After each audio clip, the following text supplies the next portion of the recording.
round telah pun berakhir. So kalau kita nak aim terlalu tinggi pun itu adalah satu ambitious sangat. So day 2 kita dah faham sikit, tapi kita tak ada momentum lagi. Memang sangat-sangat sedih, sangat-sangat kecewa. Expectation kita ada dekat first page ataupun top 5 ketiga-tiga tim Malaysia.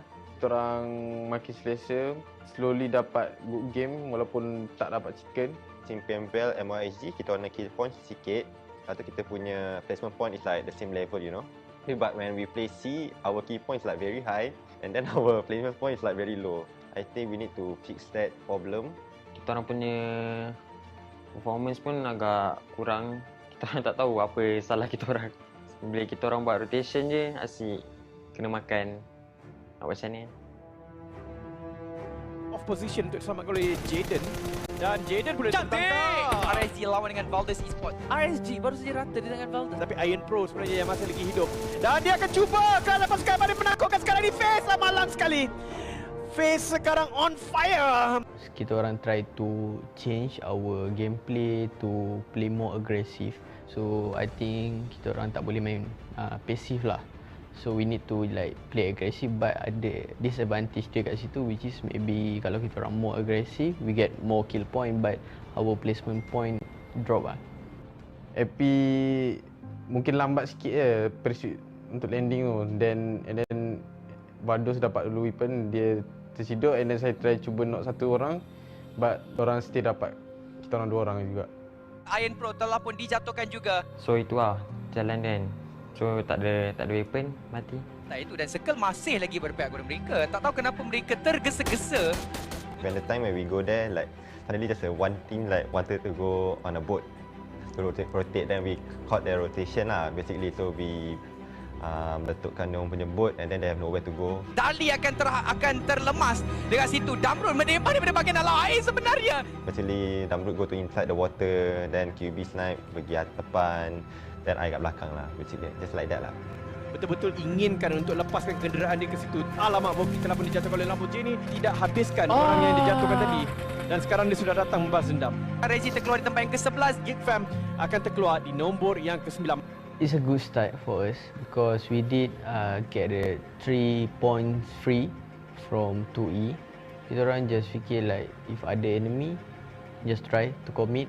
After that kita orang nak masuk pergi ke circle di SMB. So we don't have any cars. Kita orang terpaksa tinggalkan atas jambatan and then just masuk into the circle and quite late lah because dah banyak team dah yang dah masuk ke dalam match. We just managed to get number 9. We still have about 3 maps left and we know that we can pass through the KR. We try to make a new rotation on that time because of I think team Aura dah tahu kita orang punya rotation on that time. At the end, circle makin lama makin jauh. So waktu kita orang masuk circle, kita orang kena pin down dengan Aura. Lingkup berada di tempat ke-14 dan RFG berada di tempat yang terakhir. Menariknya ialah mereka berada di tempat terakhir dengan satu chicken. Nice man, 1 chicken last place. Nice. We try to play passive on the third last map. I don't know what happened. Everything that kita orang nak buat semua tak menjadi. Our rotation kena cut. Di Malaysia 13-14-15 pada waktu ini. Sangat malang sekali. Lingkup berada di bahagian paling bawah untuk perang. Malaysia semua bottom 3 tu. 3 orang tu. Wow. 200 lebih dah. Experience lah. Get the bright side. Tak. Kill tu dia. This experience. Dia consistent. There's a lot of things sebenarnya. Kita sebenarnya kalau tengok lagi dari segi game, we can do better. Actually we can get a good placement and good kills. Tapi somehow benda tak berjadi. So yeah. After we try to make alteration, memang akan ada 1 or 2 squad yang dah tunggu and cut our rotation lah. So we try to cari another solution, but it's tak dapat nak lepas lah. Kita orang try to naikkan semangat, then go for the next map, still the same, then for the next map and it's still the same. I don't know, like everything, benda semua macam tak work as planned. It's like everything we do like orang ni, like tak ada benda yang kita boleh buat lah. Like very bad luck. Memberikan satu jasa yang besar kepada pasukan Vietnam dan juga pasukan Indonesia yang lain. Aura No Mercy menembak Rift. Betul-betul rezeki mereka tak ada rezeki sekarang ni. Yang lebih Jaden dapat Akan Apple pada waktu ini tengah-tengah circle daripada tadi sama sendiri, tapi Sam telah pun terkeluar. Snipes menjadi orang terakhir. Berdasarkan hasil Batman play yang jatuh, Zaksi dilihatkan dan Malah telah pun dikeluarkan pada waktu ini. Dingo di tempat ke-13, 2 kill. Dan itu dia. Thank you for playing ataupun terima kasih kerana pemain Sazarai. Begitu dengan RSG dikeluarkan 3 pasukan Malaysia dikeluarkan pada waktu ini. Tak payah main zero macam ni. Tukar player lah sial. That time, GB was very upset because he's the first one actually to mati because he bagi tergolek. I rasa my teammate down already on that time. Diorang blank, orang tak tahu nak buat apa, so just follow Damrut. Then after that, waktu tengah rotation, Damrut kena knock. We thought that Snipe wanted to save Damrut at that moment, but at that moment, Damrut punya spot was not safe. Suddenly, we cannot save Damrut, then I want to find a new place, and then Snipe wanted to go here. And suddenly, he crashed into me lah. Macam terkalang kabut lah, you know. I think mistake-mistake tu memang tak patut ada lah. Sebab if you dah reach this level punya, orang kata pencapaian, mistake-mistake tu for me, dia pada diri you, bukan daripada team tau.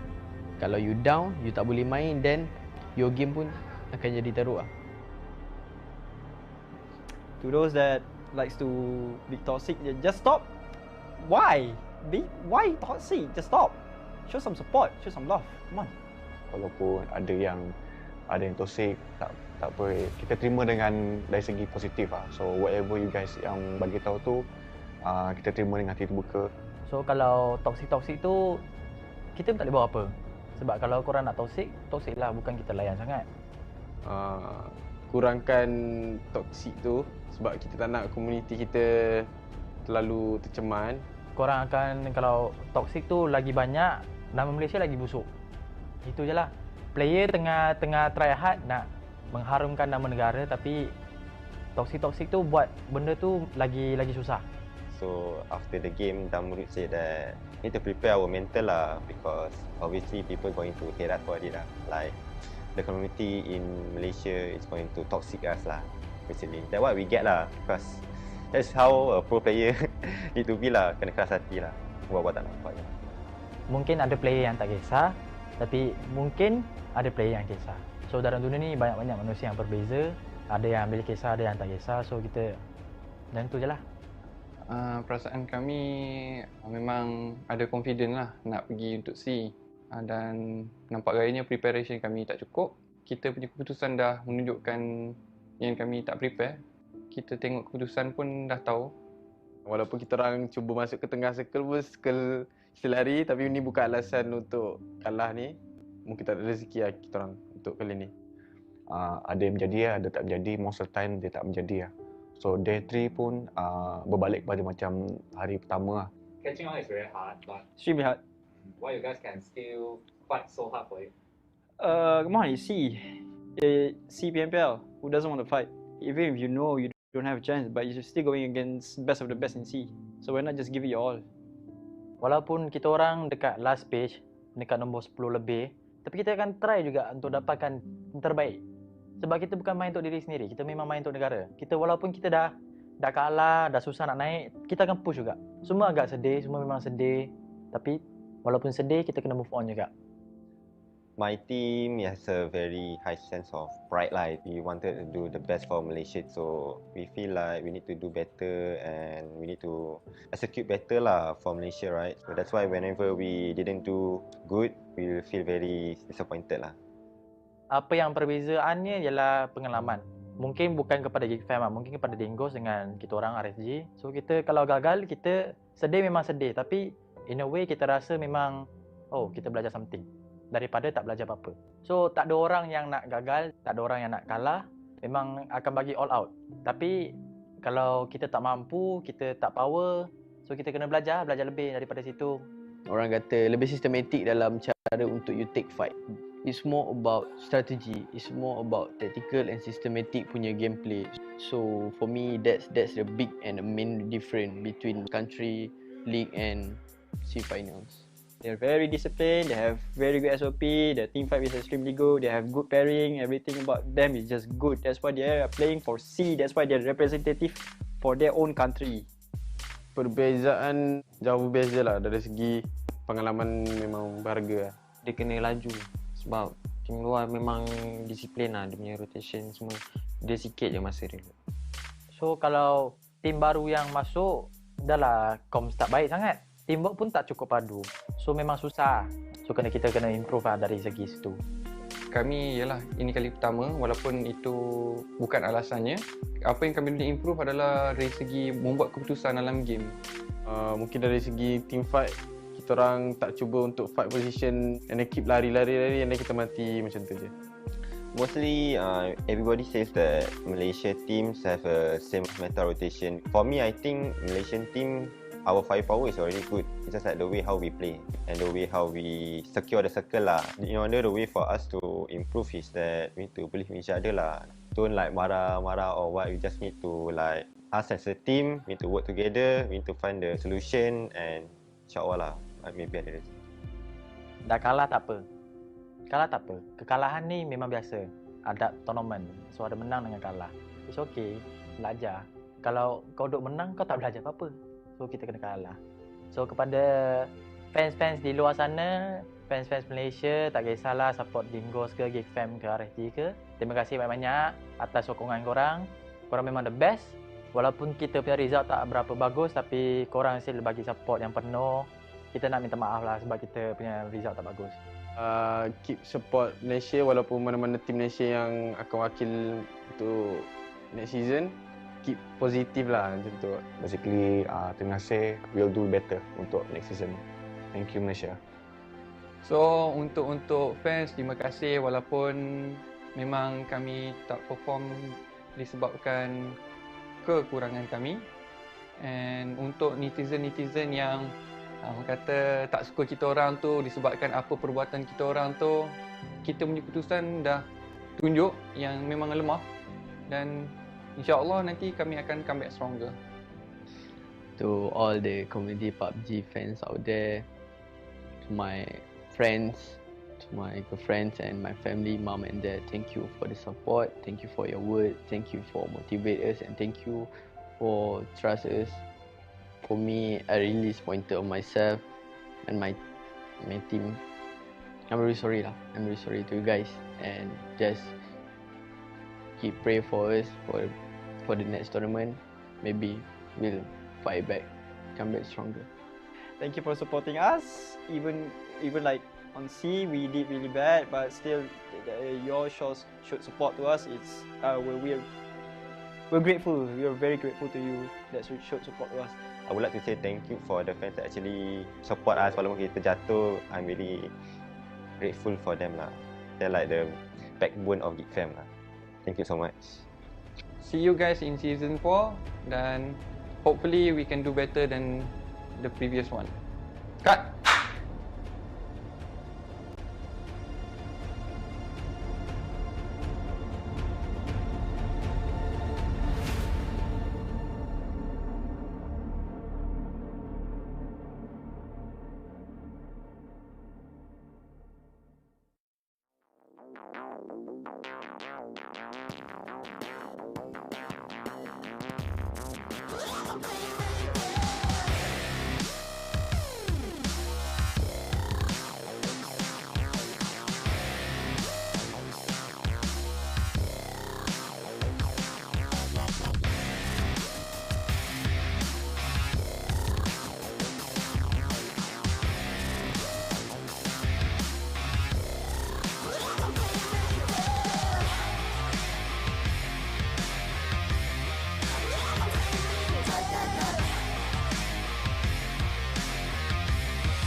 to you. I am so hyped up because today is the final day for all of these teams. In fact, when I was saying that, I was looking down a little bit because the only one gets through the next round is only top 4 today. So obviously there will be a lot of emotions going on.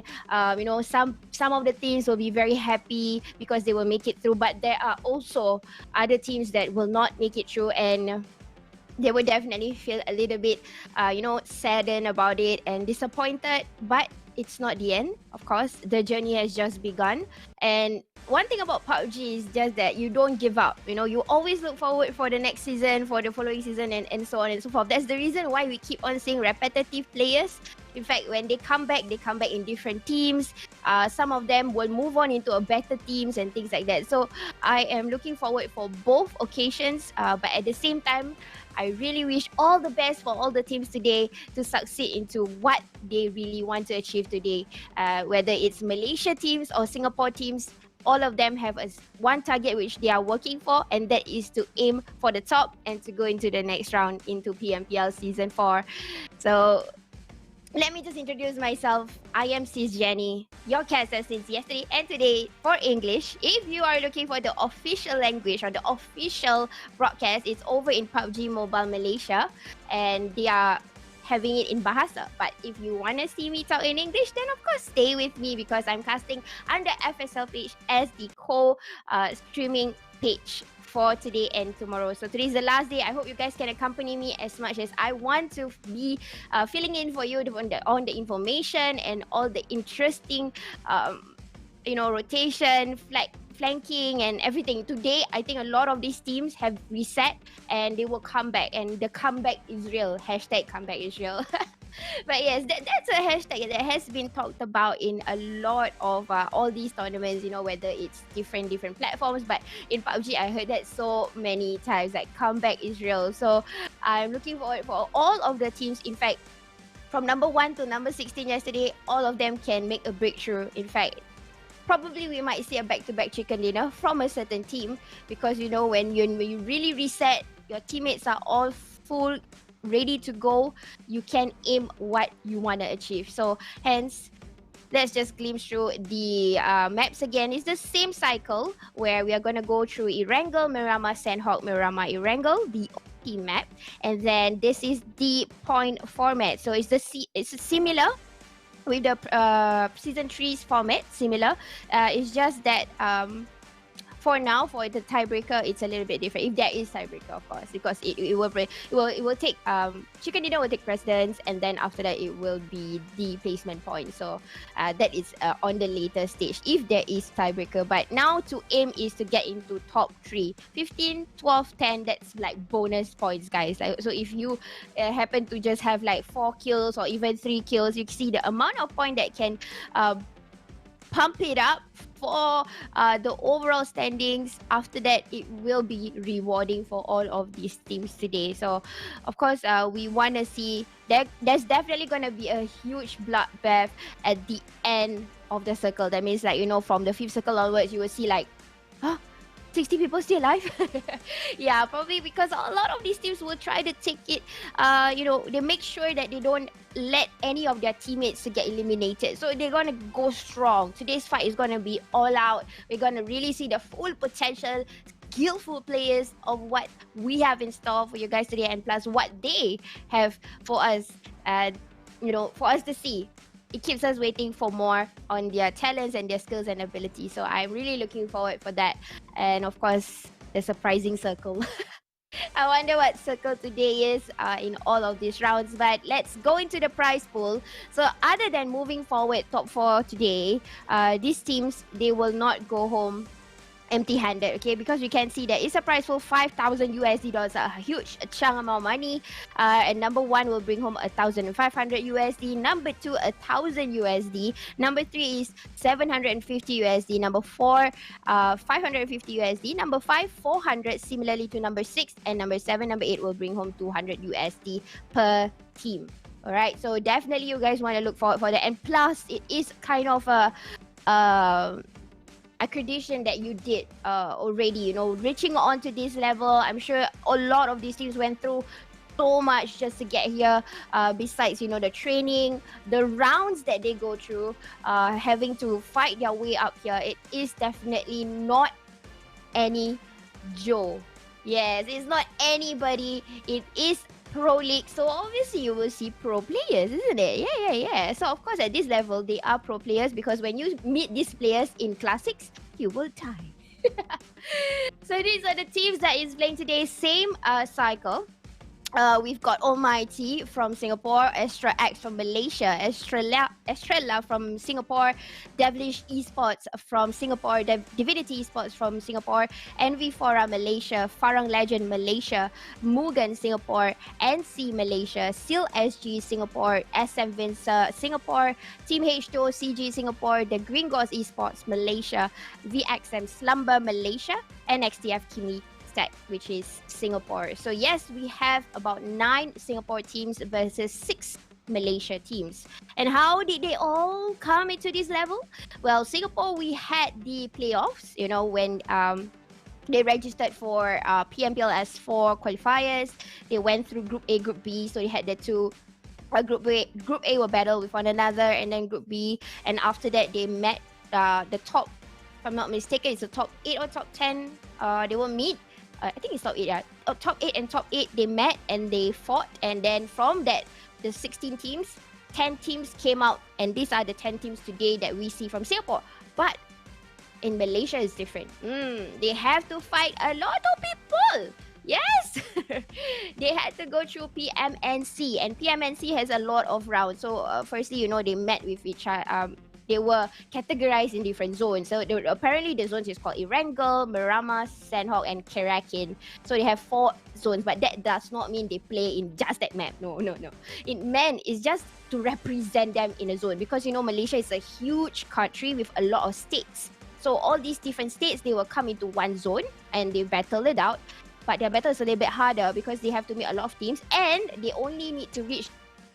The only one that goes through the next round is at the number 1 slot. So yes, you have to fight like 16. You need to be at like number 1. Yes, that's the first stage. And then after that, the second stage is, you know, you need to get to top 3, etc., etc. So it's definitely a big change, you know, rather than as compared to how Singapore went through. But anyways, this was the overall standing yesterday. Number 1 is NC, none other. The invitation team, actually, when they came to PMNC, they were invited, and today they are telling everyone why they are invited. Because you look at the points and they are at number 1. This is NC from Malaysia with 72 in total. And number 2 is the Singapore team, Divinity Esports, 67 in total. Number 3 is VXM Slumber, 61 in total. And Mugen at number 4 with 54 in total. So this is the current standings, yeah? So we're looking at top 4 that moves on to the next round. Currently, this is the standing. If they keep their consistency, and they definitely can move on easily the next round. But if not, definitely there's other teams that can catch up because you can see the total points. It's doable. You see, Gringos, they only need like 4 points. Seal SG, about 6, you know, and the list goes on. It's not so far of a catch-up. But though, probably teams like number 10 onwards, they gotta do a lot of catching up. Definitely, they have to do a lot of catching up. That means they need to either get back-to-back chicken dinner or really farm kills, you know, getting like 1 round 17 kills or then the following round 10 kills. And maybe it's doable. But to do that in Pro League, it is impossible. It needs to gather a whole lot of courage and go against all odds just to get those points. Which I believe that we will see some teams will do this amazing thing. Right, like today. Like we will see a few teams that will suddenly like comeback is real, like what I said. Yeah. So there will be a few teams that will prove us wrong that they, even though they are from the bottom, they can catch up all the way till number 4. Yeah, so those are the things that I'm really hyped about. I really want to see how are they going to come out and No, I'm just saying, I don't know why the connection today is a little bit I don't know. Yeah, but and it's okay. I'll just figure it out later. But yeah, I'm just trying to not to move so much so that my mouth won't go anywhere else. Anyways, hello guys, and remember to give this stream a follow, like, and share if you're watching from Facebook, Twitch, or YouTube. This is of course in English. We're doing Pro League playoffs. Okay, it's not PMPL S4 yet, so there are teams already waiting to start. So this is like the last batch to come in. We already got the season 3 invited teams. And then we've got the PMNC top 4 who made it through PMPL. And then right now we have the playoffs of MYSG, which is 2 different countries, but they are fighting for that top 4 basically. So it really does not matter whether it's gonna be that it needs to be like 2 Singapore, 2 Malaysia. No. It's really up for grabs, top 4. So it can be dominated by a certain country. It could be just all Singapore, or it could be all Malaysia. It is really, really up for grabs for this top 4. It does not have to be a certain number that has to follow, and things like that. No. So it's really up for grabs. So these teams really got to prove themselves that they can do it today, and they want that pretty bad. Okay. So anyways, guys, still stay tuned. There is still giveaways today, of course. We have got you covered. The codes will flash under on the right. Wait, this is left. Yeah, left hand side of your screen. Wait. I think it's right. Yeah. Anyway, it's the right hand side. Okay, it will flash on later. All right. So before I go in further, this tournament is brought to you by Krafton, Tencent Games, Lightspeed, and Quantum. And of course, the official sponsors is Udo, a telco company from Malaysia, and Xiaomi, a smartphone company. So these are the things that made it all possible, guys. If not, you won't be watching this at all. It doesn't matter whether I need to be in or not, but you won't get to see this. Yes, and I'm sure those of you who are watching, you are players yourself, and some of you are supporting a particular team in the line in the what they call it, in the list today. Yeah, so definitely there will be supporters from the list itself, and I'm sure you want to see your team win. So in case they are watching at the same time, don't worry, it's not stream snipeable. No, we've got a huge amount of delay, so this is like not your screams delay, it's not the small tournaments delay. This is like Tencent delay, so it's stream snipe proof. Okay, so as I was saying, what was I saying? I totally forgot. I usually do this to myself, but it's okay. I'll kill the vibe for now. I'll come back to that thought later. Yeah, so you guys just stay tuned and watch to see which teams will get. In fact, right now they are getting ready in the lobby, waiting to fly, or probably they have flew to the first match in Erangel. In fact, you see the list just now earlier, there's only 15 teams. So initially we started with 16, but unfortunately, we can only continue with 15 after what happened yesterday. I shall not describe it further. If you want the update, you have to go into PUBG Mobile Esports Malaysia. And you gotta scroll a little bit because there's a lot of news. There's like PMWI that happened yesterday. Geek Fam represented Malaysia, and then we've got the news of the current one, playoffs, who got chicken yesterday and things like that. So there's a lot, and you gotta scroll until you find that one. Okay, so that is the reason why we only have 15, and because the tournament is already ongoing. We won't swap teams inside, so that means we will not call in the next team in the list to come in to play, because usually tournaments, when you already have start, when they have been played, they already have started play, we don't have a replacement. So hence we have to continue the game with only 15. It's like football when you get red card. Yeah, it's something like that. You don't get another country to come in and things like that. So yes, similar concept here. Won't get any replacement, because I did do a little bit of homework. I was reading a lot of comments yesterday. I'm thankful very much for those of you who said hi and stuff. Thank you so much, especially PUBG Mobile. I think Malaysia said hi to me also. So shout out to you guys. In fact, since we've got a little bit of time, let's chit chat a little bit. Over in the Bahasa channel, there's 3 casters who are well known in Malaysia. So it is Amy Muhammad, there's Sultan, and Khairul. So if you guys are fans of them, initially I grew up No, I mean yes, I started by watching these few casters over in Malaysia, and I got inspired by them. But of course, I prefer, or I choose to speak in English because it is my forte, probably I would say. So yes, that's the reason why I'm getting you guys covered here in the English channel. And thank you so much again to FSL. Okay, so let's talk about the game. I really want to see, okay, yesterday, honestly, after observing the game, after I do my casting, I do observation also. That means I rewatched it again, what I should say and not say. But more of it, I was actually looking at the teams because, like I said, I'm a PUBG fan myself. So I do keep updates of like certain teams, like how they play and things like that. Especially this one, it is it has Singapore and Malaysia. So if you guys have not known, I am from Singapore. So I kind of know some of the teams in the lineup, all the 10 teams of Singapore. But at the same time, I'm a huge fan of a lot of teams from the international platform, because I began casting in that level, international platform. So I kind of know all these teams that is playing in this pro league or the level of this tournament. So I was looking around and I realized a few of the different kind of tacticalities that was being executed. So a few of these teams, when they were playing in scrims, I didn't see this in them at all.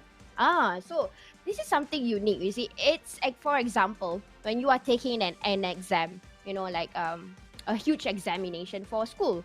So when it's a mock test, you don't see the same kind of question, you don't use the same answers, right? So I believe this is what exactly some of these teams were doing. So when I kind of remembered how they perform in scrims, they were doing so bad.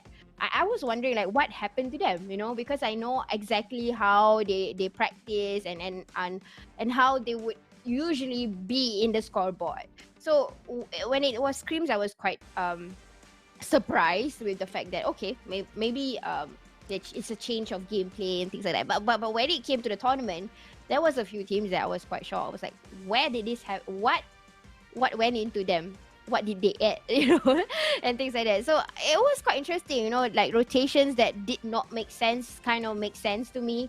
I was questioning like why are they doing such things, like and things like that, because there's a few metas that is quite familiar, and some of these teams would use similar meta practice. But apparently when I was observing yesterday, there was a lot of new things for me to kind of look out for, like how they would perform in certain rotation. For example, there are teams who actually rotate like all the way up north just to go back to south. It does not make sense, right? I mean, like if the circle is going to the south side, like I've seen rotation that is a 90 degrees rotation, meaning they will eat a little bit of the blue and they come in, like what BTR sometimes would do, 𝗣𝗠𝗣𝗅, that is currently playing in PMWI, or even 4AM would do that. But yesterday, I did see like there were a team that actually used like from the north side of the map, and they were still in the circle, but they know the circle is pushing towards the south. So they were from south, they came back up, and then after that, just so that to make those teams fight. So there was like a huge what they call it, there was a huge fight at the south side yesterday. A couple of maps, a lot of teams was doing that. Like there was the first Irangel, Miramar and Sandhawk, similar concept. They had this fight at the south side. So there was a particular team who escaped. So what they did was they were from the south, they came up and they went back down. When they went back down, it was the right timing for them to do a flush. I was like, what in the world is that? Like, I don't know. Like, the IGL can foresee things. I mean, it's easy for us to say because we are observers. As of now, you are an observer just like I am, because you are watching it and we know where are the teams located, correct? But for a player point of view, player perspectives, especially those of you, I mean, all of you play, right? So you understand the fact that you don't know what's going on. Right? You don't even know who is in front. You don't even know who's at the back. It's all just grasses and sky and all these elements. You won't know unless you hear the shots. But also when you hear the shots, if it's in a distance, you can't really say, okay, that is 160 meters apart. You can't exactly say that, right? I mean, like, I mean, yes, some teams, those especially those. I know a few teams, especially from Zeus Esports. You know, a shout out to them also, Mongolia team. One of the players is able to read that kind of prediction, you know, like how many meters exactly this team is. But not many teams can do that. So you, as a from a perspective player point of view, you won't be able to tell such things. So what this IGL did was a very smart call. What probably I think he kind of outthink, or he did some advanced homework, which is to keep it with the circle. Just play it either on the left or the right hand side. So they just, you know, okay, there's a huge fight here. They tried to take a few fights initially, then they realized it's quite risky because when they were fighting one team, then they can hear another spray going on the other side. Then while that team was spraying, and then they could hear something, a team just crashed in. That's where they decided to, okay, I want, and the team number was like, there was like 14 teams still alive, so the number of the players is greater. That means it is about like 40 players still alive, and it was already the third, fourth circle. So that's a lot of players that is still alive. So what they did was they went up, they went back down. And this is one of the teams that actually got a chicken dinner. Hin. Yeah, so very, very smart. I really like that gameplay. I've not seen that before, and I would like to see if today if they do it again, I would highlight to you. I would highlight it to you. So and this particular team that I see, okay, I can give you another hint lah. And this hint is that team is a Malaysian team. But of course, not forgetting the Singapore teams. I definitely see how some teams were hungry. And I realized that some of these teams, Singapore teams, they were determined. So when they want kills, they can make it happen. Even though they were sandwiched, even though they are like at the edge of the perimeters, they can do it if they want it. So I realized it's only burning in them after the third game. So maybe again, this is how players react to certain reactions. So again, what I said earlier yesterday, also esports is definitely healthy for the mind and the body and the soul. Soul, no, but soul. Yeah, it is healthy because it gives that a good reaction on how you should act under any kind of situation. So probably, you know, teams that are known in the world stage right now, they keep on resetting.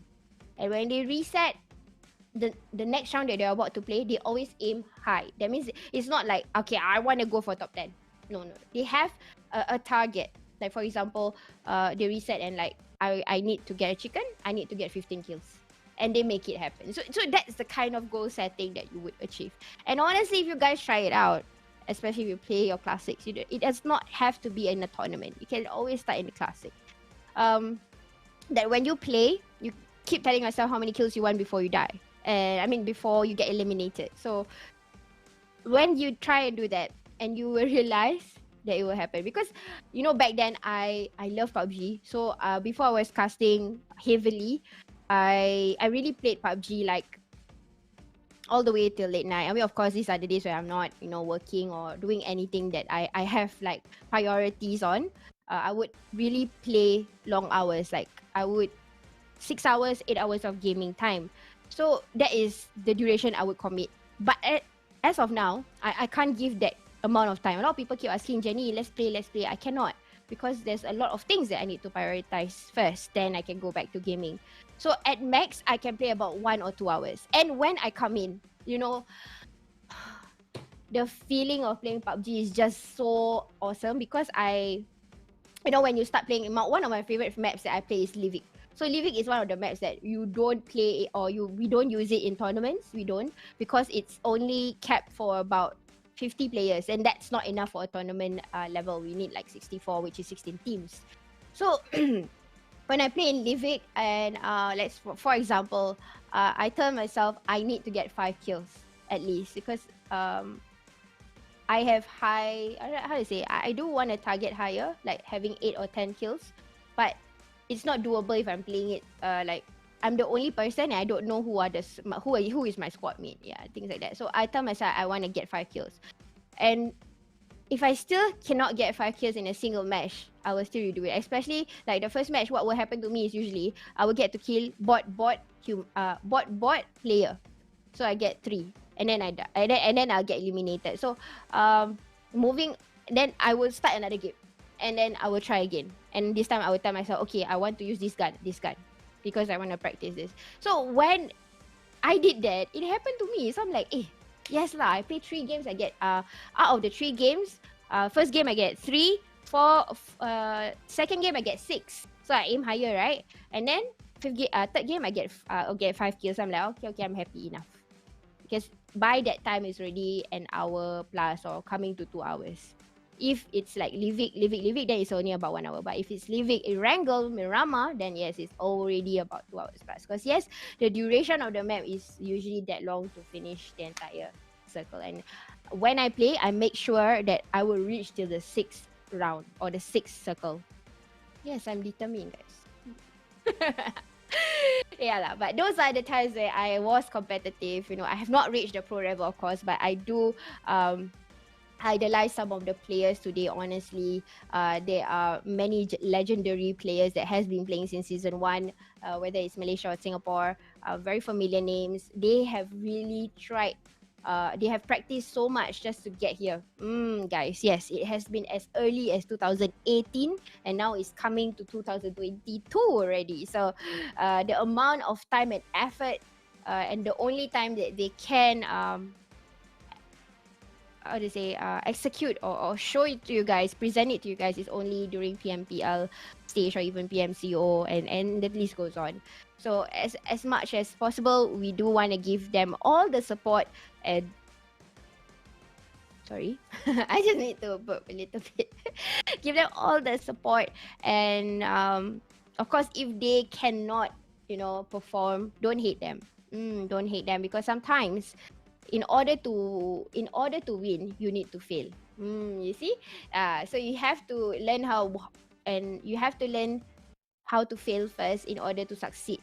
Yeah, so some teams maybe they might not have a good ending today, honestly. Like maybe the points even, it's too little and things like that. You might be, don't. The last thing we want is we be toxic to these people, especially in esports. There's a lot of this. We try to avoid that, because imagine if it's you. Imagine if it's you. You are the player, and people, and you know the amount of effort and the hard work that you kind of drain and put inside for this, but and then you are getting bashed because of that. So I don't think it's fair at all. So you have to be considerate on what they feel. I mean, obviously, all these players don't play to lose, right? All these players have a mindset of they want to play to win. But anyways, let's see a winning right now, a chicken dinner, and our flight has already took off, and flight route apparently today looks amazingly awesome. This is a very healthy flight route. Starts from Jogopol, ends in Amilta Power in the land of Miramar, where it's inspired by an island in Russia. So guys, you can actually Google all these names. It is a real country or a place in Russia.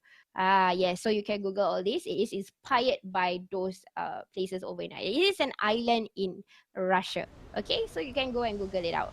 I actually did Googling before. It was so cool. Some of the places looks real, exactly how it is over in Russia. But okay, so let's see where are these teams gonna be at. Of course, in their respective looting areas or drop zone. I don't think there will be any clashes at this point of time. Everybody's gonna go and loot safely. Of course, the first circle, usually, it's quite a healthy battle, unless probably teams like VXM would have a problem because their drop zone is actually all the way down south, which is in Primos. And maybe Seal also will have a little bit of a problem because the drop zone is all the way in Sovnoska military base. So these people will have to find a vehicle and go on towards their drop zone. But guys, look at the first circle. It is moving towards the northeast, and it is closing towards the north more rather than it is obviously in the north. So I think teams at this point of time, IGL, Scouter, whatever you call yourself, the one that plots the route in, most of these teams would probably go by the west or the north side, moving in the north. Partly they will cut across like a piece of cake. They would that's a risky business to do. But sometimes actually risky is good if you get the right timing. You know, when teams are fighting and then you go and move in, and those are actually a few strategies that a few teams uses when they want to go into a certain circle, or when they have to move, so they will wait for an engagement. But when that happens, of course, this coming into the circle, it could be a risk here, because they can get the sprays also. So it is a risky move, but it is a wise move and the shortest way to come into the circle. So it's looking into 𝗣𝗠𝗣𝗍, definitely today they would want more kills. They would want more elimination points. Like probably yesterday they did not get enough, and I'm sure they are one of the teams who would do a comeback, and will try to be one of the hardest team to bring down. They would just be like Great Wall of China. They're not gonna be easy to go through or pass through at all. Apparently, one of the players is stuck in 𝗤𝗂, because to what I remembered, 𝗣𝗠𝗣𝗍 is supposed to be in Pochinki. Again, the flight route maybe was the problem, or maybe they could have changed. It's okay, no problem, because yes, some of these teams have a mutual agreement of the drop spot. But on the final day, it is normal for some teams to crash. So it is normal in PUBG tournaments, and I don't see why we can't. I mean, yes, there's a few meta saying, you know, oh, it's not fair and things like that. But then again, it's all about strategy, and the last day, anything and everything can happen. You got to be ready. Watch your 6, watch your front, watch your 1, watch your 12, watch your 3, 4, 5, 6. Yes, and the list goes on. So exactly of whatever I said earlier. Alright, so again, SM Vincent over in 𝗣𝗠𝗣𝗍, just looting first, getting what is needed. Actually, this place, when I think about it, it's quite hard to loot. There's not much of things here. We are with 𝗂𝗂 and 𝗤𝗂, just moving around in the farm areas, just getting some stuff. Usually, this is where they would be also.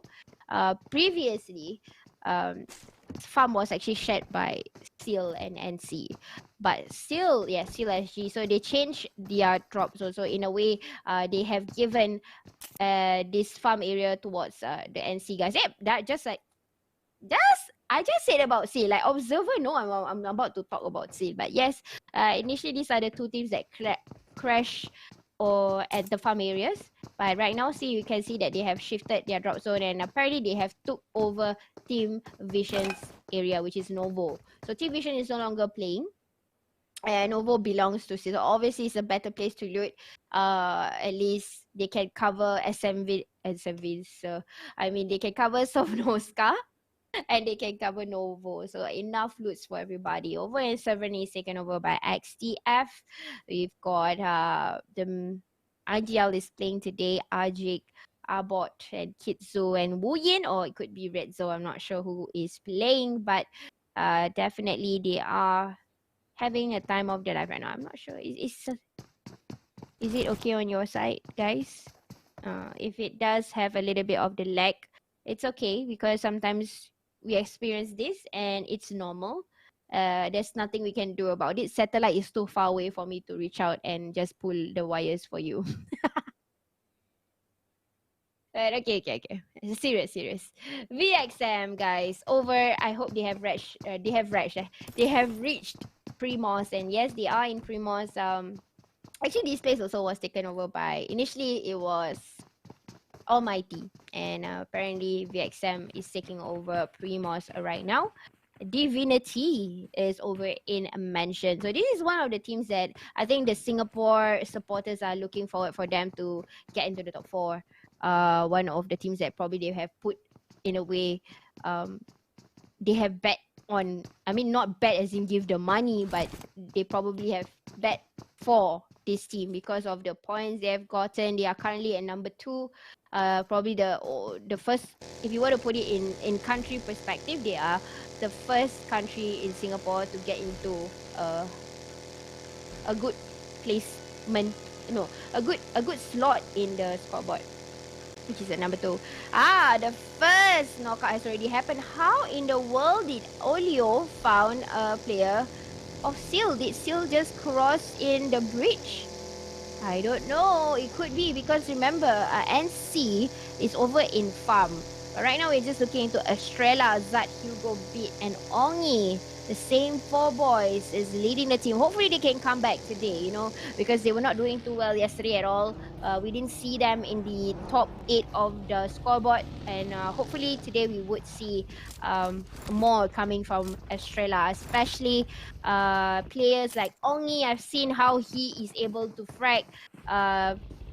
It's normal for 𝗤𝗊𝗍 to get 8 kills from Estrella, honestly, yeah. So I do want to see that happening on for Estrella also.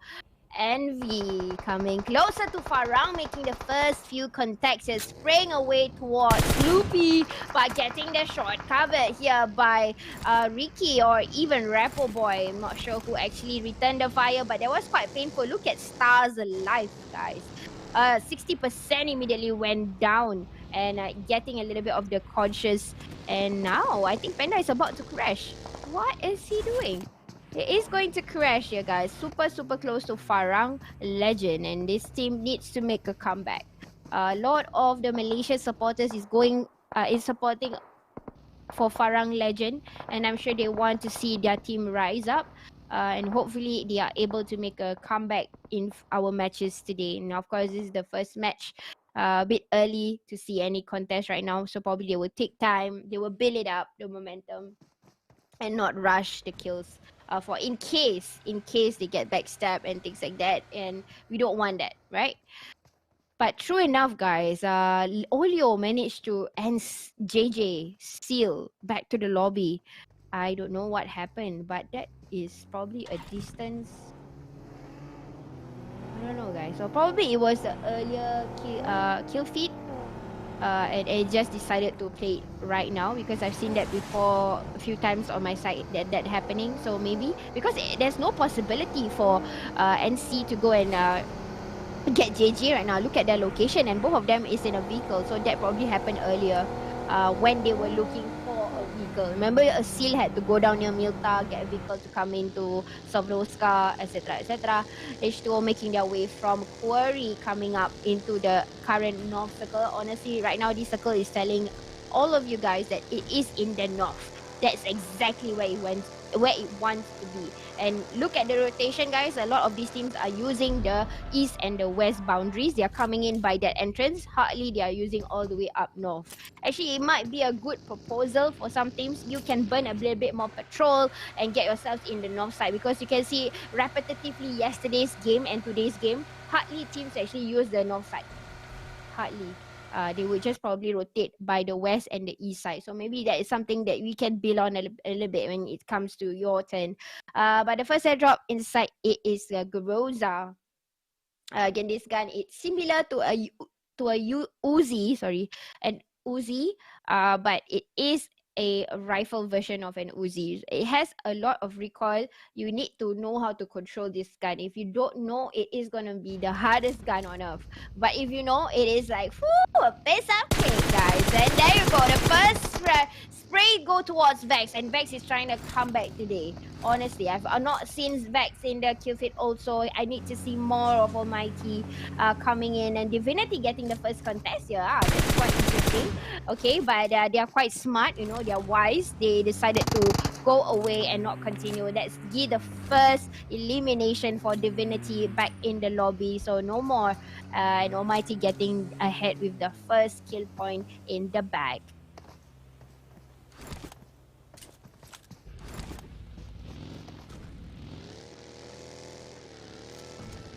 Alright guys, sorry, just need to take a breather a little bit.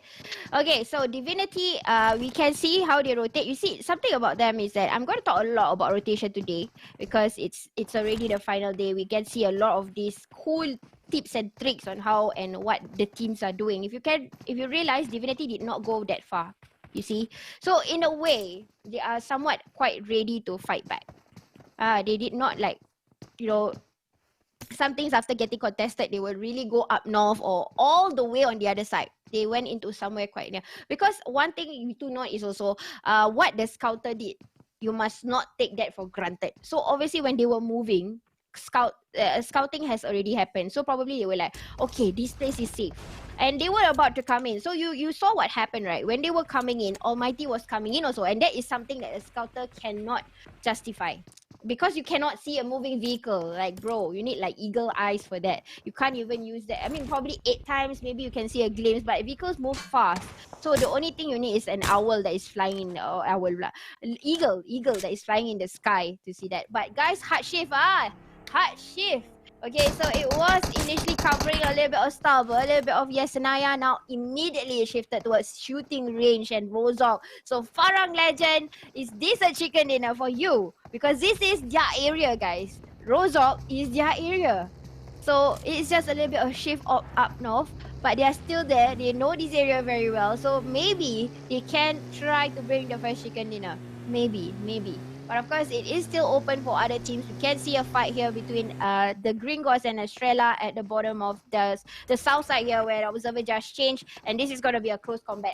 We're going to see who's going to try and win this. In fact, Roses is playing Luffy, Zero, Zim, the same guys. No sub has happened yet, and they are opening in a way. I'm not so sure what's happening here. Or they are going to prioritize the circle first, so they will ditch the fight for now, and they will do a gatekeep probably. But Estrella, you gotta be outsmarting them. You can't go on the same rotation. If not, it's gonna be brutally bad for you. And hopefully they will rotate a different way. Knowing Ongi will try and take the shot from the distance.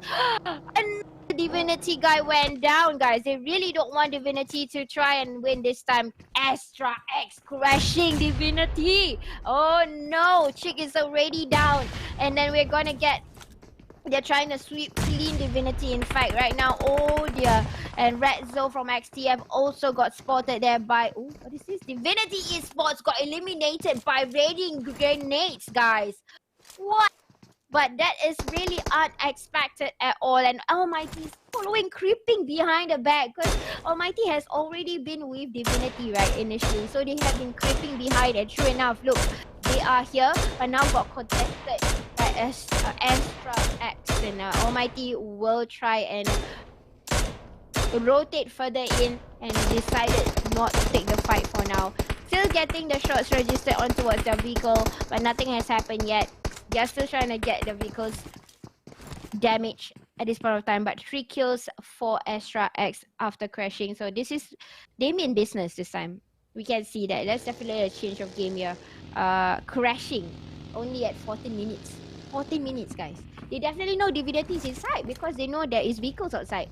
But yeah, crashing. They really don't care. They want to fight. Probably that is the meta today. Maybe. Alright, those of you who just came in, remember to give this stream a follow, like, and share. Share it to all the esports page and let them know there is PMPL and YSG playoffs playing today. And today is the final day, so share as much as you can. Share it to the world, share it to everyone. Now, Devilish Esports.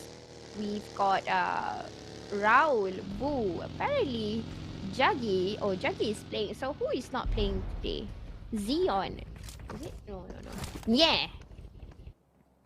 Yeah, Nya is not playing. So that is Boo in the equation with Juggy, Raul, and Xeon.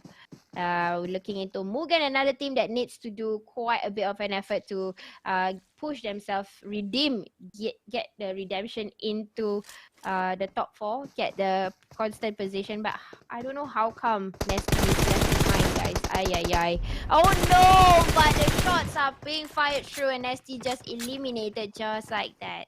I don't know what happened here, but it seems like Nesty was left behind by Mugen. So already losing one teammate, and that is Nesty.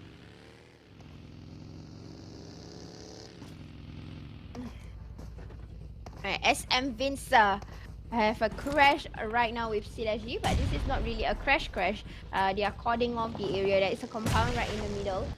So they are just guarding the circle, the edge of the perimeters around this particular compound here, and they're raining grenades similarly to what Divinity had experienced, but differently this time. SM Vincer already got their vehicles moving, so they can escape the painful grenade, maybe getting lesser damage than what Divinity got earlier. So it's okay for them, no problem. And still with 2 players only in the game right now. We've got only Kirin and Penta earlier. They got to think of something to happen in order to clutch a team there. Right, so still looking onto this. Oh, but Insider already got knocked, eliminated by 𝗣𝗍𝗆, guys. This is a third-party affair. There's 3 teams. Mugen wanted to do a crash here, but did not happen. That did not happen for Mugen. And only one more. I think there's 2 more players that is currently in, or just one, guys. So 𝗏𝗏𝗏 no more. Left with 𝗏𝗏𝗏 from Mugen. The only player alive in the smokes. 𝗣𝗍𝗆 will not budge. They will not turn their backs off.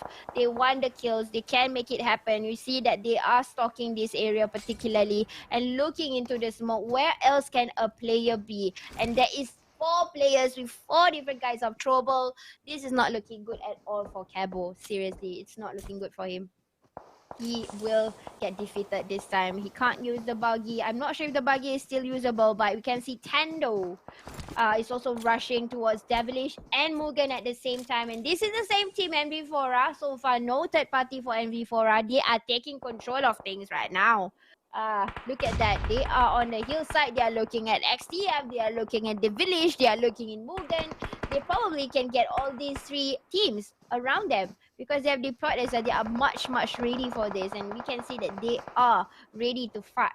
They are ready to fight. That's the mentality that they are bringing forward for today's match, guys. And spray happened. Oh my goodness, was that a crash? Was that an accident? Oh my god. Okay.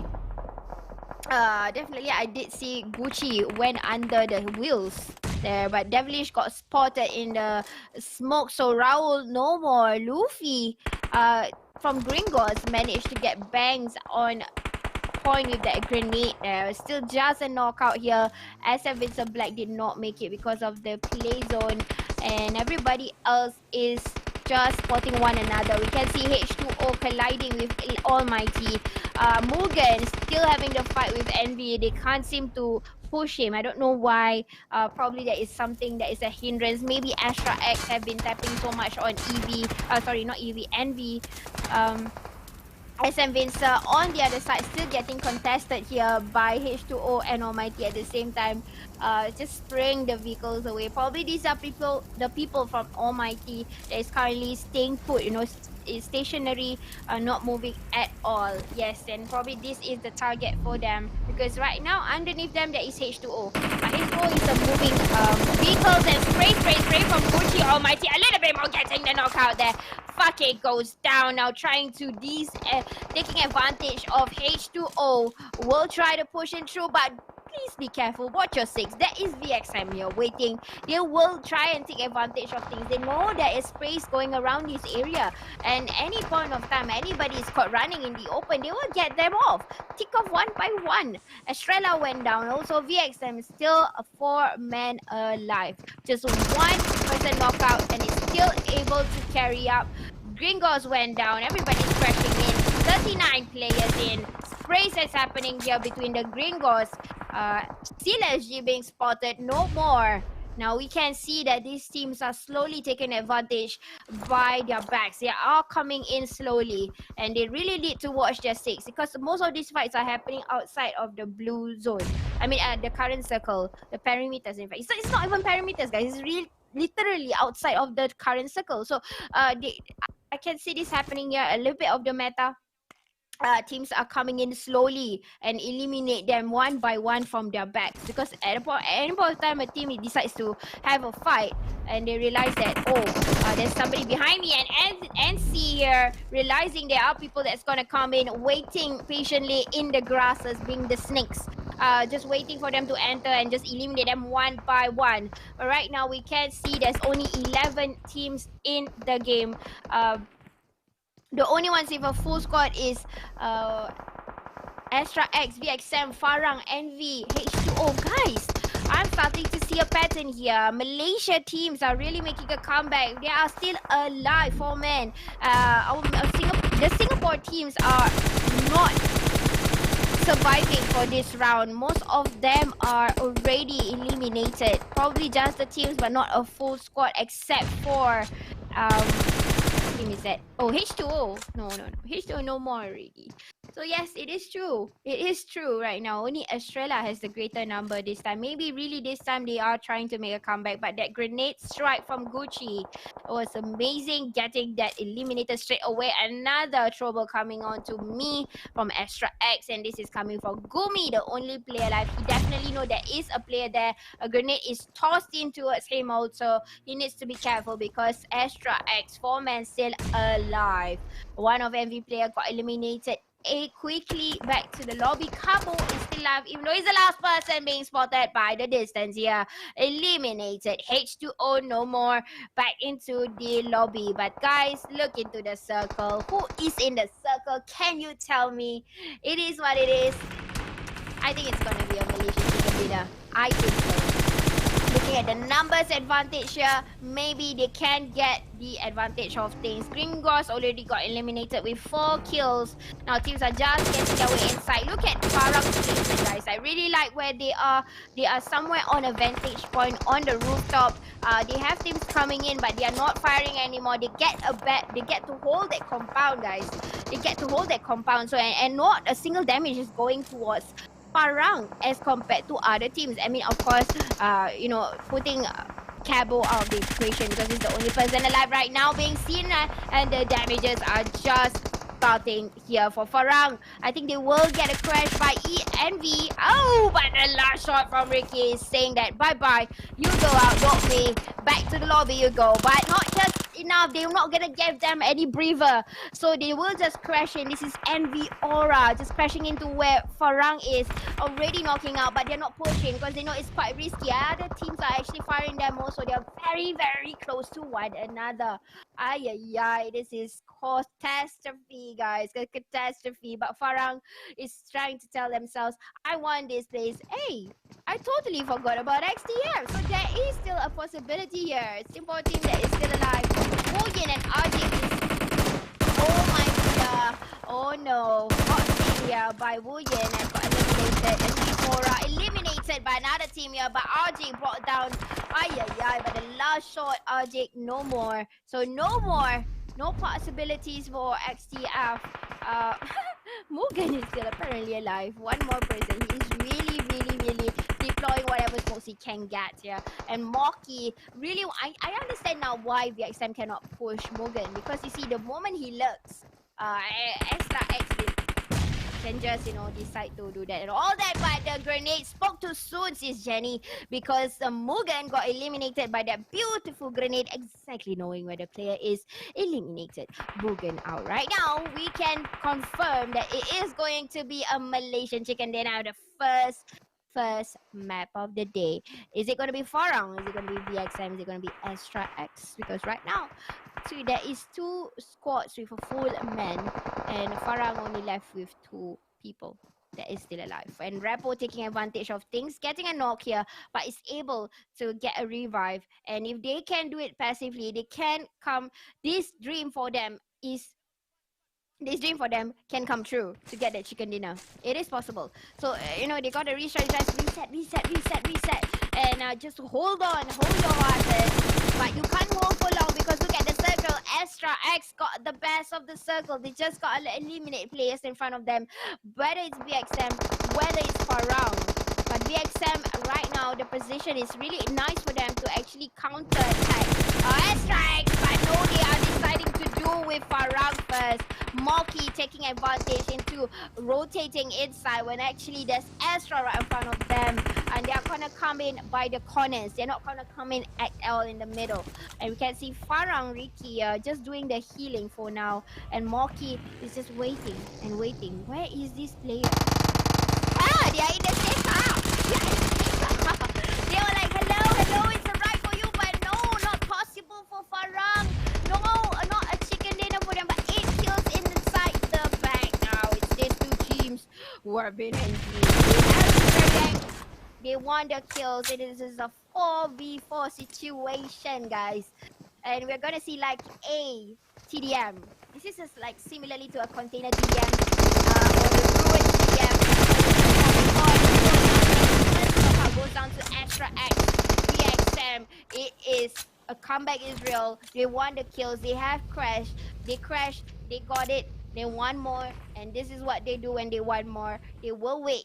They will play with some mind games, making them impatient for them to come out. An extra 3 more players in. 3 more players in. VXM with 4. Now just waiting. The waiting game, doing the spray. Actually, you see, they actually know the position of each other. We can see what when Strong was shot at. They know exactly where the another grenade. Now 2 already knocked down. This is a time to push. Are they going to push? Push as a team. They are so hungry. They can win this. Are you able to clutch? I don't think so. Grenade, toss and toss. Winner, chicken dinner goes to VXM Slumber. Let me tell them one time how they came for the win. Y'all know what it is, how they came for the win. Nothing left to lose, but I ain't there. Throw it on the line on it, how they came for the win. Yeah. Let me tell them all again, how they came for the win. Yeah. Let me tell them one time how they came for the win. Y'all know what it is, how they came for the win. Nothing left to lose, but I ain't there. Throw it on the line on it, how they came for the win. Yeah. Let me tell them all again, how they came for the win. Yeah. Let me tell them one time how they came for the win. Y'all know what it is, how they came for the win. Nothing left to lose, but I ain't there. Throw it on the line on it, how they came for the win. Yeah. Let me tell them all again, how they came for the win. Yeah. Let me tell them one time how they came for the win. Y'all know what it is, how they came for the win. Nothing left to lose, but I ain't there. Throw it on the line on it, how they came for the win. Yeah. Let me tell them all again, how they came for the win. Yeah. Let me tell them one time how they came for the win. Y'all know what it is, how they came for the win. Nothing left to lose, but I ain't there. Throw it on the line on it, how they came for the win. Yeah. Let me tell them all again, how they came for the win. Yeah. Let me tell them one time how they came for the win. Y'all know. Wow, it's so amazing. I really like the gameplay. It's such a comeback for all of these teams. Honestly, it's like they really wanted to win it, and this time it is happening for them really well. Yeah, it's a lot of crashing. We can see that it's not crashing of the drop spot, but more of like they crash in for kills. That means they know there are people there. They will come for it, and they will go for it. And I see this repetitively happening to the Malaysia teams. You know, NV did the same thing. VXM did the same thing. Who else? Yes, a lot of yeah, these are the teams that probably did the same thing. But the scores right now, guys, is real. There you go. Scoreboard says it all.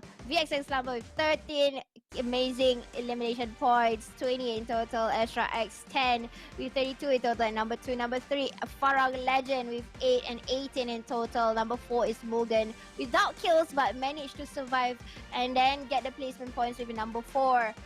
Number 5, Envy Fora with 4 elimination points with 8 in total. XTF Kimi Tech trying hard to get 1 and managed to get 1 just earlier. With number 6, NC. Number 7, number 8, Ringos. Number 9, Almighty Estrella. Number 10, number 11 is H2O. Number 12, Devilish. Number 13, SM Vince. 14, SG, and 15, Divinity Esports. But this is the current standing for the first match, not the overall. Okay, so a lot of things can happen. A lot of changes can happen. Whatever happened yesterday, the top 4 does not mean it has to be. There you go. A change of events. Broom cha. There you go. Just after the first match, the top spot has been taken over by VXM. They really won this. And they're leaving behind with 89 points ahead. Again, it's still catchable. It's still doable. So guys, don't give up. NC 78 again being consistently. This team is consistently always at the top 5. How did they do it? What if you want to know how to do it? Go and play with them, and probably you will learn a thing or two. Astra X at number 3. And number 4 currently, this is our top 4 is Divinity Esports. Our current top 4 after 6 matches. Okay guys, if you were to combine today and yesterday's game, it is already 6 matches. So after 6 matches, the current top 4, we still got 4 more matches to go, guys. Don't worry, a lot of things can happen, especially knowing that we've got the bigger maps in line today, especially like yesterday. Similar, we got the Erangel, the Miramar, Sandhawk going on still. Again, these big maps is the time where you actually can plan your route very well. You can do farm kills, you can do a lot of things. But when it comes to Sandhawk, it's a little bit more tricky, because the shots can come in from any angle, right? Okay, so anyways, before I babble much longer, go and look into my screen right now. Redemption code is ready for you guys to go and redeem. Okay, let me remind you again on how the steps and how you're gonna redeem this. You gotta go into PUBG Mobile redeem website. Okay, if you can't find it, you just gotta Google PUBG redeem. It will be there. And when you go into the website, it's best that you use a laptop or a PC or a Mac. Okay, don't use the mobile because you won't. There won't be a way for you to key in. You can't type in and you can't see what is that verification code that I'm talking about. So the steps is you just gotta get your character ID number, alright, and then following with the redemption code at the second line, and the third one is the verification code, and then you're good to go, redeem, and it's all yours. Alright, so with that said, I'm going to see you guys for the next match. I'm going to take a quick break and try to fix the camera issue. Okay, see ya. Because something that you want to get in, even you are in the shade. Let's riding power. Tell all about the man. Then pick up your self-confidence. Light on the fire. I know you busy chasing your objects, so I be with together whatever happens. Although sometimes they'll exhausting, confused through the process. I know you busy chasing your object, then place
of mind. It's a matter of time. Together we will thrive. Fighting is one. There's nothing we can't do. We're gonna see this through, and we will rise up high, just like the sun. You're not alone in the circle. I got your back, and you got mine. So let's kick it into overdrive. Diving into the fray, been waiting for this day to ride the adrenaline. I know we're gonna win, put in 10,000 hours, time to unleash our power. Side by side, we'll win this fight. We won't let go, make it through the night. Yeah, it's just begun. This fight for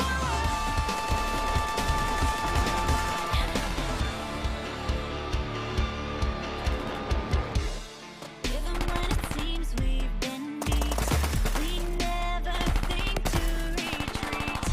Our destiny lies just ahead, past any hindrance or threat.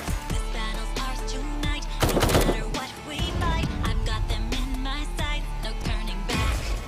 We're gonna be the ones, last standing champions. I'll make a distraction while you attack. You're not alone in the circle.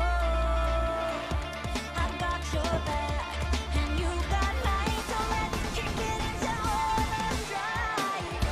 Diving into the fray, been waiting for this day to ride the adrenaline. I know we're gonna win, put in 10,000 hours, time to unleash our power. Side by side, we'll win this fight. We won't let go, make it through the night. Yeah, it's just begun. This fight for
Speed of sound, speed of light, it's all relative. The fastest thing in the world is your mind, and we're only one step behind. PUBG Mobile McLaren, June 1st, coming soon.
got my first McLaren.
Come in all sizes. Royale Pass Season 19 brings all new Microcosm themed outfits. Zip through the battlefield as agile insectoids. To celebrate the 3rd anniversary of Royale Pass, we brought back outfits from past popular seasons and the RP file system. Furthermore, countless items and rewards are up for grabs. Now let us show you how to get these awesome rewards and showcase your career stats. This season's Royale Pass offers 4 elegant outfits: Garden Observer, Trendy Kitty, Insect Queen, and General Beetle. After buying Royale Pass, you'll receive the Garden Observer outfit at level 1, transforming you into an observer. That will help you navigate the battlefield. The Trendy Kitty outfit unlocks at level 50. Thereafter, you can choose between the Insect Queen outfit or the General Beetle outfit at level 100. Transforming you into the ruler of the battlefield with leading your followers to victory. At the same time, other outfits and rewards such as the Wonderland Motorcycle or General Beetle Thompson can be redeemed by participating in exploration events. In addition to these eye-catching outfits, the Insect Queen, Mini 14, Wonderland AKM, Gemstone Scare Backpack, and a myriad of other exquisite gear can be obtained by leveling your RP. Popular outfits from past seasons can be obtained from all new faction custom crates. You can choose to join one of 2 major factions, Agent Alliance and Guardian's Might, to receive faction custom crates. Each custom faction crate contains 1 of 3 past outfits. Beating yourself up for not owning a season exclusive item? Don't miss this opportunity. You can ban pick 5 items for free and spend UC to ban pick up to 18 items, increasing your chances of getting the desired gear. You can even switch to the other faction once you've collected all the items from your current one to get even more awesome outfits. Next, the RP file will concurrently go live. You'll receive information about your progress and reward from earlier seasons so that you can showcase them to other players. Royale Pass Season 19 offers 4 all-new outfits and 8 popular outfits from previous seasons. Be sure not to miss out. Royale Pass, you deserve it.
Kezhkin.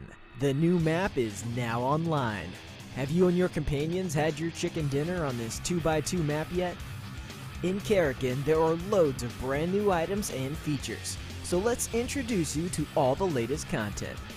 Demolition Zone. As well as Kezhkin, the small and exciting map, there's also the most well-known feature, the Demolition Zone.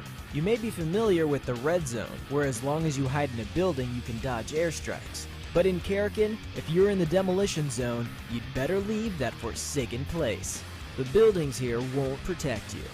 Buildings in the Demolition Zone will be destroyed by the Red Zone. After the Demolition Zone passes, all battlefield environments will completely change. This will obviously bring more variety to the battlefields. Breakable walls. There are a load of walls in Kezhkin that don't look all that strong. If you have a 𝗣𝗠𝗣𝗍 or a sticky bomb, you can break down these walls to explore the worlds behind them. This improves your mobility massively. Imagine the enemy waiting by the door for you to come out, and you make the great decision to suddenly smash down the wall and take them by surprise. Of course, there's also whole new worlds and a wealth of supplies behind these walls, just waiting for you to explore. Thin walls. Many buildings in Kezhkin have walls that aren't that strong, as well as walls that you can blast a hole through. There are also some extremely thin walls. You can break through these walls with bullets to attack your enemies. So be sure to look out for these walls, but don't use them as cover as they won't protect you. New items, 𝗣𝗠𝗣𝗍 and Sticky Bomb. In Kezhkin, we've added these two brand new items. First up is the 𝗣𝗠𝗣𝗍. Hello everybody, and I am back live. Okay, so I think they have fixed the camera issue now. You can see me clearly. I hope so.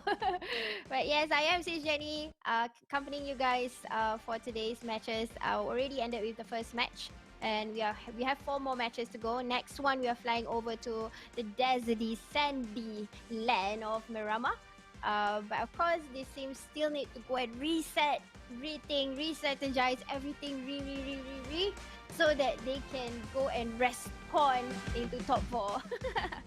Yeah, but that is what it is. They have to get into the top 4 in order for them to move up to the next round. But of course, there are prizes up for grabs if they don't make it into the top 4. And if those of them who make it to the top 4, there is prizes up for grabs. And this is a prize pool of 5,000 USD, guys. Amazing prize from Tencent. Of course, this is not this won't be happening if it's not because of Krafton, Tencent Games, and Lightspeed and Quantum. And of course, the official sponsors for today's event is Udo, a telco company, and Xiaomi, a smartphone company.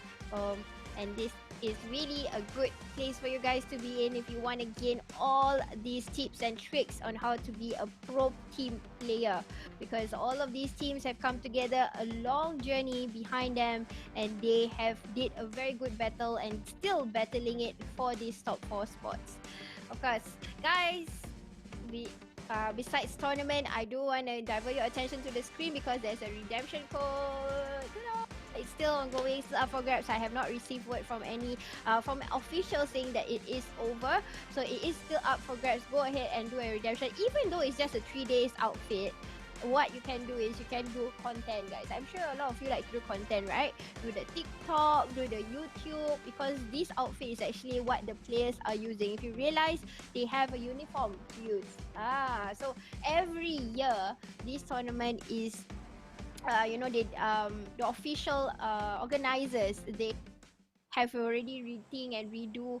They have re-strategized, making it more tougher for the teams. Hence, they have uniforms, so it's not easy for them to go and see which is this player from which team, because when they were to knock out one another, it is still going to be team 1. You have no idea who you have knocked out. Alright, so look at the flight route again. Today's flight route is simply awesome. We saw how the flight route was in Erangel, and now in Miramar, it's also awesome. It starts in Campo Meleta, ends in Minas Desa near prison over in Miramar. So this is really a good flight route for any of these teams to go to the places that you want to be.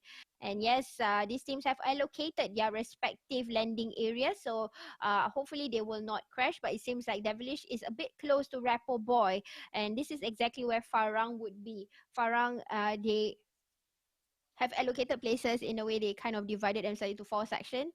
You can see it's a stretch of road heading towards the main road. So this is quite smart of a rotation here. Adik Luke is moving a bit ahead in front, a bit close to the green boss. A bit close to that team, but I think it is doable. They definitely know this place by heart already, but the circle, the circle. It's not say it's a hard shift, but it is the same circle as yesterday. If you guys remember the first Miramar, it closed into the south side. A bit of the percentage goes into the water, about 20%. So hopefully we don't see a water circle, because you know that is really hard to fight when it comes to a water circle. Okay, so let's talk a little bit more. Those of you who have been tuning in to watch PMPL over the past few seasons, but this year is a little bit different on how these teams qualify. We have the invited teams, and we also have the teams that have to compete in order to get themselves into the next stage. Okay, so the invited teams are 12 teams from season 3 PMPL, if you watch them, and how they qualified back then was through PMCO. So it was a different affair. This year again, change a little bit, because it's good. Change is good. Okay. Sometimes you know they're a bit complacent. They're like, oh, why it has to be this way, this way. But actually, change is good. That means you can beat all the odds in a way. Either it gets easier or it gets harder. You can comply to certain situation. You know how you react and stuff. Alright, let me fill you in with the top 12 teams that is already waiting for them. In fact, 14 teams is already waiting for them on the next stage already. And this is teams from Malaysia. Most of them are from Malaysia. RSG Malaysia, Geek Fam, Anti-Circle, J8 Esports, EVOS VIP, Homeboys, Team SMG, Team Secret, Dingos, R2K, Tauge Ayam, Team Wales, Grid G, Ares, Yudu Gang, YSX Esports, and Team Bosco. So the ones that just got into that, in a way they are waiting for PMPL, is actually Grid Ares, Yudu Gang, YSX Esports, Team Bosco. So these are the 4 teams that just made it through the PM and C zones, and they got into top 4. And that's why you don't see them here, because they are already waiting in season 4. Because I think some of you are actually asking for Team Secret, Dingos, RSG. They're not here because they already made their way there. So right now, we are waiting for 4 more teams to join them over into PMPL S4. And the verdict will only be written today after the 5 games. This is only the second games, and the teams that is playing right now in this PMPL playoffs versus MYSG, we got Mugen, Almighty, Estrella, SG, Devilish Esports, Divinity Esports, XTF, Kimi Tech, Team H2O CG, SM Vincer, VXM, Slumber, Farang Legend, NC, NV4A, the Green Ghost Esport, and Extra X. So these are the teams that will try to compete for the top 4. Current top 4 is actually 3 Malaysian teams and 1 Singapore from the overall standing after 6 matches. Okay, so that's not the final count. We still want to wait for more. What will happen? A lot of things can happen, and this is going to be the first Miramar play. Definitely will be a different gameplay than yesterday, because like I said, today a few teams will do a comeback, and in fact we did see a lot of these teams doing a different meta just to get the kills, just to get the points. Most of them are actually crashing, so in order for them to secure the points, because point matters, guys. Other than placement points, you need to help your team getting extra points by doing the elimination process. So you need to at least keep on eliminating teams after one another, a wipeout if possible. Okay, so we're looking into SM Vincer, who is currently in their first choice of drop spot, which is in Al-Azhar. And they have this compound all by themselves. Nearby them is actually Farang, the Green Ghost, and also Devilish Gaming on the north side in Campo Meleta. But moving into Impala, we've got to see Seal SG having this compound all by themselves. NC decides not to come here anymore. Initially, they used to crash with Seal, but right now I think they have comfortably landed in Alpazo. Raul from Devilish have made his way downwards from Campo Meleta, probably going towards the south circle that has already shown itself. So they have to make their way now, because as of now, the distance that they need to cover is quite a bit. Over in Chumasera, we've got Almighty. She's just looting the place by themselves. So it seems like they have moved a little bit. They got to do their looting early. 6 minutes in the game already. So a few teams already have covered the areas to get their loots. And then we've got Morgan over in San Martin. Hacienda El Patron on the top portion. But this is still San Martin having this entire compound by themselves to get the loots. And then good to go to fight later. We've got Nasty Cabo, Requiem and Insider. 4 of these players are seasoned players from PMPL Season 1. They have played for different teams and they are very seasoned players in for the Singapore scene at least. A few of them are from Kingsman and Devilish and also RSG Singapore. Okay, so looking into Envy Fora, just moving into where they were initially. They are just gonna come in a little bit more in front again because the zone has already changed its place, so they also need to go and move at the same time. Farang is doing the same thing, getting their men in. Probably some of them already found their own vehicles. I think they would preferably to get their own vehicles to move along in Miramar. See, this is a map where you need a vehicle to maneuver around this big terrain. If you are by foot, going by foot is very risky because snipers are here.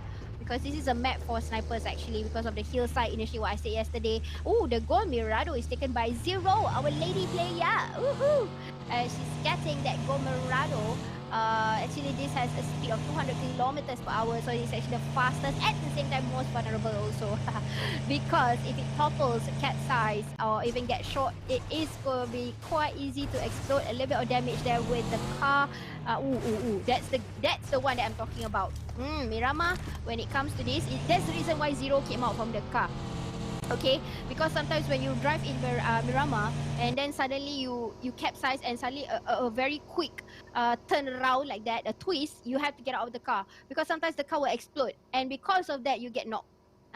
So that's the tricky bit in Miramar, and I think most of these players knows about that. So any vehicle decides to do that action, they have to reset, come out, and just enough time for them to give the breather so that they don't get the knock. Divinity is here over in Minas Generales, so just looting first, and hopefully they can redo what they did yesterday. Honestly, this team made a lot of improvements on their rotation, on their attacking, their assault and things like that. It was unpredictable. This is one of the teams that actually, when I look into their rotation, it did not make sense. But that made sense. That makes some sense. Hold on. Let me just talk a little bit about this airdrop. This is the new gun that is from PUBG.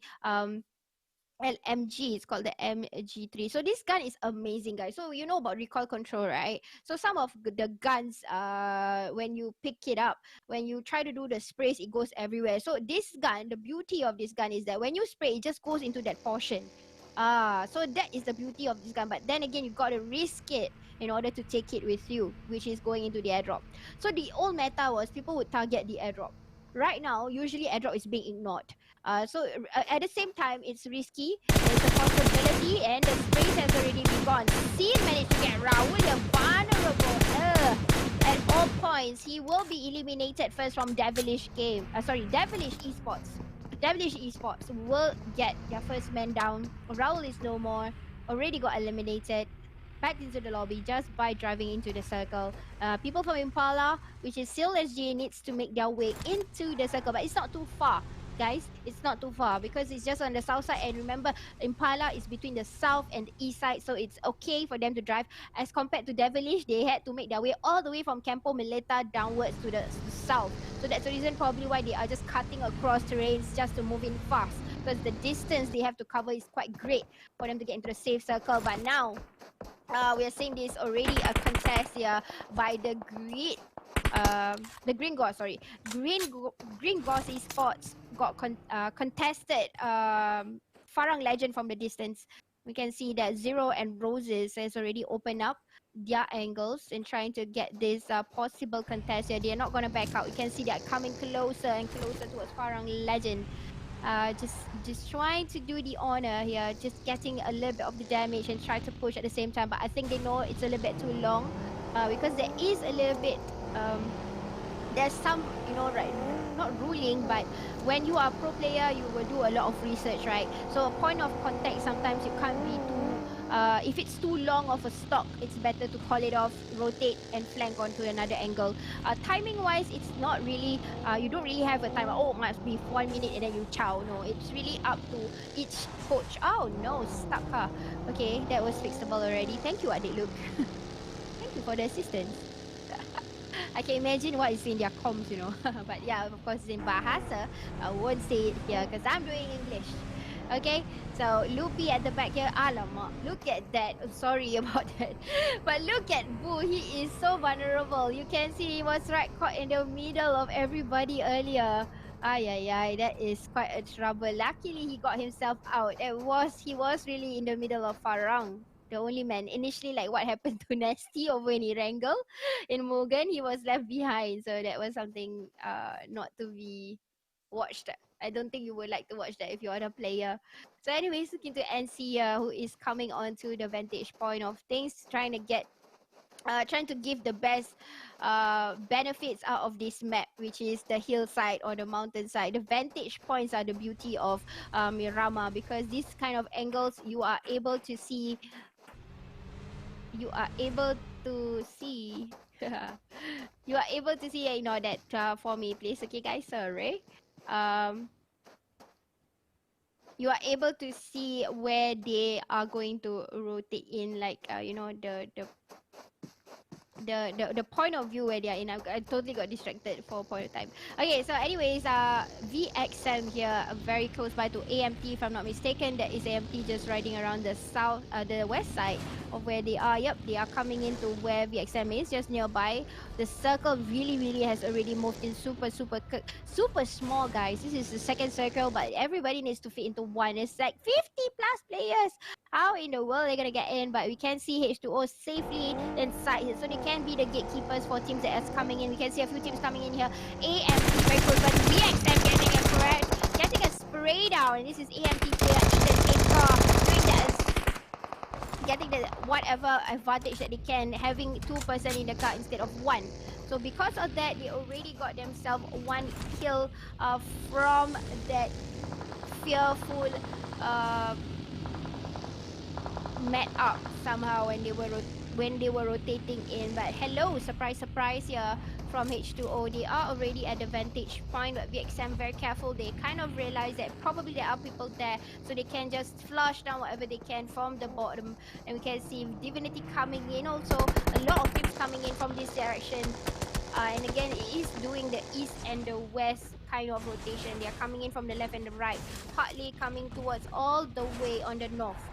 So probably they are thinking, okay, maybe the circle is going to cross into the south, so maybe that's the reason why they are targeting the ones at the base, or the one at the bottom portion of the current circle. Now tapping here is done by the UMP and a Vector.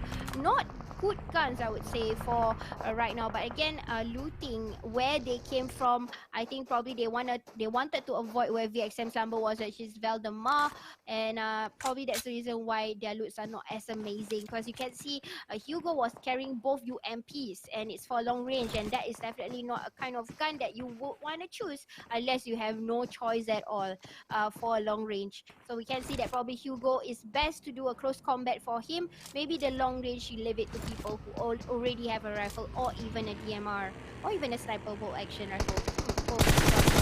Now we can see Divinity here, Farang and Legend contesting Devilish Gaming. They exactly know where Devilish is, and the grenade is coming in. They gotta be careful. Leon, you are quite vulnerable, but the sprays happen. Farang is hungry. Farang wants more. Juggy is not gonna be possible for Juggy, and he got eliminated also. Devilish Esports number 15. It's not doable for them. It's really not making up for them. Honestly, since yesterday they were not performing at all. But again, it is a part and parcel of PUBG, guys. It is part and parcel. You want it, you gotta get it. And there you go, NC crashing on towards Estrella.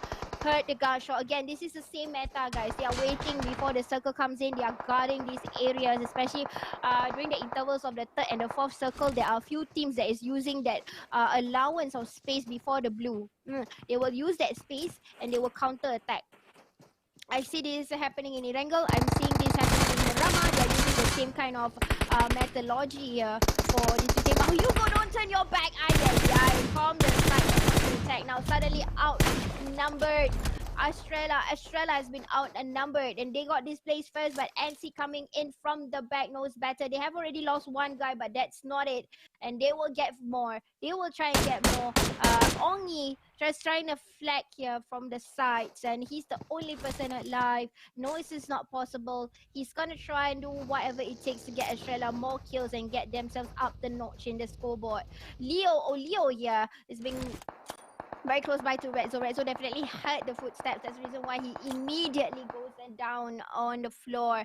But it's quite vulnerable because a grenade will be coming in. I'm not sure he knows about it, and it seems like he realizes that now. Still not moving, still not budging because probably it did not hit him. But gonna move a little bit more, and will sacrifice that buggy first. And now it's gonna be a battle of who gets the shots first because actually only 𝗤𝗀 here. Sprays is happening, and is that doable? Nope, still alive for XTF. 𝗤𝗀 still in the equation.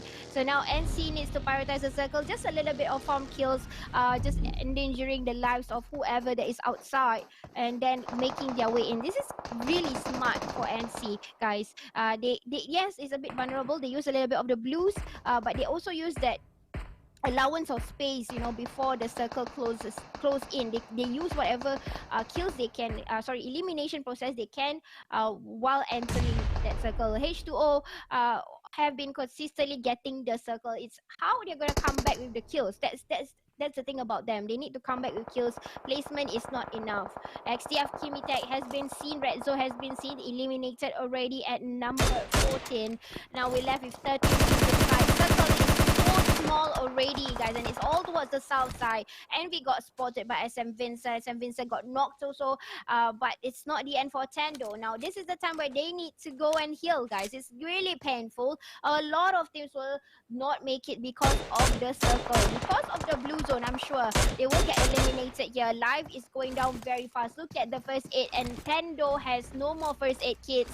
He cannot drive the van. Oh, he can, but it's gonna be risky. They will try to tap this, and 𝗤𝗀 realized that it's a moving vehicle. This is your chance. Come on, do a spray. Do a spray. This guy's not gonna make it. But they did not spray. They probably didn't see that happening, but they can get that one free kill if they know that it's somebody that is kind of like on the floor. They did not realize that, there's somebody crawling right there. Come on, Black, you can see this. You can get one kill. That did not happen. What? No, you just gave the kill to the play zone. But it's okay. It has to happen one more time, and that kind of thing don't happen all the time, guys. That's like a gift from God of PUBG. Like, there you go, one kill. But anyways, let's go in further and see how these teams are doing. You can see a few teams that is currently outside, probably using the same meta here, just guarding, or sometimes it's not just meta. They have problems in coming in the circle, but I'm sure Seal has no problem. It's quite a clearance for them to come in, and they are taking their time to come in first. So they are trying to get into the top 5 slots for the current match. So that probably is the reason why with Thompson gun right now, diverting attention immediately towards 𝗤𝗂. H2O very close into the perimeters of the circle. They just gotta nudge their way in, get the circle, secure it, and maybe try to get the for themselves. But that's Praises. 𝗤𝗀, a very, very consistent player. He's very observant, you know what I realized. He's very observant of his surrounding. He knows what's happening, and immediately when he turns, the target is already on that person. Probably that is the of this player. Raining grenades again and this time it is for Almighty, not for Divinity. Before this, Divinity had this effect, and now they are running around in the house. They're not coming out. They're not gonna contest. They are just outside and doing a spray, but probably not get any much of a damage. 2 men down. 2 men down. Almighty got defeated by 𝗤𝗀, and 𝗤𝗀 is the same team that crashed into Divinity. They mean business, guys. They can do crash, they can get kills, and they can get elimination points. So this is how they're gonna come back. This is how what they're gonna do. They're gonna show it off that this is what they have as a Malaysia team in that is fragging. The Divinity chief managed to get NC. 𝗤𝗀 got eliminated. 𝗤𝗂 helping out NC to get eliminated. Probably, there you go, eliminated straight away. 3 kills for H2O. They are coming back with the elimination points, and they managed to get that secure here. But Divinity Chick with a good placement. This is a very good vantage point, but at the same time vulnerable. What they need to do is they need to get whatever elimination points they get, and it seems like Chick will want to use this barrier here before they crash into H2O. So they're still using the open spaces, but it's super vulnerable. You see the shots are coming from the top side, which is Astra. Has seen them in the radiance, in the radar. They have seen them in the radar, and they need to do the smokes. They cannot push H2O because they realize it is going to be quite troubling for them. Morgan is coming in, probably doing a kill here. Seeing that as an advantage gift from God here. 2 elimination points for Morgan straight away in the back. Keep it, seal it. No, a done deal for Insider. No problem. Insider realizes there is a big threat right in front, but there is still pack in the smokes. I'm sure he have no idea about it, but got seen here by again Astra X, the eliminators of Miramar right now. In fact, they have been quite consistent, you know, ever since Erangel. Today's Erangel and now this Miramar, they have been farming kills, and they really mean business. They will crash, they will go all out for the elimination process. Seal here being tapped. No more vehicles available for Seal, but they got themselves in the perimeters of the circle, so that's quite good and awesome. An awesome thing for them. At least they can probably secure their elimination points later. Now Farang trying to make the possibilities of what they can do. They really need to make a comeback this time. VXM is spotting H2O from the top, and they are going to corner everybody. They realize that, but Fakir, beautiful shot here, returning the fire immediately, and realizing that initially, but no, Farid is coming back. He's in the open. He didn't use that as a bunker. That's quite a waste, guys. That's really quite a waste. You got to be quite, you need to be alert. That's the problem here with this kind of situation. You need to watch your six. You need to keep turning and turning. This is crazy work, but it's only doable if you're used to this kind of momentum where there's gonna be a lot of chase kills after one another will rain in. The moment you open fire, you know there's gonna be more than one who will aim at you. That's the exact gameplay that's happening right now. Now 7 teams in, we've got Astra X, Farang, the Gringos, Steel, VXM, and Divinity, who's trying to make a difference this time. But it's quite a crowd still. 20 players still alive. It's really quite a crowd. They need to go and eliminate one by one before a turn of events were to happen this time. It is really looking quite risky for the Singapore teams. They have not been getting into the top 5 lately, ever since Erangel match earlier this afternoon, and right now we are only seeing 2 Singapore teams. So I'm not sure what's going to happen. They can just get a turn of events quickly, but again, we cannot doubt too soon, because you see Malaysia teams here, they are gonna hold. They're gonna watch a 6, and some of them are not in the circle, so they're just gonna hold on to whatever they get, because they can. Vulnerability is of course the teams with more men inside, because they need to find places, they need to keep moving. And there you go, VXM getting PG in the crosshair, eliminating or knocking off Roses, and just looking out for 2 more players that is currently at the perimeters also. Luffy, Zero got attacked, and then last person standing is Luffy, who tried to do a revival for Zero, maybe because that's the closest player, but no play zone got the best of them. Luffy is still alive, probably doing a healing game for them. They are probably just doing a healing game, but the circle, guys, the circle is mercy. No mercy at all, because the circle decides to shift into just one team instead of all the other teams that is currently outside of the circle. So this team needs to go and flush, needs to go and eliminate players by players, but Chick got in and then eliminated. So no more Divinity Esports, which means there is only one Singapore team left alive, which is still SG. And they have to make it or break it this time for Singapore, because the rest of them are Malaysian, and they will try and contest it. Still is coming in sneakily. But look at Ezra and Shorty. And Kiri got seen, and Gringos got eliminated. VXM got eliminated. Now left with 3 more teams in, and Penta will make it happen. Penta says, I had enough of this. I had enough, but not enough. They will get a chance to reload. Eliminated straight away. One more player for Seal suggestion. That is JJ. What is he going to do? He can't see the man. He can't see the players that cross there, but he did not contest. And this is very vulnerable for him because Farang is coming in also. Either he takes the fight now or he wait a little bit longer. If he wants to do that, he got to get himself concealed. He cannot let his position be compromised right now. And you can see that Farang is going to take the fight. They have moved in front. They have moved in front. They are hungry for chicken dinner. They have not get a chicken dinner. But now, oh my goodness, compromise at its best. And plays on water, doing them a big favor. So still eliminated chicken dinner definitely. And number 3.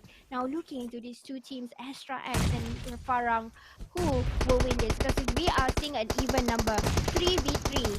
Rambo, Adik, Loopy standing strong, wanting this chicken dinner, begging for mercy, wanting this very bad. Astra doing tactically on the floor. They are getting up, they're getting down, they're rotating high and low. They are so ready for today. They have prep for today. This is Astra. They are showing the world. That they'll be in business, but not enough because Farang get their first winner chicken dinner. Y'all know what it is. I came for the win. Nothing left to lose, but I ain't dead. Going on the line all in. I came for the win. Yeah. Let me tell them all again. I came for the win. Yeah. Let me tell them one time. I came for the win. Y'all know what it is. I came for the win. Nothing left to lose, but I ain't dead. Going on the line all in. I came for the win. Yeah. Let me tell them all again. I came for the win. Yeah. Let me tell them one time. I came for the win. Y'all know what it is. I came for the win. Nothing left to lose, but I ain't dead. Going on the line all in. I came for the win. Yeah. Let me tell them all again. I came for the win. Yeah. Let me tell them one time. I came for the win. Y'all know what it is. I came for the win. Nothing left to lose, but I ain't dead. Going on the line all in. I came for the win. Yeah. Let me tell them all again. I came for the win. Yeah. Let me tell them one time. I came for the win. Y'all know what it is. I came for the win. Nothing left to lose, but I ain't dead. Going on the line all in. I came for the win. Yeah. Let me tell them all again. I came for the win. Yeah. Let me tell them one time. I came for the win. Y'all know what it is. I came for the win. Nothing left to lose, but I ain't dead. Going on the line all in. I came for the win. Yeah. Let me tell them all again. I came for the win. Yeah. Let me tell them one time. I came for the win. Y'all know what it is.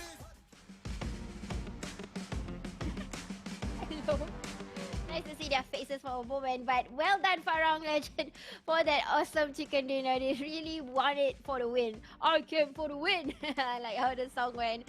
But yes, well done for that first chicken dinner. In fact, this is their first chicken dinner, including the screams. Yeah, so they were playing screams, they did not get chicken dinner, and now he finally got it. So really a good job to that team, finally getting a chicken dinner.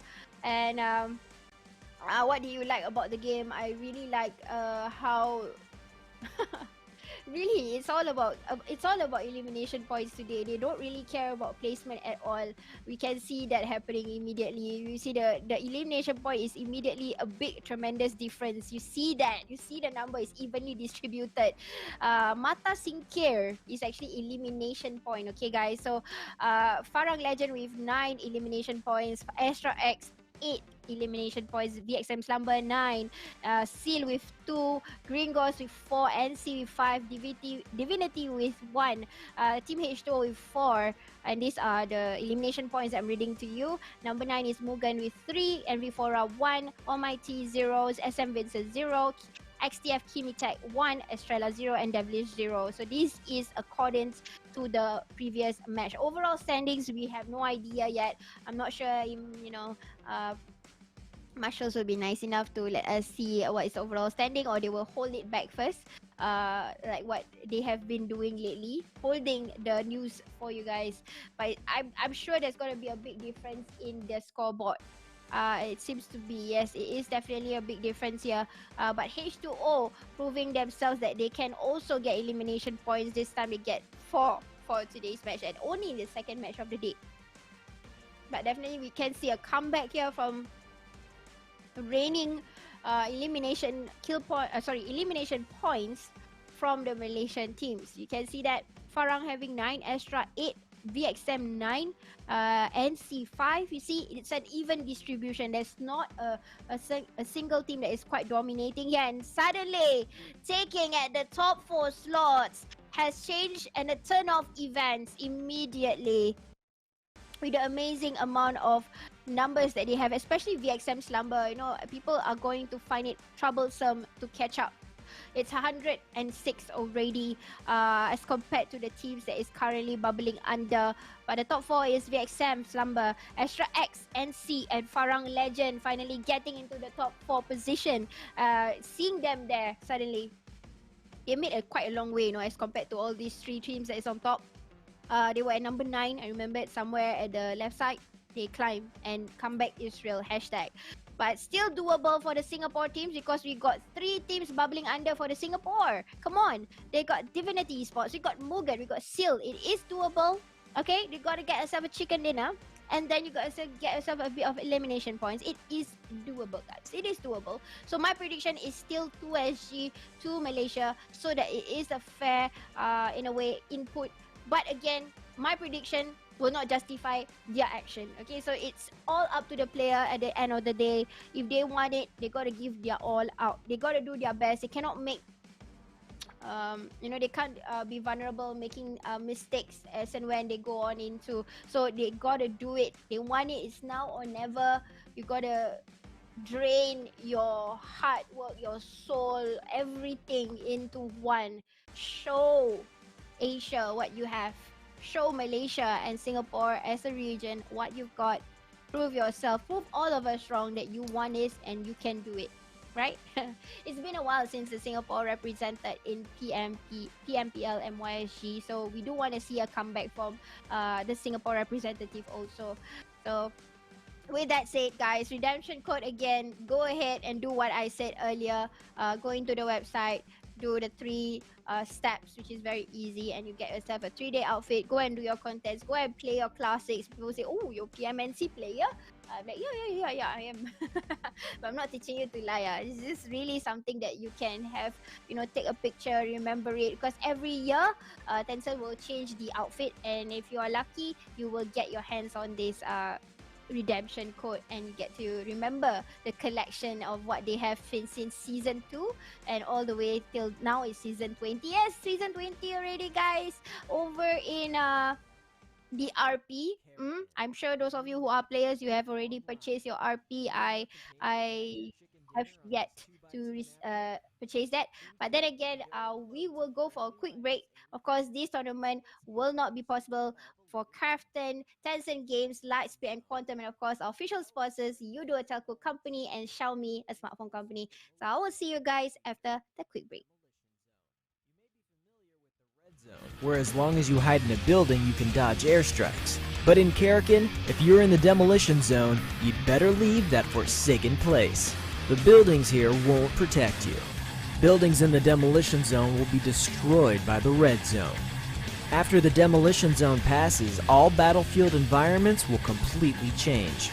This will obviously bring more variety to the battlefields. Breakable walls. There are a load of walls in 𝗂𝗃 that don't look all that strong. If you have a Panzerfaust or a sticky bomb, you can break down these walls to explore the worlds behind them. This improves your mobility massively. Imagine the enemy waiting by the door for you to come out, and you make the great decision to suddenly smash down the wall and take them by surprise. Of course, there's also whole new worlds and a wealth of supplies behind these walls, just waiting for you to explore. Thin walls. Many buildings in 𝗂𝗃 have walls that aren't that strong, as well as walls that you can blast a hole through. There are also some extremely thin walls. You can break through these walls with bullets to attack your enemies. So be sure to look out for these walls, but don't use them as cover as they won't protect you. New items. Panzerfaust and Sticky Bomb. In 𝗂𝗃, we've added these 2 brand new items. First up is the Panzerfaust. Yes, you read that right. As well as payload mode, you can also see it in classic mode. I heard you're good at the Car 98K. Let's compete who shoots more accurately. The sticky bombs are mainly used to blast through walls, but watch out, as some cunning players may have a few tricks up their sleeves that make this item quite interesting. Well, that about covers everything you need to know about 𝗂𝗃. So, what are you waiting for? Hurry up and try out these new features with your friends.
Whoa!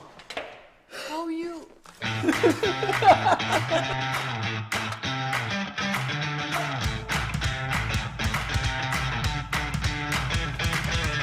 Yes! Thank you, bro.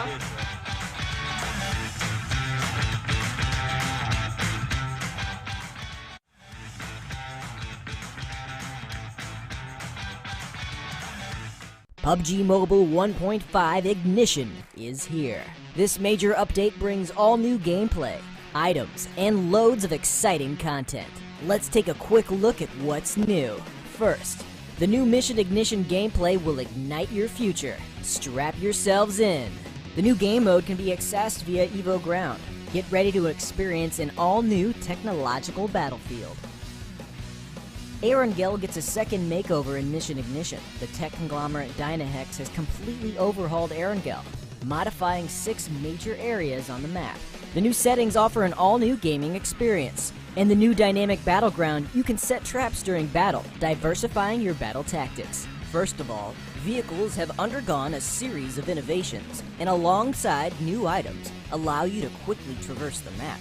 Mission Ignition also caught the attention of Tesla, which has established a gigafactory on 𝗂𝗃𝗃 and provides autonomous driving and transportation throughout the island. Take the Model Y out for a fully automated spin and receive a variety of supplies from the semi. You all must be excited already, but there's still much more waiting for you to explore. New weapons and attachments have been added to Mission Ignition. Behold the 𝗂𝗃𝗃𝗃. It's an assault rifle that fires 5.56mm rounds and features 3 firing modes: full auto, burst, and single fire. Its precision will help you more accurately hit your targets. 3 additional weapon attachments have been added: the ergonomic grip, muzzle brake, and drum magazine. Try them out to see if they fit your combat style. 2 new tactical items have also been added to high-tech 𝗂𝗃𝗃: tactical marker and riot shield. These items will truly diversify your strategies. Use them wisely to come out on top. Besides the new Mission Ignition gameplay, Classic Mode is optimized to further enhance your experience. We've added a new weapon, the MG3, to airdrops. It fires 7.62mm rounds and has 2 unique firing modes, 660 and 990 rounds a minute. These modes will help you deal with all kinds of situations. Attach a bipod to the MG3 to greatly reduce recoil while prone. Say goodbye to the M249 in airdrops, and hello to finding it all over the place. It can now be found in all of the classic maps. In addition to the new weapons, a new feature, throwable consumables, has been added to classic mode.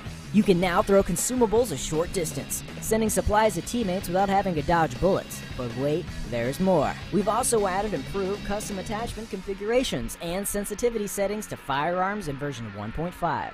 You can now customize preferred attachments and the sensitivity of each firearm, greatly improving your gaming experience. We've heard your calls and added glass windows to 𝗤𝗂𝗍𝗶 and Miramar in this update. In these two maps, we've added glass windows to some buildings, which can be smashed using melee weapons, shot with firearms, or simply jump through. However, glass is noisy and does not respawn. Be mindful of making a racket when jumping through a window. Finally, to make chicken dinners even more exciting, the team MVP can now summon a statue in a designated location and use special celebratory emotes. Of course, there's much more to this update than we have time for. We'll leave it to you to uncover all of the upgrades and modifications. What are you waiting for? It's time to rally your crew for battle. Follow the official PUBG Mobile social media to stay up to date with the latest PUBG Mobile news and content.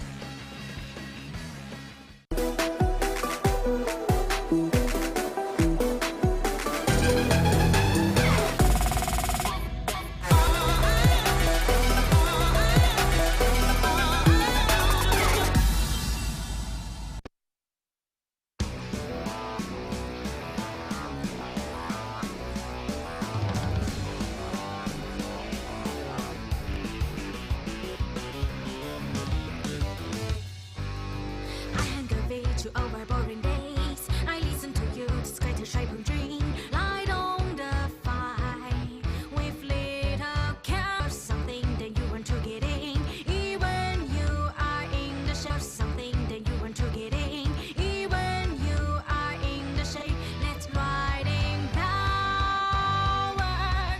Tell all about the man, then pick up your self-confidence. Light on the fire. I know you're busy chasing your options, so I leave it together whatever happens. Although sometimes they'll exhaustively confused through the process. I know you're busy chasing your options, then place who can to be following the side or fire up the power.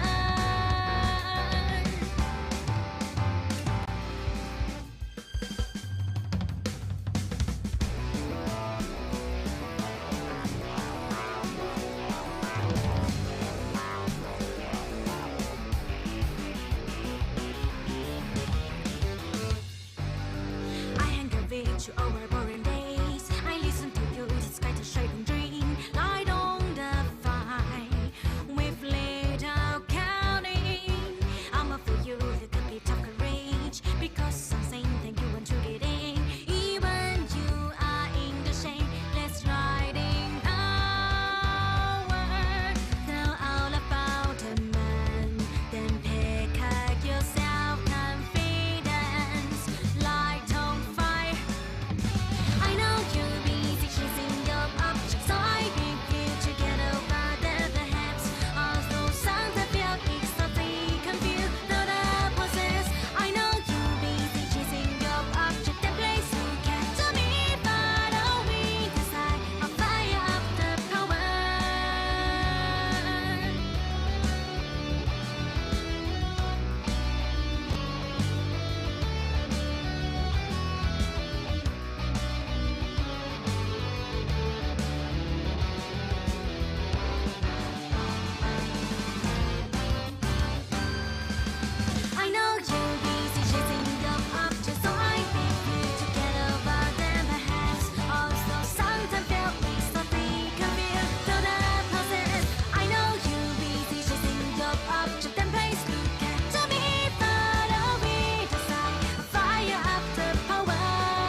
welcome back from the break.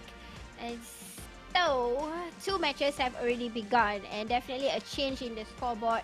Top 4 currently is all the 4 Malaysian teams who has reset and really going for the elimination point. So really mean business this time. If you really want it, you really want it, and you really prove your point there.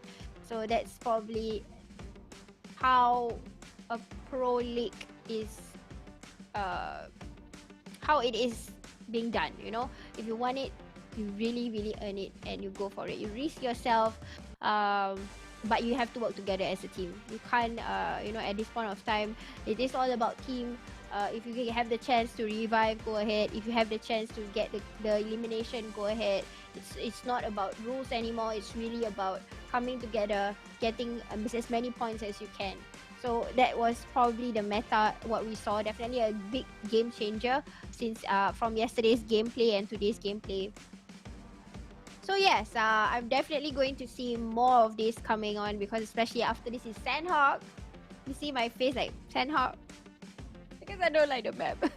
It's not that I don't like the map. I like the greeneries and stuff, but it's just so hard. It's just so hard, guys. And the irony is that you and me, we are from an Asian country, right? So this map is supposed to be a map that we love, because it's full of, you know, there's forests, there's like rivers. It's exactly how Asian countries is. And this is our map actually, but imagine people actually went on war, you know, in this kind of terrains. It's hard. So in fact, when you play PUBG and Sandhawk, when it's hard, imagine realistic, it is harder.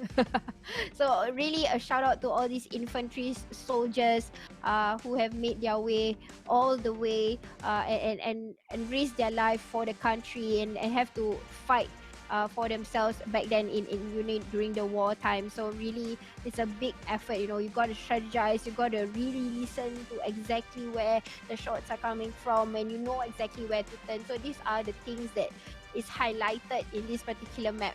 You know, as compared to Erangel and Miramar, if you hear the shots, you can still, you know, there's an allowance of space, a breather for you guys to see straight ahead. But in Sandhawk, there's trees. After trees, there's hills. There's like high what they call it, high grasses, and you cannot see exactly who is inside the grass or behind the rock.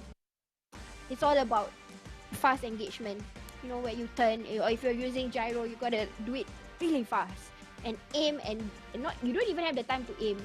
Your crosshair needs to immediately turn to that person's either the player's head or the body, because there is more damage over on that side as compared to the other parts of the player. So it's really all about kill sets and how they need to counter attack when it comes to this kind of situation. So yes, thinking about the map itself is already draining me. I don't know what to expect in this particular match this upcoming. It's the only Sandhawk today. It has been the only Sandhawk yesterday, but yesterday was a bit more, you know, a bit okay, relax a little bit. But because today is a final round, so it's going to be a bit scary than yesterday.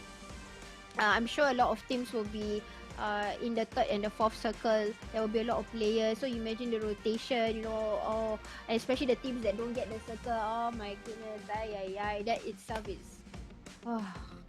it's a lot for me. But of course, we have to watch it. We need to see it. But it's gonna be brutal, I'm telling you honestly. But okay, we're still gonna wait for the flight to take off into Sandhawk. And those of you who just tuned in, I am Sis Jenny, accompanying you today for English casting by FSL, and we are also the co-official streamer for PMP Pro League as for playoffs. This is playoffs MY versus SG, or actually it's MY SG. It's not just MY versus SG. It's actually all these teams were to fight one another. They have no idea who is who. So it is top 4 slots is up for grabs for them to move on to the next stage, which is PMPL Season 4. This is the last group to come in. We already got 14 teams with 16 teams that is waiting already over in PMPL, which will start very soon. After this is over, we're gonna start to have the scrims for this PMPL, and then after that with the tournament. So that is definitely for every one of us to wait and see who will be coming in, especially this last few teams that were to come in. Of course, as much as possible, we want to have a good ratio of 2 different countries to be in, especially Singapore, because they did not represent PMPL for the longest time already. I think this is like maybe, okay, not longest time, but season 3 and season 4, they gotta have somebody there to represent, because season 3 there wasn't any Singapore team, only a Singapore player, which is actually Vex, who played for R2K, who is also proceeding towards the next round, which is not Vex lah, but the team, his previous team, which is R2K, will make their way into the next round. So the teams that's already made their way into the next round is RSG, Geek Anti-Circle, EVOS VIP, J8 Esports, Homeboys, Team Secret, let's say SMG, I did right, 𝗤𝗂𝗣𝗍𝗍, Dingos, R2K I said already, and Team Wales.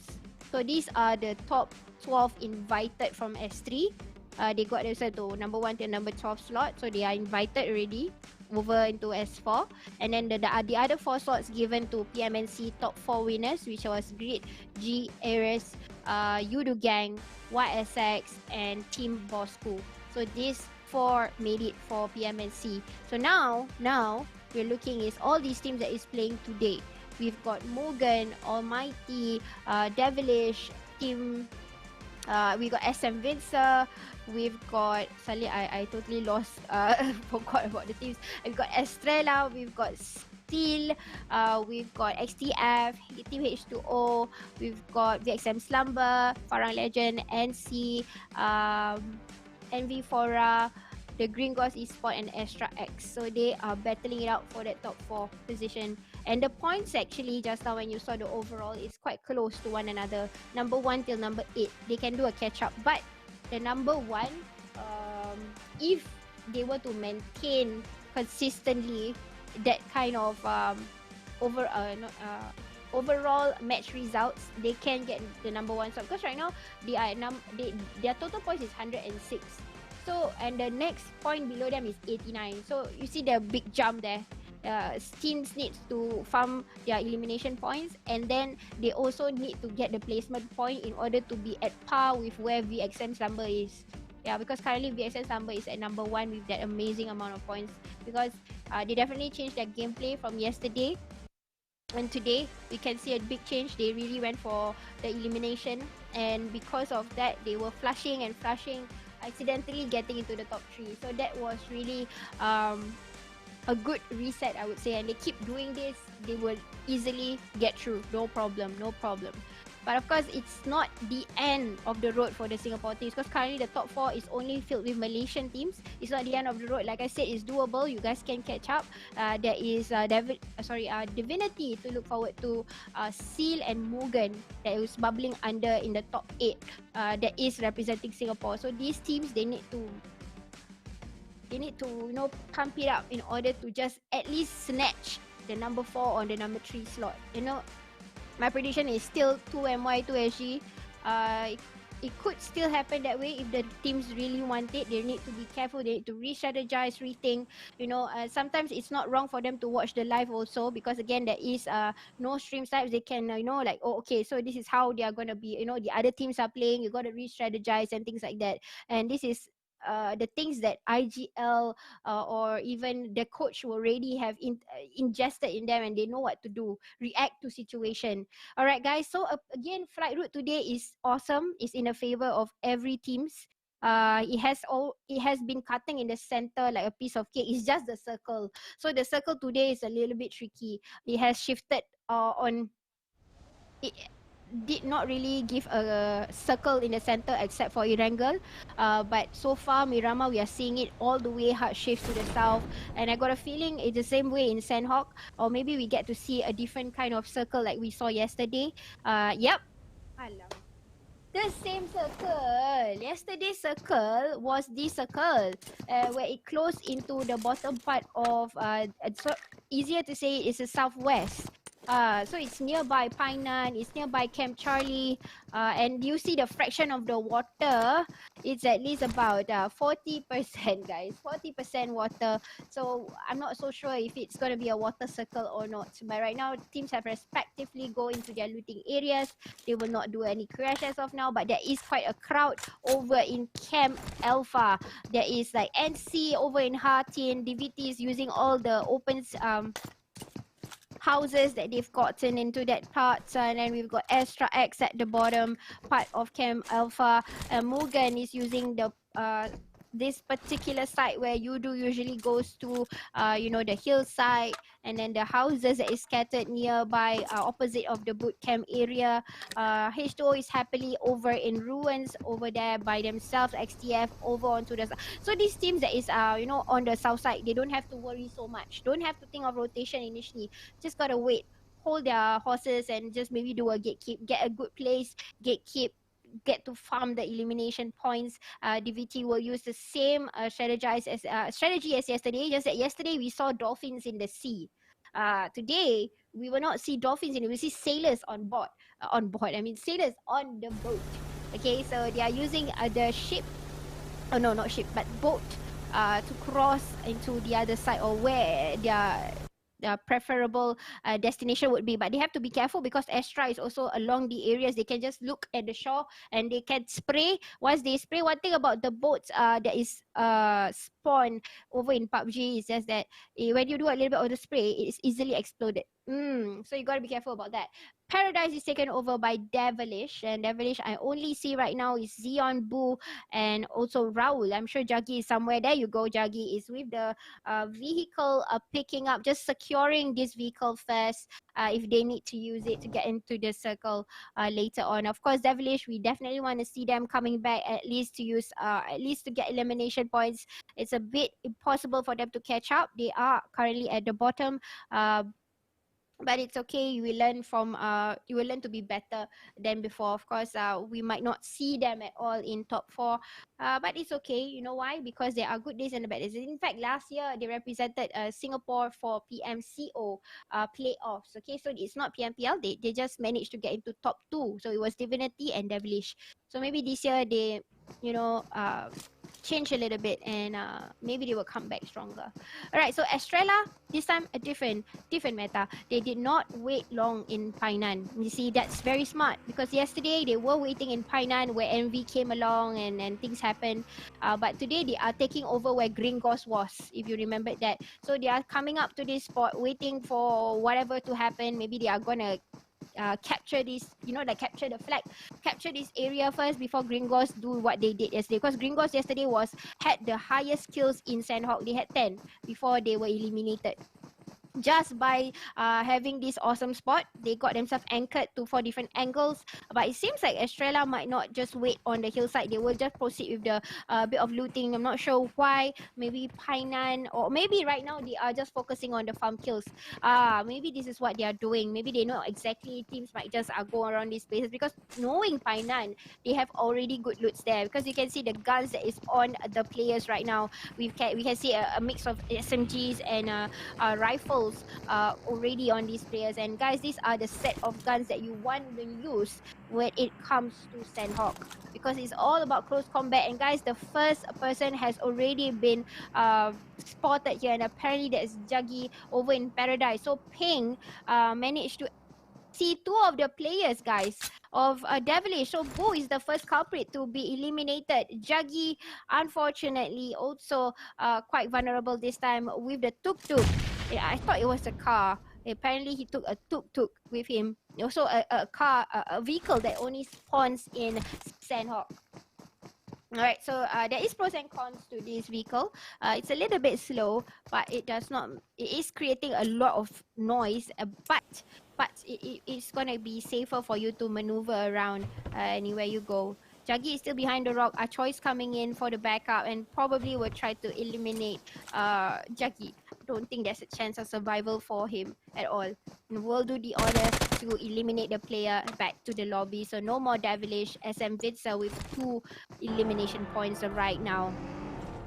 Oh, so yeah, I was right, guys. So he did manage to get a co-op car, just that he decides to use the tuk-tuk to rotate in, but that did not happen for the two players of 𝗣𝗆𝘆, unfortunately. But looking into Estrella right now, the smart way, what they are doing is, and Mugen spraying off. This might be a bit vulnerable for Ongi. But that buggy, definitely you cannot use it anymore. Mugen has already struck off the areas. They have come out from where they were, straying away. They're trying to farm the kills, aiming towards Zot, and also Ongi with 1 HP left, super vulnerable, and he's making his way across near towards his teammates. Still the sprays is happening. They will not do the contest further. They have not gotten themselves any knock. Estrella just waiting for them to budge in. These two teams are having almost a similar mindset where they are coming into the hillside. They are waiting for teams to come in. But again, vulnerability at its best also, because these areas are open. So sometimes when you don't expect, people can see you from a different angle, because as in Sandhawk, one thing when you are on the hillside and whatnot, different angles give a different different view. So maybe from Gumi, if you were to climb up a little bit higher, if he were to climb up a little bit higher, he's able to see free elimination point just like that. So that's why I said, Sandhawk, you gotta do a fast reaction. You need to know exactly where the shots came from, or who. For example, you are the team in the middle, and then there's two teams that is fighting across you. You need to justify exactly where the shots is coming from. Is it from the left or the right? Which kind of angle? And you need to get out of the angle in case they decided to do a shortcut and they say, okay, I don't want to spray that guy. I actually see somebody in front of me. I will go for him first, and then I'll proceed to what I was aiming for. Yeah, things like this could happen. So being in the open is vulnerable. At the same time, it is also a pro and a con. So pro, obviously you can farm kills, but you need to have a good reaction. You need to turn fast, you need to act fast, and things like that. So now we are looking in EV or Kagura. Okay, Kagura, he is quite popular amongst the Malaysia and the Singapore scene. He's being a lot of people have been asking for him apparently. So this is Kagura. It's just that he changed a different name, and that is EV.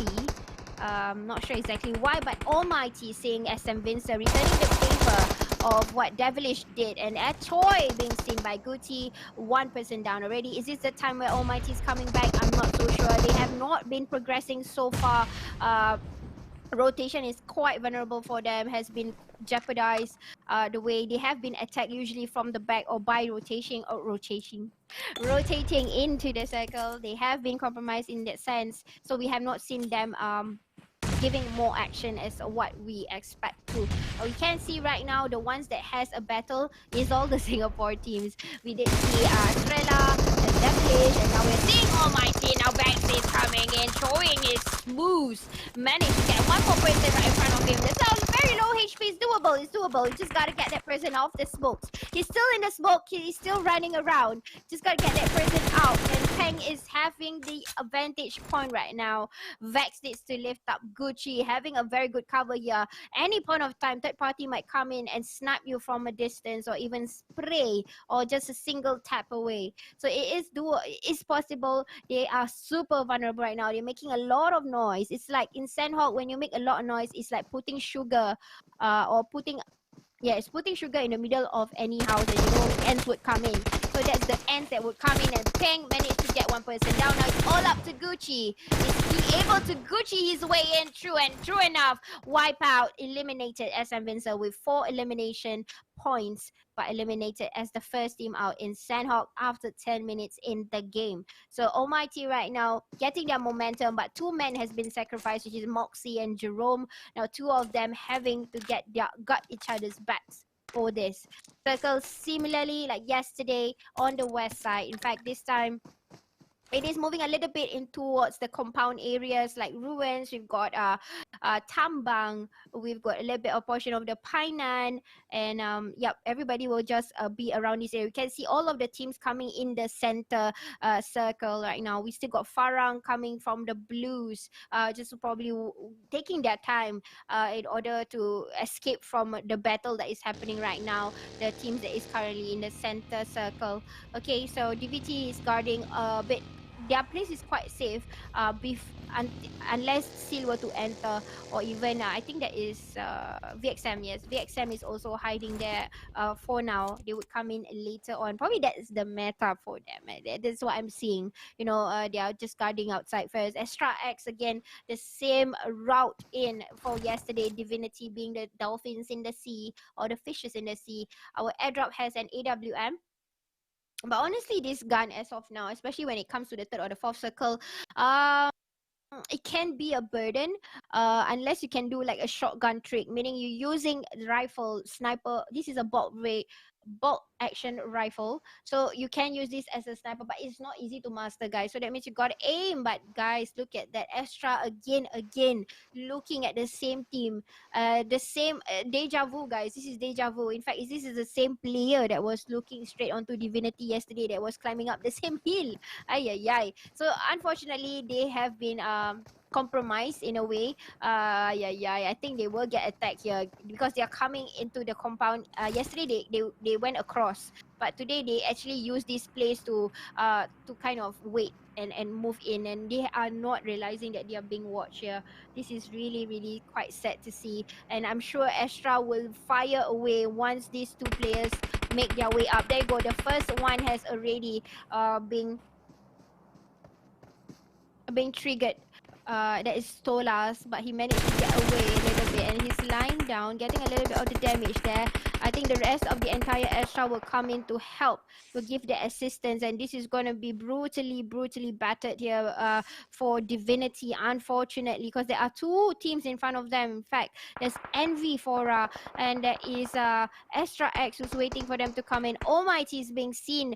Gucci is down. TGE seen already. Gucci in the way, so left with only Vax, the only man for Almighty right now. But as of now, we will want to see how Divinity is going to counter this, because it's going to be very tricky. Envy is going to come closer. Astra standing by for them, and the only way is downwards and the other side, so they cannot go upwards anymore. And how they want to get down, it is also quite a vulnerable thing to do, because you see, it's an open land unless they have enough smokes to deploy and just get inside. But then again, even if smoke, sometimes these teams are able to spray in the smoke and eliminate the teams.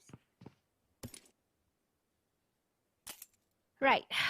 Okay, so right now this is the situation. They are currently stuck for Divinity, and they will probably strategize on how to make their way, and then look into Envy, who is also looking into Astra, and at the same time looking towards Divinity. And 𝗤𝗧 got spotted here, will have no chance at all to stay alive, but already getting that counter fire, knowing there's another team around. They are all ready. Astra X is ready to take the fight here. TGE is there. Farang still making their way in. TGE apparently is looking for Vex, probably getting one knockout there over in the east side of the current circle. But a lot of the teams right now is in the middle. If you can see that, they are just standing by for the next circle. They are not going to farm kills. It's harder to farm kills when you're in the center circle, actually. You need to be in the perimeters or something like that, but because that's maybe the only teams that can do that farm kills is maybe like TGE, Mugen, because they are at the edges. They can see people in the center. Astra probably can do that also. Seal when they come in. In fact, 𝗣𝗂𝗍𝗪, they might be the backstabber for Seal. They got to watch the 6 at all times, because 𝗣𝗂𝗍𝗪 is coming in shortly, and that will happen for Seal if they are not prepared for it. Astra managed to eliminate 𝗤𝗧. No more 𝗤𝗧. Left with 3 more players of the Divinity inside. They are currently stuck. They can't go anywhere. Similarly to Envy, and which Envy is not stuck. Envy can make their move. The only ones that is stuck is actually Astra X and Divinity. They cannot budge. But Star already got some information about XTF. They deployed their members around this area. So not just one angle. They know exactly to the rotation of the other players that might be here. Devilish Zeon is left with Raul again. They have to play passive. They are learning on the information that is already given to them, just like that. And now look at Redzo. He's coming up, but he's going to get a surprise by Star, and Star is trying to get that angle straight, but not gonna give away that position yet, waiting for the trap to come in. And I think as of now, probably they are thinking this place is quite safe for them. And look into Red Zone, that is already getting the knock already. I knew that's gonna happen. 𝗣𝗧𝗇 needs to come into position actually just now. He could have gotten the back of Red Zone, but that did not happen. Now elimination might happen this time, and it's going to be brutal. But no, because Astra X says, what are you doing? You forgot about me. I am going to hit you back. And there you go, backstab. In fact, no more. H2O getting the best of things, getting a kill still right there. And then look at Zek's. Zek's. Right? X, I mean.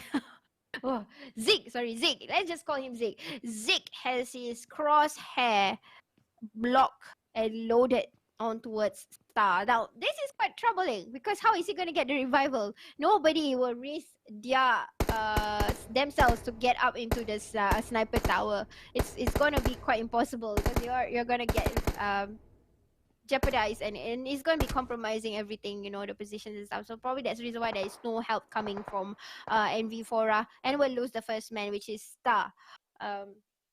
Okay, so Devilish again getting the information. They definitely hear the fights, and people might think this place is quite safe. Nobody is here because I don't think there's any car. They probably put their cars quite far away from this location.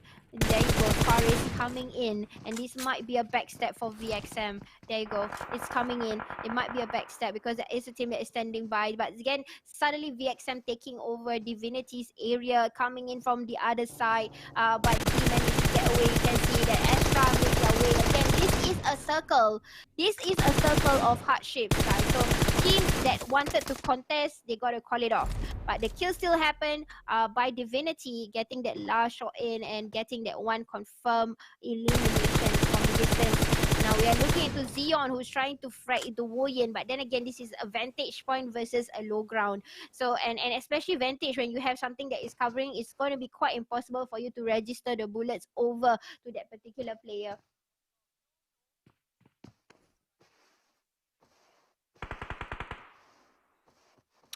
Alright, so the circle again, guys. Oh,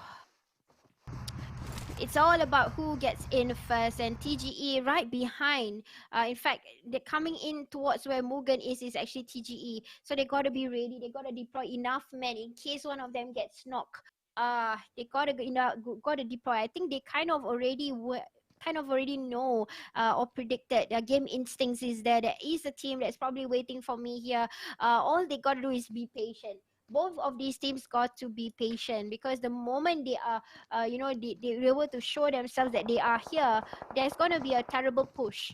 And it's going to be, it seems like, and there you go, Mugen returning the shots from the hillside, a vantage point there being, two men was deployed a bit higher up the hill. Now they are using the shorelines to walk in to the current circle. So they might get away. Very smart move by Zero here. But being spotted, that is by 𝗂𝗏𝗄𝗏 and Nasty covering these angles. Actually, Insider and 𝗂𝗂𝗹𝗆 is standing by the being gatekeepers of the bridge. At this point of time, it's hard to say that it's quite okay for you to do a clearance, because these teams are using the shorelines to run on. The only way to stop TGE is there is another team that is on the opposite of the shoreline or can see them running at the shoreline. It can be a hurdle for them to overcome that obstacle. All right. But Mugen realizing also their shots are attracting people. They realize there is people coming in also. You know, this kind of thing, there has to be a quick kill. A quick elimination process. The moment you spray, you make sure you get the kill. So you get that knock, and then after that you get the elimination. That is what you need. But there you go. 𝗂𝗂𝗋 vulnerability already being shown. He got knocked.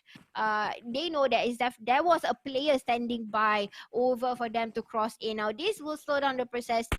The Green Cross probably would slow down and realize that, hey, I can take this and I want to do it. I will try to do whatever I can if it's possible.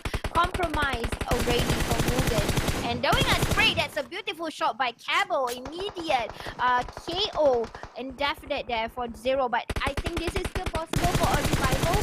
But these teams are again outside of the circle. Farang is in the circle. They're going to be the gatekeepers for Mugen and also Gringos while they are coming in towards, because you see the direction and the angle that they are looking at is on towards the teams here that is making a lot of noises. So still, we've got Jimmy already standing by to do the healing game, probably because Farang also, that's usually what they do in Sandhawk. They stand by a lot of phase 8 kits and deploy somebody to do a healing game. And then slowly Jimmy will come into the circle. And then when it comes in the favor, Jimmy will do the honorary to go and get the whatever elimination points he can get where he is currently at. But definitely he's in the blue. He has a lot of first aids with him right now, and he has started to do a little bit of the healing game. Only the 5th circle is definitely painful. We can see a different gameplay here, but again, it's quite quiet for the Malaysian teams, you know, have not that gotten into that stage yet, but getting that last frag in. H2O again coming back. This is a comeback. Comeback is real for H2O. Already 6 elimination points, and Mugen got compromised here with the Green Gauze, the team that they wanted to gatekeep earlier, but that did not happen because currently Green Gauze is still alive with 4 men still alive. I mean 1 lady. Devilish Esports got eliminated while coming into the circle. And I'm just hearing sprays after sprays. NC seeing Astra X in the radar. We're trying to counter battle here. These two teams at the side of ruins. This is like a drain, or not drain, a small lake near ruins, and you're gonna use again shoreline to get into the current circle. And oh my goodness, look at the circle, guys.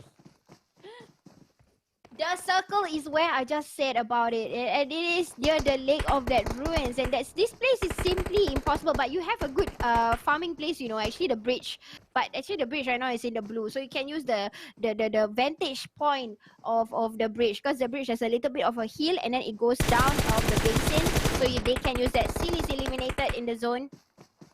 And a little bit of tapping by the teams that is outside. TGE managed to get themselves very close by into the circle. I'm not sure what is the fate of Mugen, who initially wanted to counter-attack the Green Gauze, but apparently they are safe. And they are together with NC. Mugen, one of them got knocked here, very close by to Farang. H2O got eliminated with 7 eliminations. So that's a very good, in a way, boosting for this team. We got still XTF still alive. Nasty already got knocked here. I'm not sure who is the person that is alive for Mugen, but Mugen got eliminated. That's the last player that was in, and that is 𝗤𝗂𝗍, so no more at number 7. And now, again, we are looking into teams that is coming in at the very last few circles. They got themselves ready for that. And then now they are going to target one by one. That is going to come in. You know, this is usually, I think today's meta is all about that. You know, coming into the circle at the very last few minutes, and then who will come in will be jeopardized. And the people in the center will be targeted. In fact, they will be, a few teams will be aiming onto these teams that is already inside. If you realize there is a few teams that is inside and they were safe, but they are no longer safe because the teams that were outside, they conquered. And the teams that is outside, there you go. Farang came in a bit later. NC was over in the north side. They had no they were one of the few teams who did not move in quite early also. TGE, one of the teams that move in quite later. See, all this makes sense right now. This is probably something that you can learn along the way and maybe utilize it in order to defeat the enemies or things like that. Because currently this is working out for them, and this is how they get their elimination points. Even though it's just a little bit, like right now you can see Green Gauze, they get 3, but they are already in the top 4. And you guys remember the placement points, right? The placement points 1, 2, 3, 4 is at least still safe for you to bring home the amount of points. It will help you in the scoreboard. So it definitely worked for them. XTF no longer in. Again, this is another chicken dinner for the Malaysian teams. We got NC, TGE, Farang, and Envy in the equation. They just got to see who's going to frag out one another. It seems like Envy is quite vulnerable because the only player alive is Oi. Ay, but being senior, NC is taking that back in this bag. Back in the bag.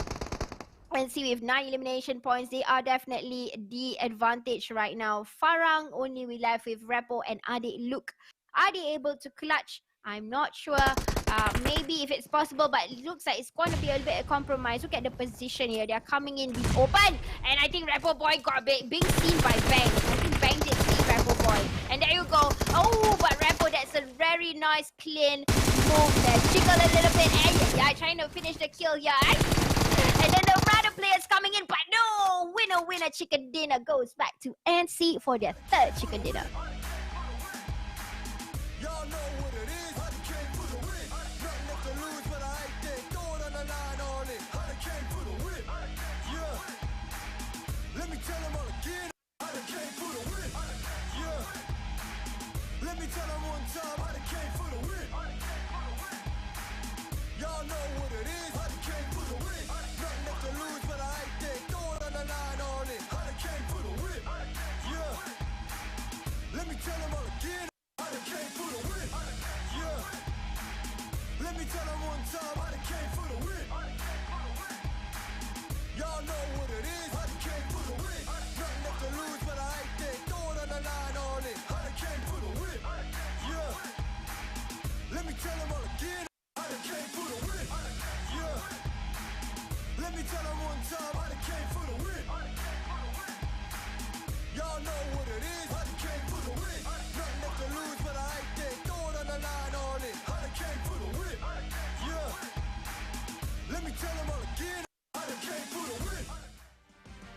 Hey guys, and that was that Sandhawk match. Again, it's the match that definitely is quite scary. You can see the angles, how teams was compromised, from different angles. They were being seen, whether they are behind the rock or from another angle. If you're not fast enough, you're not quick enough, you will not get to survive this map. This is very tricky, and definitely we can see the best of the best coming out this time. And the one that actually get to farm a lot of kills, a lot of elimination points was actually NC. Yeah, they had like about, I think 10 was their finishing points for that round. So, but surprisingly, it's not Erangel. So they won themselves a Sandhawk chicken dinner. So it's not just Erangel that they are masters of. They are basically masters of rotation. Actually, I could see that really well because most of the time they were not contested at all. The place is safe for them for like 2 to 3 circles. After that, then they start to, that's really a big job, a good job for the IGL. So NC at number 1 with 11 guys, 11 elimination points, 26 in total. Farang at number 2 with 3, 15 in total. 𝗣𝗑𝗍 3, 13 in total. Green Ghost 3, 11 in total. XTF Kimi with 3, 9 in total. H2O 7.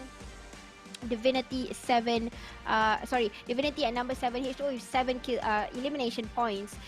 Divinity with 3 elimination points, Almighty with 4 elimination points. Big difference for Almighty this time at number 8. Number 9, SM Vincer, 10, Seal. Number 11, Astra X. Number 12, Devilish. Number 13, Mugen. Number 14, Estrella.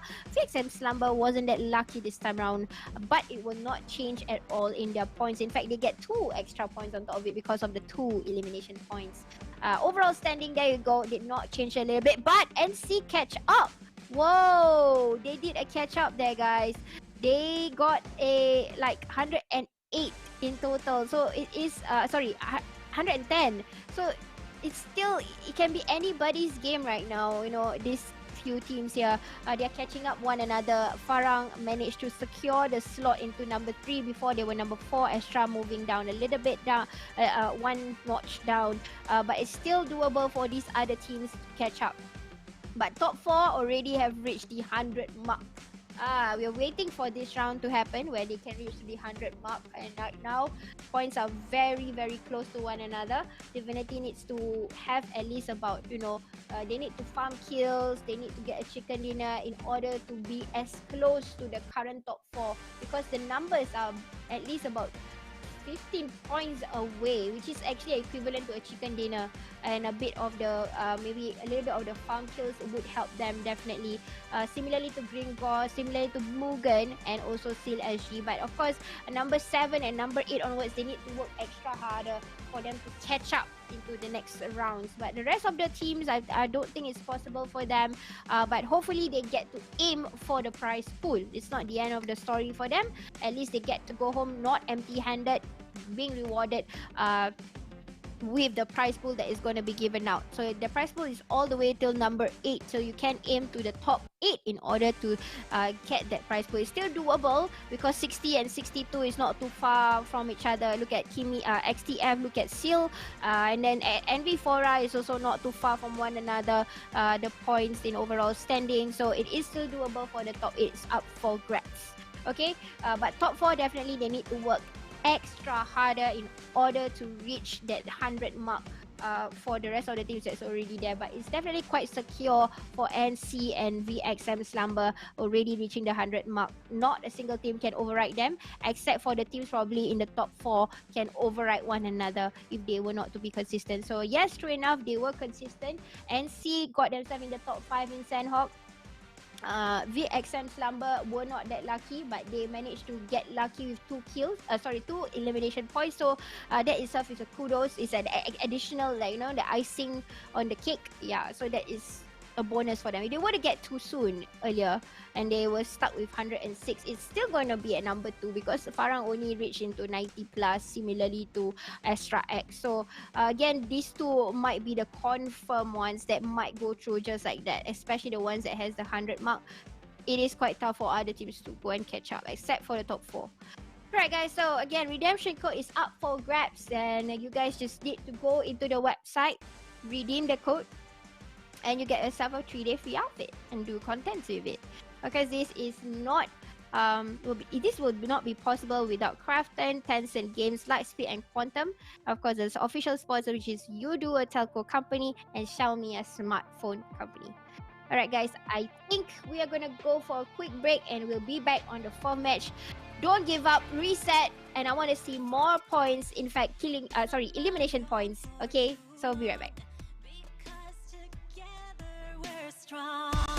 Join me now and you'll see this road leads to victory. I have made up my mind, it's a matter of time. Together we will thrive, fighting is one. There's nothing we can't do, we're gonna see this through, and we will rise up high just like the sun. You're not alone in the circle.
Speed of sound, speed of light, it's all relative. The fastest thing in the world is your mind, and we're only one step behind. PUBG Mobile McLaren, June 1st, coming soon.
already got my first McLaren.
Come in all sizes. Royale Pass Season 19 brings all new microcosm themed outfits. Zip through the battlefield as agile insectoids. To celebrate the 3rd anniversary of Royale Pass, we brought back outfits from past popular seasons and the RP file system. Furthermore, countless items and rewards are up for grabs. Now let us show you how to get these awesome rewards and showcase your career stats. This season's Royale Pass offers 4 elegant outfits: Garden Observer, Trendy Kitty, Insect Queen, and General Beetle. After buying Royale Pass, you'll receive the Garden Observer outfit at level 1, transforming you into an observer that will help you navigate the battlefield. The Trendy Kitty outfit unlocks at level 50. Thereafter, you can choose between the Insect Queen outfit or the General Beetle outfit at level 100. Transforming you into the ruler of the battlefield with leading your followers to victory. At the same time, other outfits and rewards such as the Wonderland motorcycle or General Beetle Thompson can be redeemed by participating in exploration events. In addition to these eye-catching outfits, the Insect Queen, Mini 14, Wonderland AKM, Gemstone Scarab Backpack, and a myriad of other exquisite gear can be obtained by leveling your RP. Popular outfits from past seasons can be obtained from all new faction custom crates. You can choose to join one of 2 major factions, Agent Alliance and Guardian's Might, to receive faction custom crates. Each custom faction crate contains 1 of 3 past outfits. Beating yourself up for not owning a season exclusive item? Don't miss this opportunity. You can ban pick 5 items for free and spend UC to ban pick up to 18 items, increasing your chances of getting the desired gear. You can even switch to the other faction once you've collected all the items from your current one to get even more awesome outfits. Next, the RP file will concurrently go live. You'll receive information about your progress and reward from earlier seasons so that you can showcase them to other players. Royale Pass Season 19 offers 4 all-new outfits and 8 popular outfits from previous seasons. Be sure not to miss out. Royale Pass, you deserve it.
𝗣𝗂𝗃, the new map is now online.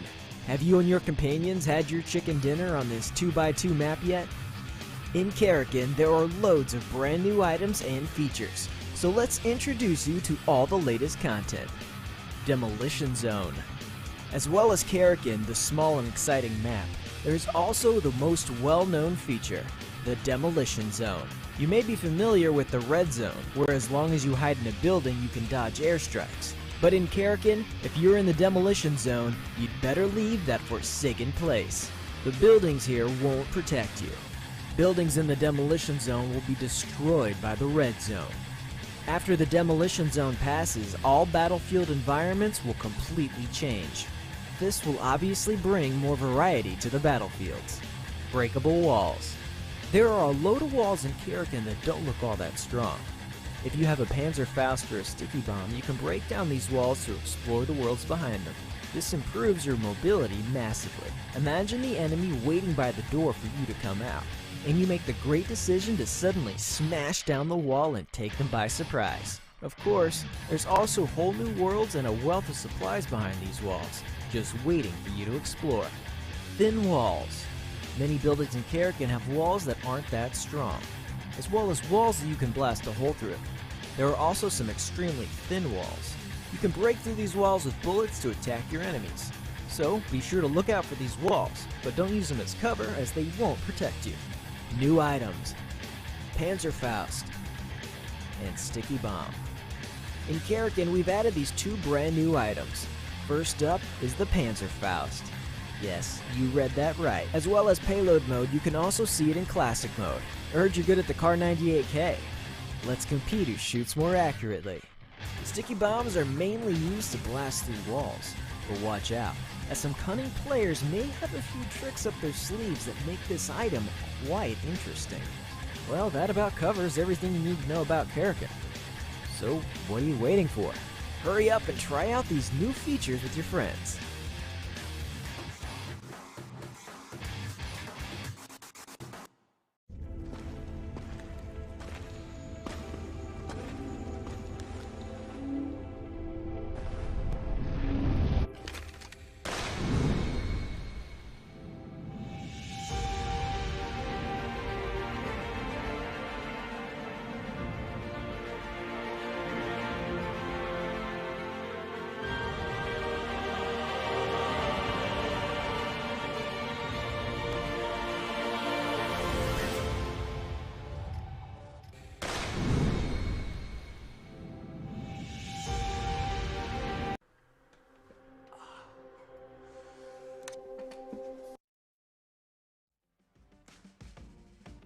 And we are back after the break. We're going to fly over to Miramar again. This is the fourth, sorry, it's not the fourth, it's the 9th match, okay? With combination from yesterday's match and today. So this is the 9th match. After this is going to be the 10 already. After our Miramar, we fly to Wrangell and then the verdict is out. Who will go into the next round and will bring what amount of money home. So guys, do keep your support coming for the teams to read. Give your support in the comment section. In fact, you can do a PM, go and do a PM to them now. Give them a little bit of the booster if you realize if your teams are not you know, doing what you want them to do. So you know what to do. They need that little bit of adrenaline rush in order for them to keep the momentum. It's not too late. Like I said, a lot of catch up can happen. In fact, the top teams can also get too soon. So anything is possible. Anything is possible. You have to keep that in mind. Nobody is perfect. Everyone make mistakes. In fact, the teams that is currently on top can make mistakes also. And it's all up to the players. It's all up to the players and of course up to the viewers and the supporters to give this extra hand, reach that hand out, give them that support. Tell them that they can, because you know, for them to reach this level they have to be a certain caliber, and all of these players, most of them are the same caliber. They are pro players. They, you know, when they go classics, it's easy for them to get at least 10 or 15 elimination points for any of the classic battles. So we know that they are also a threat when you play them. You look up to these players, you know, wanting to be just like them. So yes, these players can do it. It's all about their mindset. It's all about the meta. All about everything. Right now, everything matters. Again, as a team, you have to work together. The strongest one will come out. And in fact, we have been seeing a lot of the chicken dinner with 4 men still alive. From yesterday's game and today's game, a lot of these teams who won the chicken dinner, that particular team had 4 men still alive. So you can read through my words and what you can do in order to get your team going, in order to get this momentum working out. It has to be done right now because it's like the 2 more games. There's only 2 more matches left, and the big maps are here. This is where you farm your elimination points. You get it done and over with. And Sandhawk is definitely hard. You can see the scoreboard earlier. It wasn't as evenly distributed as before. It was quite tough. Like most of the teams would, only 1 or 2 teams would get more. In fact, now we already flew over the land of Miramar, which is currently, not currently, but it is influenced by a country in Mexico, and these are the cities over in Mexico. That's the reason why the certain names have a certain rhyming or a certain jargon when you speak or when you pronounce it. Okay, so flight route today is over in 𝗤𝗂𝗣𝗄𝗃 and in 𝗤𝗂𝗵𝗂𝗃. Again, flight route today has been merciful. It's really awesome. You can go to anywhere. It's just about the circle. The circle is a little bit tough today. It gives you that hard shift. The first Miramar we saw, it was towards the south side, covering a little bit of the edges of the waters, and then near Los Iones, near Minas de Vel, and things like that. But I'm not sure about the first circle that might just close in right now. Hopefully I want to see circle that is away from the south, because I've been seeing south side. Sandhawk is in the south. The only one that was different is Erangel. It was quite on the north and stuff. So maybe get away from the south. I did say that I kind of missed this kind of circle. We didn't get to see this kind of circle for the longest time. But now I'm kind of like regretting the caster's curse about this south circle. Hopefully no more south circle. Let me see a different circle. Oh my goodness. No, it's still in the south. Oh my. Why? Why, Tencent? You like the south? But okay, we get to see this first aggression here. And this is coming from 𝗣𝗆𝘆 versus H2O. They kind of collided. I'm not sure why they are colliding, because if I'm not mistaken, H2O is over in 𝗤𝗂𝗣𝗄𝗃. And then I think this is near La Bendita, or I'm not sure. Maybe it's Minas Generales, or it could be Los Iones, because 𝗣𝗆𝘆 usually will be around that area. H2O will be usually in 𝗤𝗂𝗣𝗄𝗃. Maybe I'm really not sure. Probably I can't tell you better if I get to see the map. It's pretty much huge for me right now to identify exactly where this is. But I think 𝗤𝗂𝗃 will still go for the kill, for the elimination. He will still try to get that player eventually, because it's not going to go off. He's waiting. You can see he's ready, but actually he's being surrounded by the 𝗣𝗆𝘆 guys instead.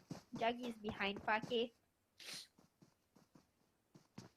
Standing by without the helmet, without a vest, and I think Boo is ready to give a throwable. If I'm not mistaken, I did see a gesture that was about to toss in a grenade, or at least a throwable towards 𝗤𝗃𝗃, because with that can be done. And Juggy actually can see, if he were to stand up a little bit through the window, there is a player over in where 𝗤𝗃𝗃 is in at. There is a player in this bunker.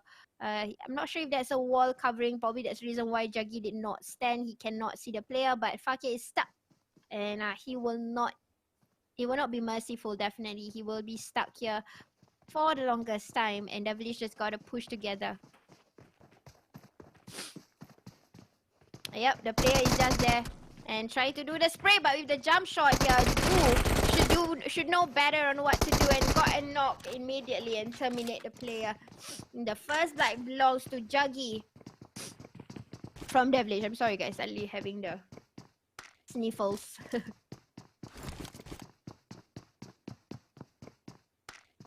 Okay, I'm good.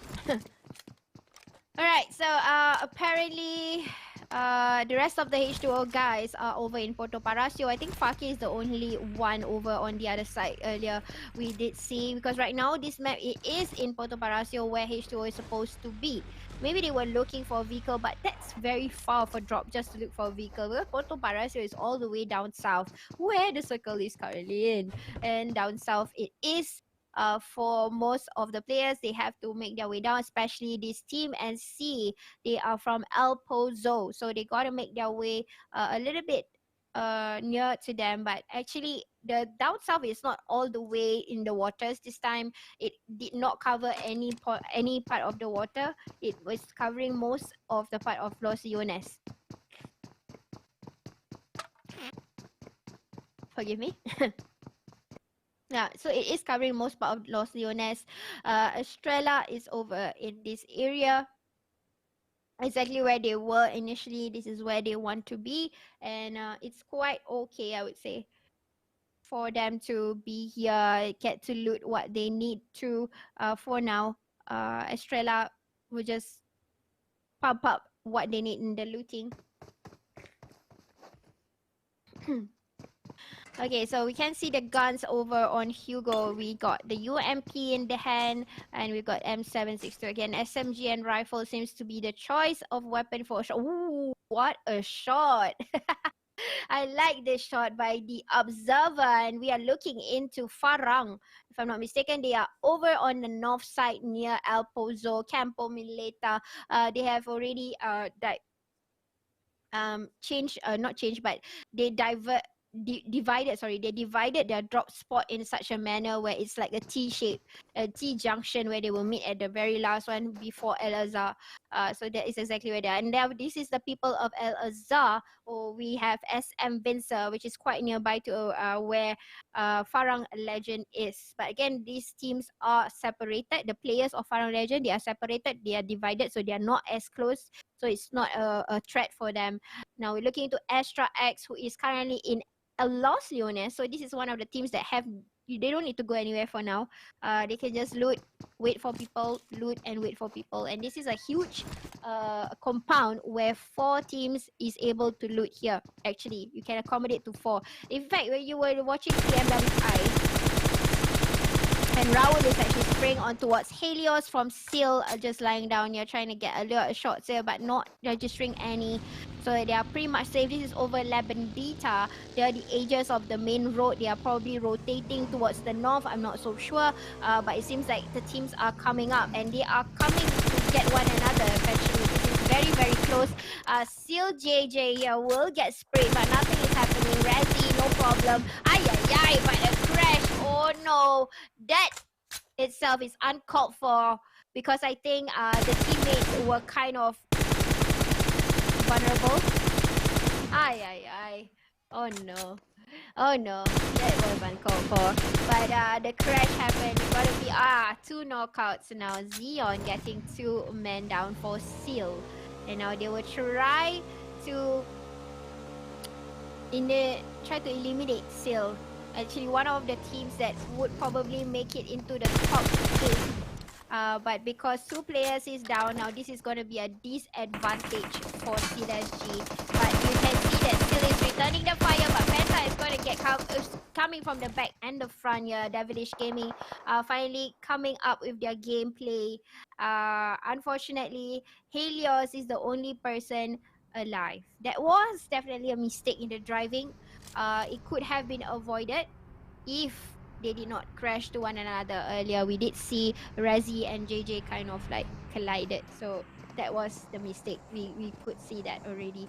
Now Seal trying to make all the possibilities already, but still trying to clutch here, but not gonna getting a little bit of the knockouts now. 2 knockouts can get that confirmed kill, confirm elimination. We'll try to spray on to confirm it for them, and he will wait for more to come. And we are seeing Xeon arriving. This is the IGL of the team coming as a backup, hopefully in trying to get more, because there are already 4 kills for Devilish Esports. You can see a few teams getting affected here. Even VXM is being contested, so as Astra X and NC. It's a reason why it's blinking here, probably being contested, getting a knockout, but not a kill yet. Currently, the ones with the confirmed elimination points is Devilish and Seal. But Seal already got eliminated. Raining grenades, no more. Now 5 elimination points for Devilish, but unfortunately 2 of the players got sacrificed.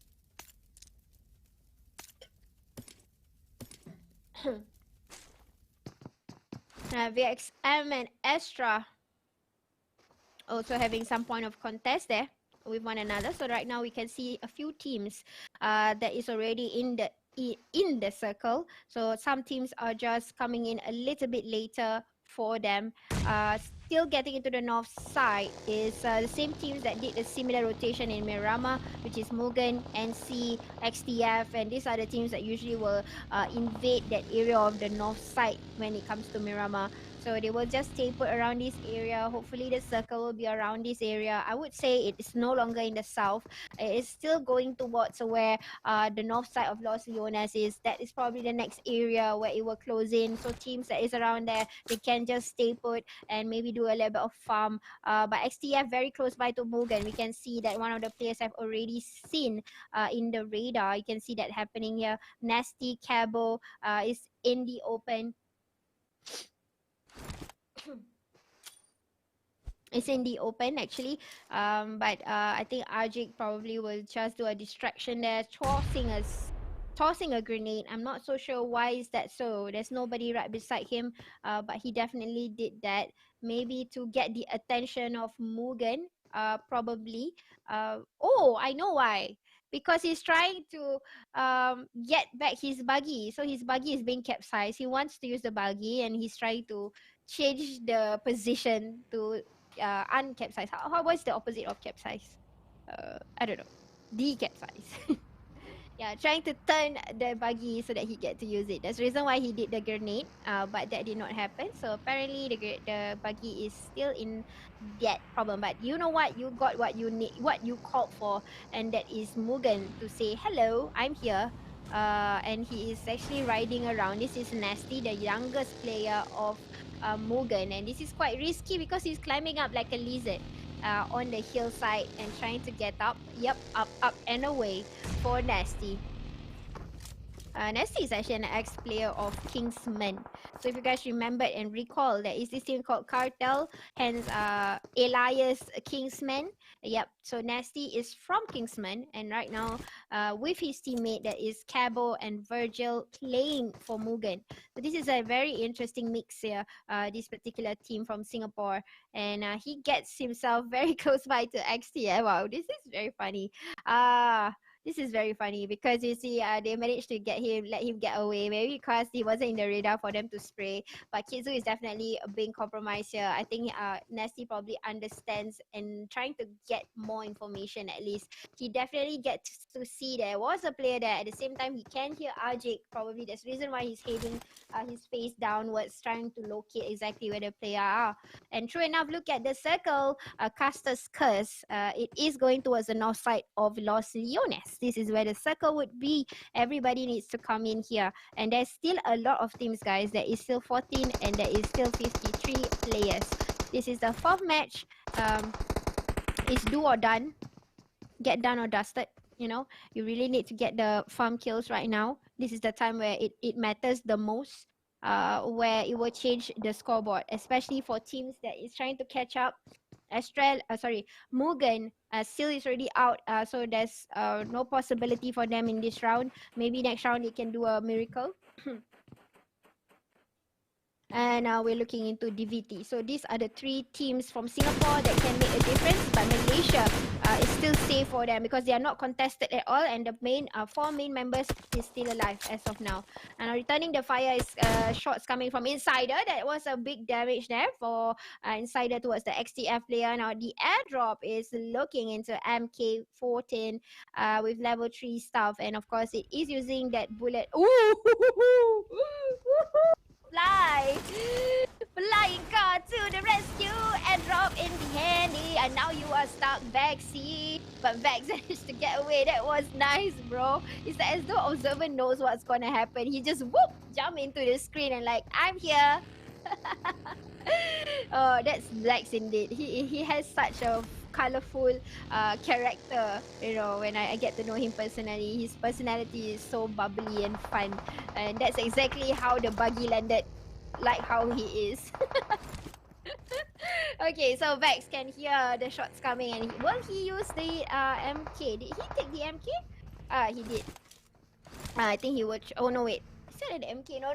That's the M249. So he skipped the MK, probably took the level 3 armor, and now he's just guarding the area, just looking quickly. You can see the jiggle happening there, but still Nasty is still alive this time. He did not get knocked. Okay, guys, because what we keep on saying is that Nasty was always overpowered with people. So he gets knocked and then he cannot use his best abilities, but definitely he has already marked the area. There is a team right underneath him now. It's quite vulnerable for him because there are 4 men below him. The rest of the Mugen is just waiting for information for Nasty to give the information that is needed. He's probably the scouter of the team.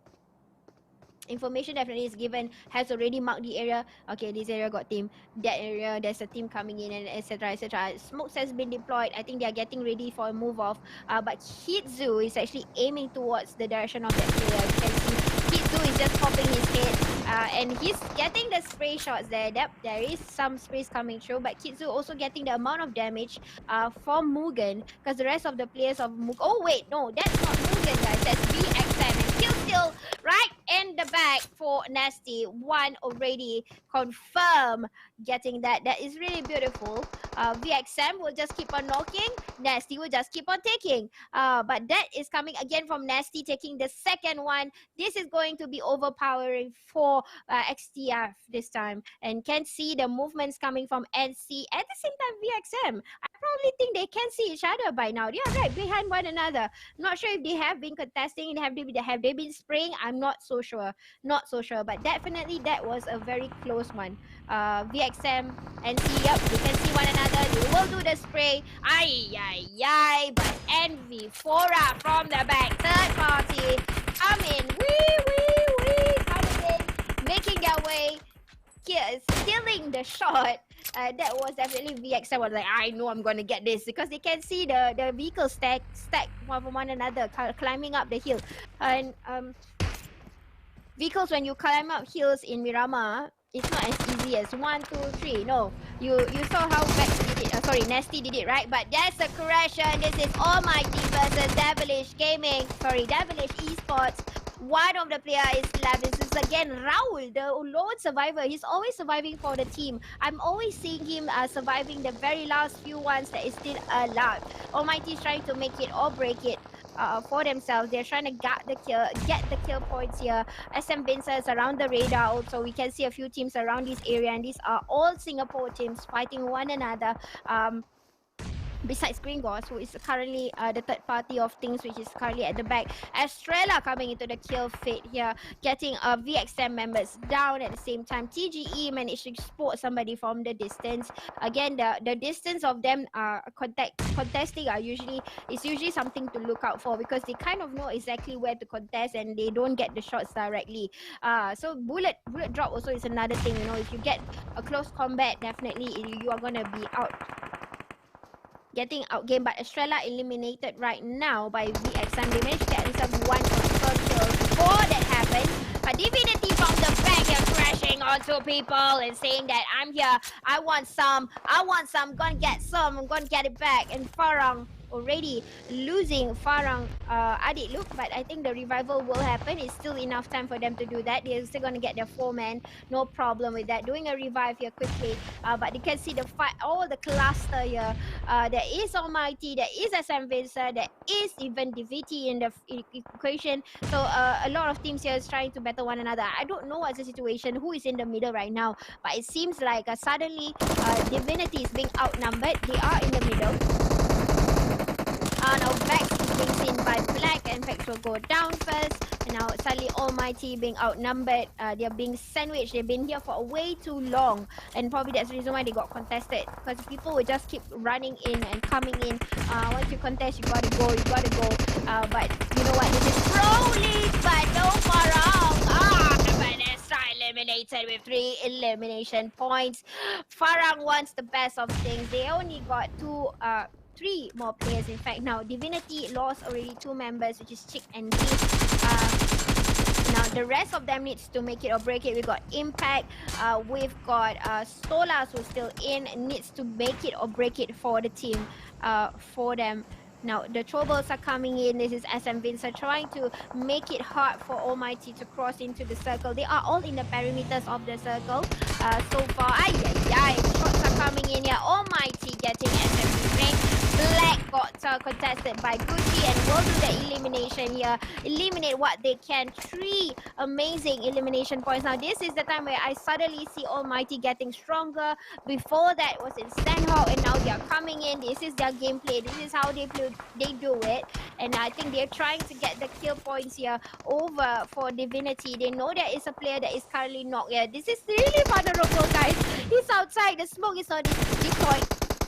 And V4 eliminated by TGE. Again, this team do not want to go down. They really want to make it to the top. They have been quite consistent getting into the placement points. VXM coming from the back. They heard the gunshots. But a toy with the explosion of vehicle not making it up on the hillside. Now the circle is super small already. 5th circle, got to get yourself into the circle, or at least the allowance of space before the blue zone, so that they get to, don't have to use the healing aids and healing tools first. But we can see this fight happening. H2O is coming in. They are quite safe, still at the perimeters. They don't see a need on why they have to climb up. But right now, Gumi needs help. They need to lift up Gumi. Mugen still alive at number 10 with 3 elimination points. Only 1 sacrifice here, which is Nasty. Apparently the one that has been farming on top earlier. They got themselves 2 and got spotted there. Cabo got spotted. XTF being targeted by VXM. No more XTF. Okay. Raul, the lone survivor, right in front of Almighty. I think that is Almighty, and he is going to skip the beat. He's going to go straight ahead. But straight ahead, there is a threat. He got to get ready. He got to be ready for the threat that is coming in. And we can see Mugen that's tapping on towards NC from the distance. Cabo looking straight onto H2O. And we gotta see Insider tries to take down the rest of the NC, because it's quite tricky, because there is like 4 crosshairs probably looking towards, and VXM is also helping out on the other side. We'll try to eliminate NC because that's the only player for VXM, but he is so motivated. You can't see that. He is the only player alive, but he's super close to TGE. He's super close to NC, and now he's probably trying to do a little bit of passive here, or being alone. NC seeing the green grass. Will spray, getting a knock here. But the knock is happening from VXM, and I think he managed to get that kill still for the team. It seems like 6 already in the hand. Jerome is trying to disable Divinity from the top here, trying to make it hard for them to move out. They don't have a vehicle at all. Solar's already super low in their life, but they have a shed that is giving them a barrier. But I think they will do a push, or they will just do a flyby, like, hey, what's up? I'm not going to come to you. I will go to the other side because of my circle. My circle is important. Cabo is trying to get this, trying to bring down Evie and also Mush, which is H2O players. Now just really spraying randomly and managed to confirm kills in the back. And we've got ourselves 5 already confirmed elimination points for Mugen. A little bit of boosting before they come into the circle. They definitely needs to get into the circle right now. And see kind of flank on towards the other direction. They totally forgotten about the green grass, because initially they were at each other's crosshair. But I think green grass is making their way. That's probably the reason why. But green grass got being seen here, and Jerome will help on to eliminate the to eliminate the Malaysian player that was crossing in. And now DVP Solas is being compromised. The position here, Cabo realizing there is someone running in the smoke. And DVP, we only have 1 more player that is really a Solas right now. And Cabo is just going to eliminate what he can, and just try to get the damage done there. Similarly to 𝗏𝗂𝗏, we still got Insider in the equation. So it's still possible for them to do a little bit of form here.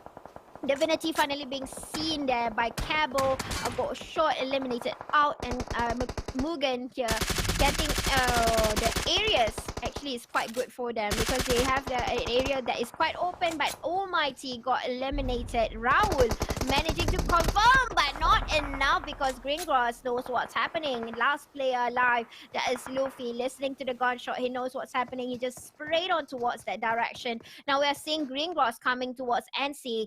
Just looking straight ahead. That's quite curious because he's not going to go to where maybe because he sees a team there. But at the same time, he's watching his six. That's the reason why he immediately turns onto the back and like just looks straight ahead watching. But we can see Insider with a good, he has a good barricade there that is blocking him. And he has men that is going to cover for him. So maybe he will try to make a comeback here and tries to get whatever. Because NC is currently the biggest threat because they are 3 men initially. So right now the equation is quite even. 𝗏𝗏𝗆 is still holding on before he comes out. His position, nobody knows. Actually, Luffy, if he can exactly know where... he can actually be that person to know exactly where 𝗏𝗏𝗆 is. But because 𝗏𝗏𝗆 has a very good barricade, you know, he has the regions to play with. That's the reason why 𝗏𝗏𝗆 might be a bit compromised if he stops... if he keeps moving too much, you know, he has to make sure that, you know, the covers, the angles, there is more than one team that is still alive here. Yeah, at any point of time when you want to do a counter attack, you got to keep your guts, don't keep your gut down. You got to watch your 6, you got to watch your 3 o'clock, your 4 o'clock, your 1 o'clock, all these o'clocks, you got to watch out for that. So the best way is to have a barricade or have a barrier, like what Bang is doing. He is doing an awesome job there, but eliminated by TGE, so they know there is a player somewhere on the top here. At the same time, on their 9 o'clock, there is 𝗏𝗏𝗆 who have not moved an inch bit. Yes, he has probably crawled in, snaked his way in.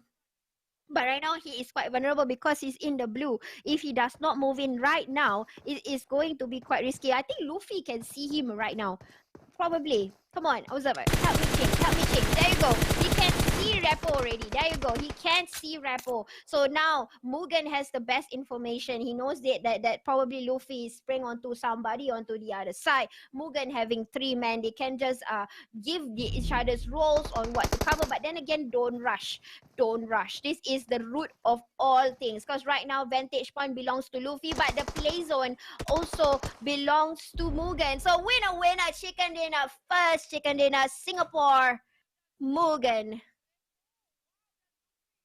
Let me tell them one time I done came for the win. Y'all know what it is. I done came for the win. Nothing left to lose, but I ain't there. Throw it on the line all in. I done came for the win. Yeah. Let me tell them all again.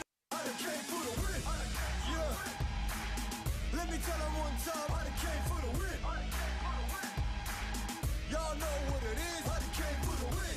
Nothing left to lose, but I ain't there. Throw it on the line all in. I done came for the win. Yeah. Let me tell them all again. I done came for the win. Yeah.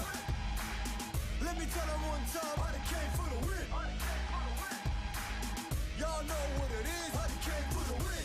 Nothing left to lose, but I ain't there. Throw it on the line all in. I done came for the win. Yeah. Let me tell them all again. I done came for the win. Yeah. Let me tell them one time. I done came for the win. Y'all know what it is. I done came for the win. Nothing left to lose, but I ain't there. Throw it on the line all in. I done came for the win. Yeah. Let me tell them all again. I done came for the win. Yeah. Let me tell them one time. I done came for the win. Y'all know what it is. I done came for the win. Nothing left to lose, but I ain't there. Throw it on the line all in. I done came for the win. Yeah. Let me tell them all again. I done came for the win. Yeah. Let me tell them one time. I done came for the win. Y'all know what it is.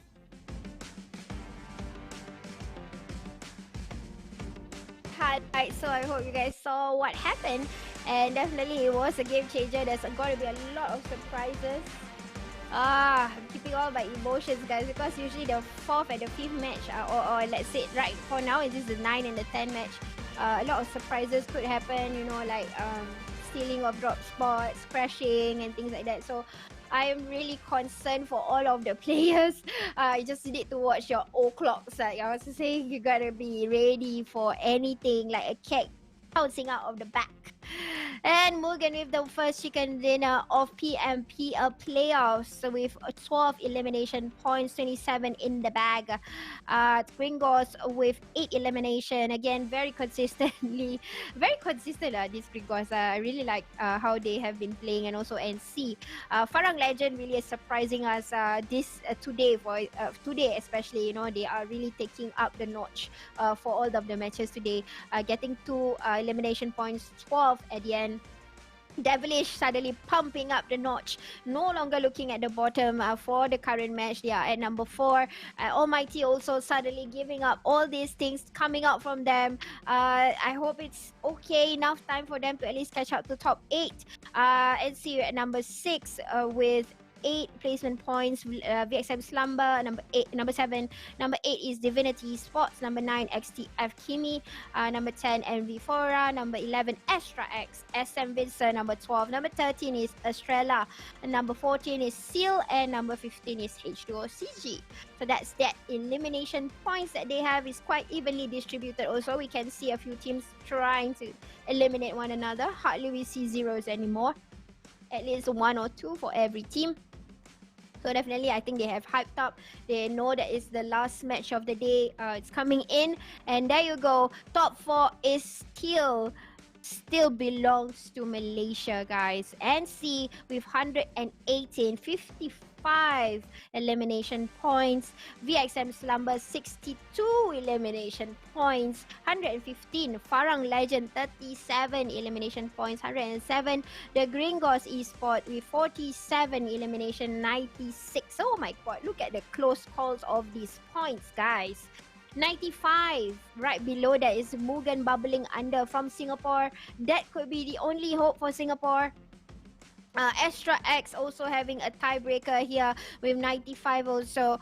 Divinity Esports with 84. Seal SG 64. So we can see who is probably going to proceed to the top 4. And like I said, like I mentioned earlier, probably NC and VXM will stay put.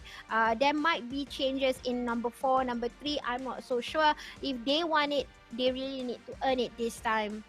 They cannot, they need to watch the 6, basically. Yeah, probably a few teams that might aim or things like that. It might happen because again, this is PUBG Mobile, you know, this is a tournament, so things like this can happen. You need to get ready and you need to outsmart your enemy and just do what you can in order to get yourself to the next round, and of course to the top 8 teams that wants the prize money. Okay, so it's still doable for Kimi, 64, 63, and 𝗣𝗠𝗣𝗍, and Almighty. It's not too far behind. They still can get a little bit for themselves. But I think the closest is probably XTF Kimi to snatch it away from Seal. But then again, teams, they cannot get a too soon. So these teams are in the top 8, especially from number number 4 onwards. If they get too soon, that might jeopardize the situation of the scoreboard. So this match, next match is now or never. You gotta give all odds. You gotta give your best. Go against all odds. Try not to get too soon. Don't get anybody eliminated early. Farm what you can farm. Use whatever skill sets you have. In fact, guys, those of you who are watching, code is in the screen. Go and pay it. Go and put it in your laptop, in your PC. Redeem it now, because after this live, you won't see this code anymore. In fact, it might not be valid. Yeah, so if you copy and paste and you don't even do it, it might not be valid anymore. So do it now. Go and claim it now. Go and use it now. And we have it all. Okay, so with that said, I'm going to be right back after the quick break with our last match of the day.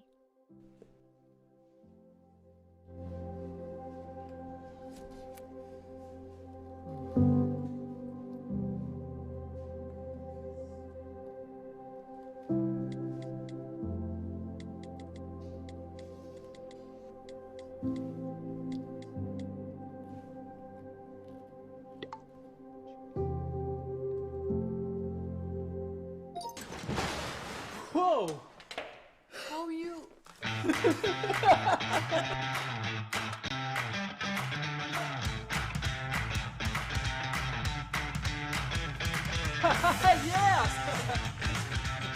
Thank you, bro.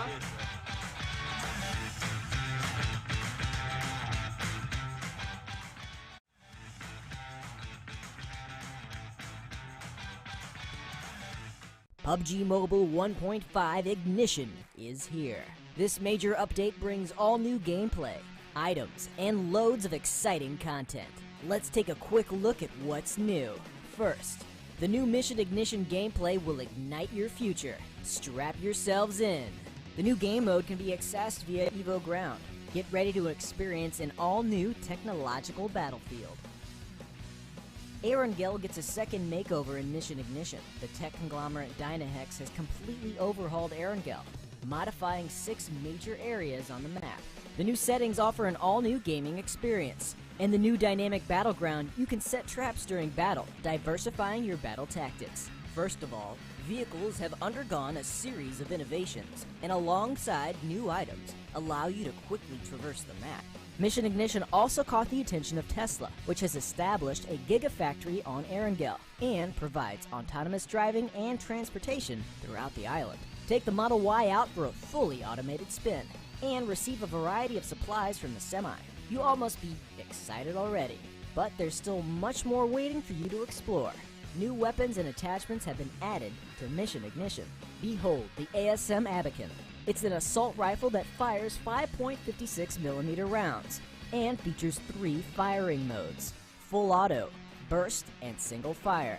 Its precision will help you more accurately hit your targets. 3 additional weapon attachments have been added: the ergonomic grip, muzzle brake, and drum magazine. Try them out to see if they fit your combat style. 2 new tactical items have also been added to high-tech 𝗤𝗂𝗍𝗆: Tactical Marker and Riot Shield.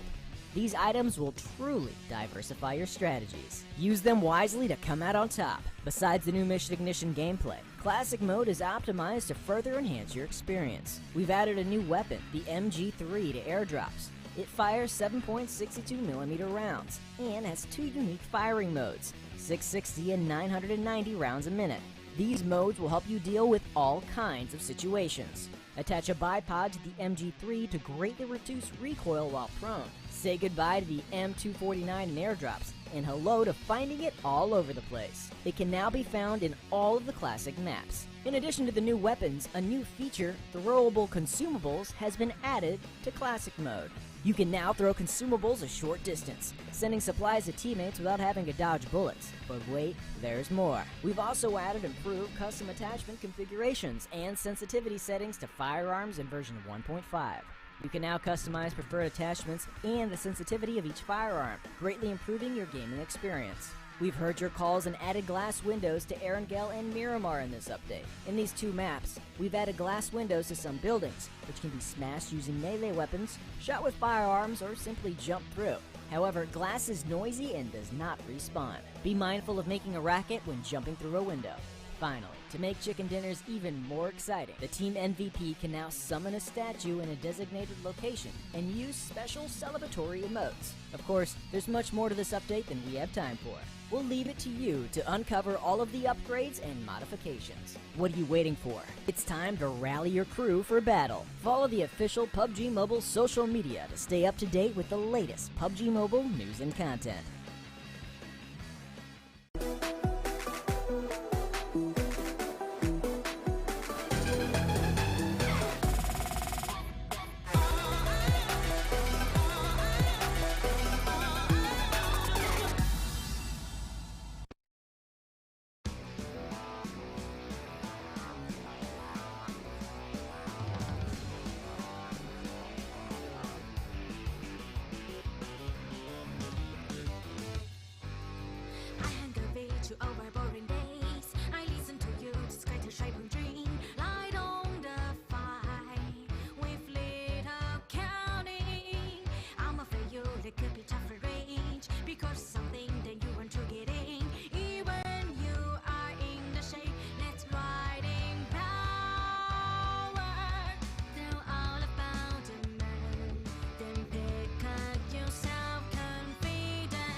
of sound. Speed of light. It's all relative. The fastest thing in the world is your mind. And we're only one step behind. PUBG Mobile McLaren. June 1st. Coming soon.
Hello, and quick shout out to the 3 buddies over in Malaysia. Their faces was exactly how my face was before their camera opened. I was just like intense. I don't know, but yes, yep. I am Sis Jenny, casting for English under FSL, the co-streaming for PMPL MYSG. And the official one is over in Bahasa with Sultan, Amy, Muhammad, and also Khairul. So you want to hit there if you want to see them in Bahasa.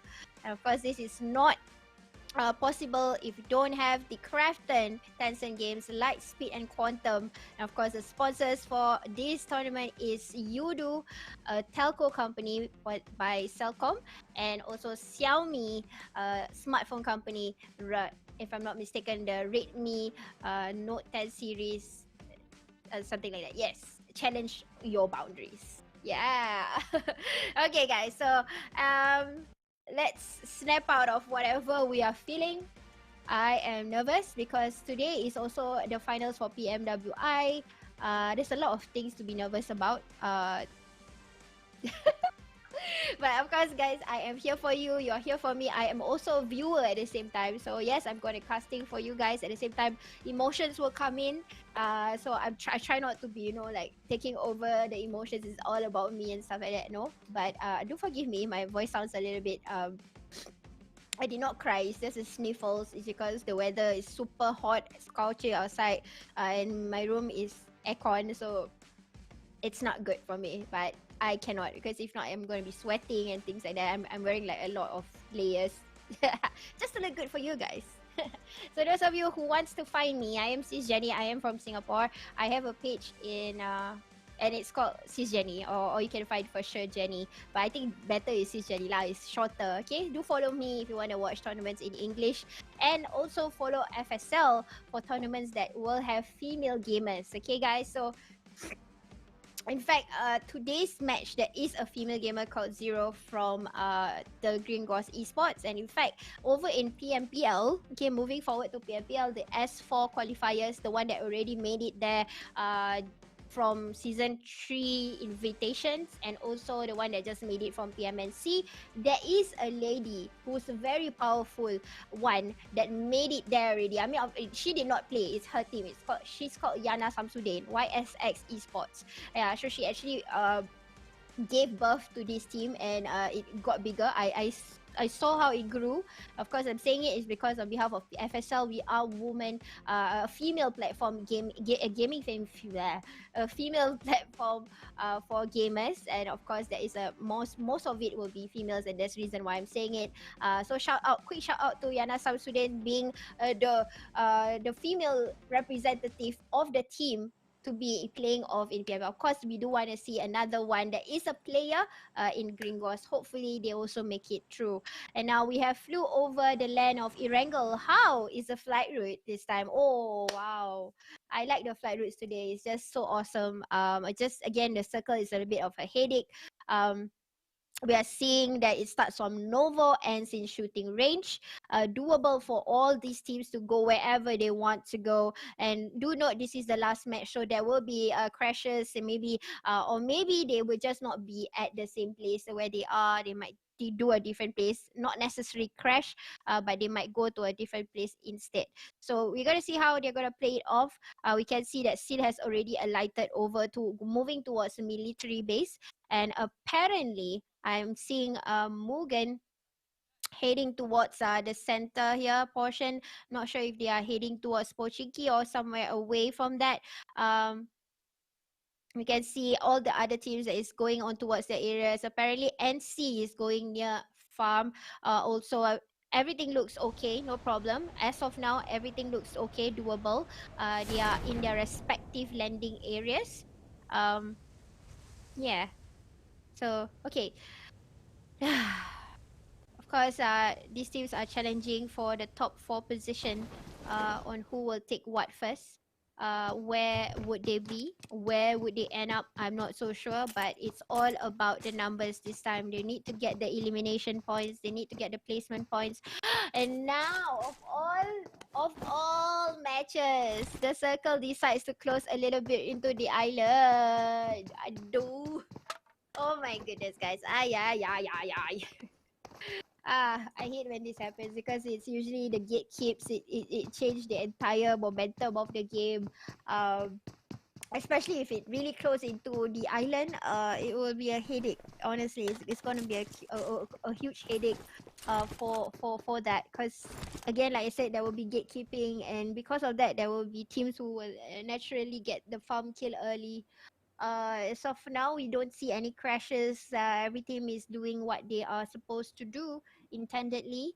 I think H2O is probably gliding down, trying to get a vehicle similarly to what MV is trying to do. Apparently, VXM drops around a very peer. I'm not sure if they are going to move towards Primos, but I don't see a necessary for that because since the circle is not in Primos at all, so they can just linger around this area. But of course, vulnerability is quite high because there are a few teams around them.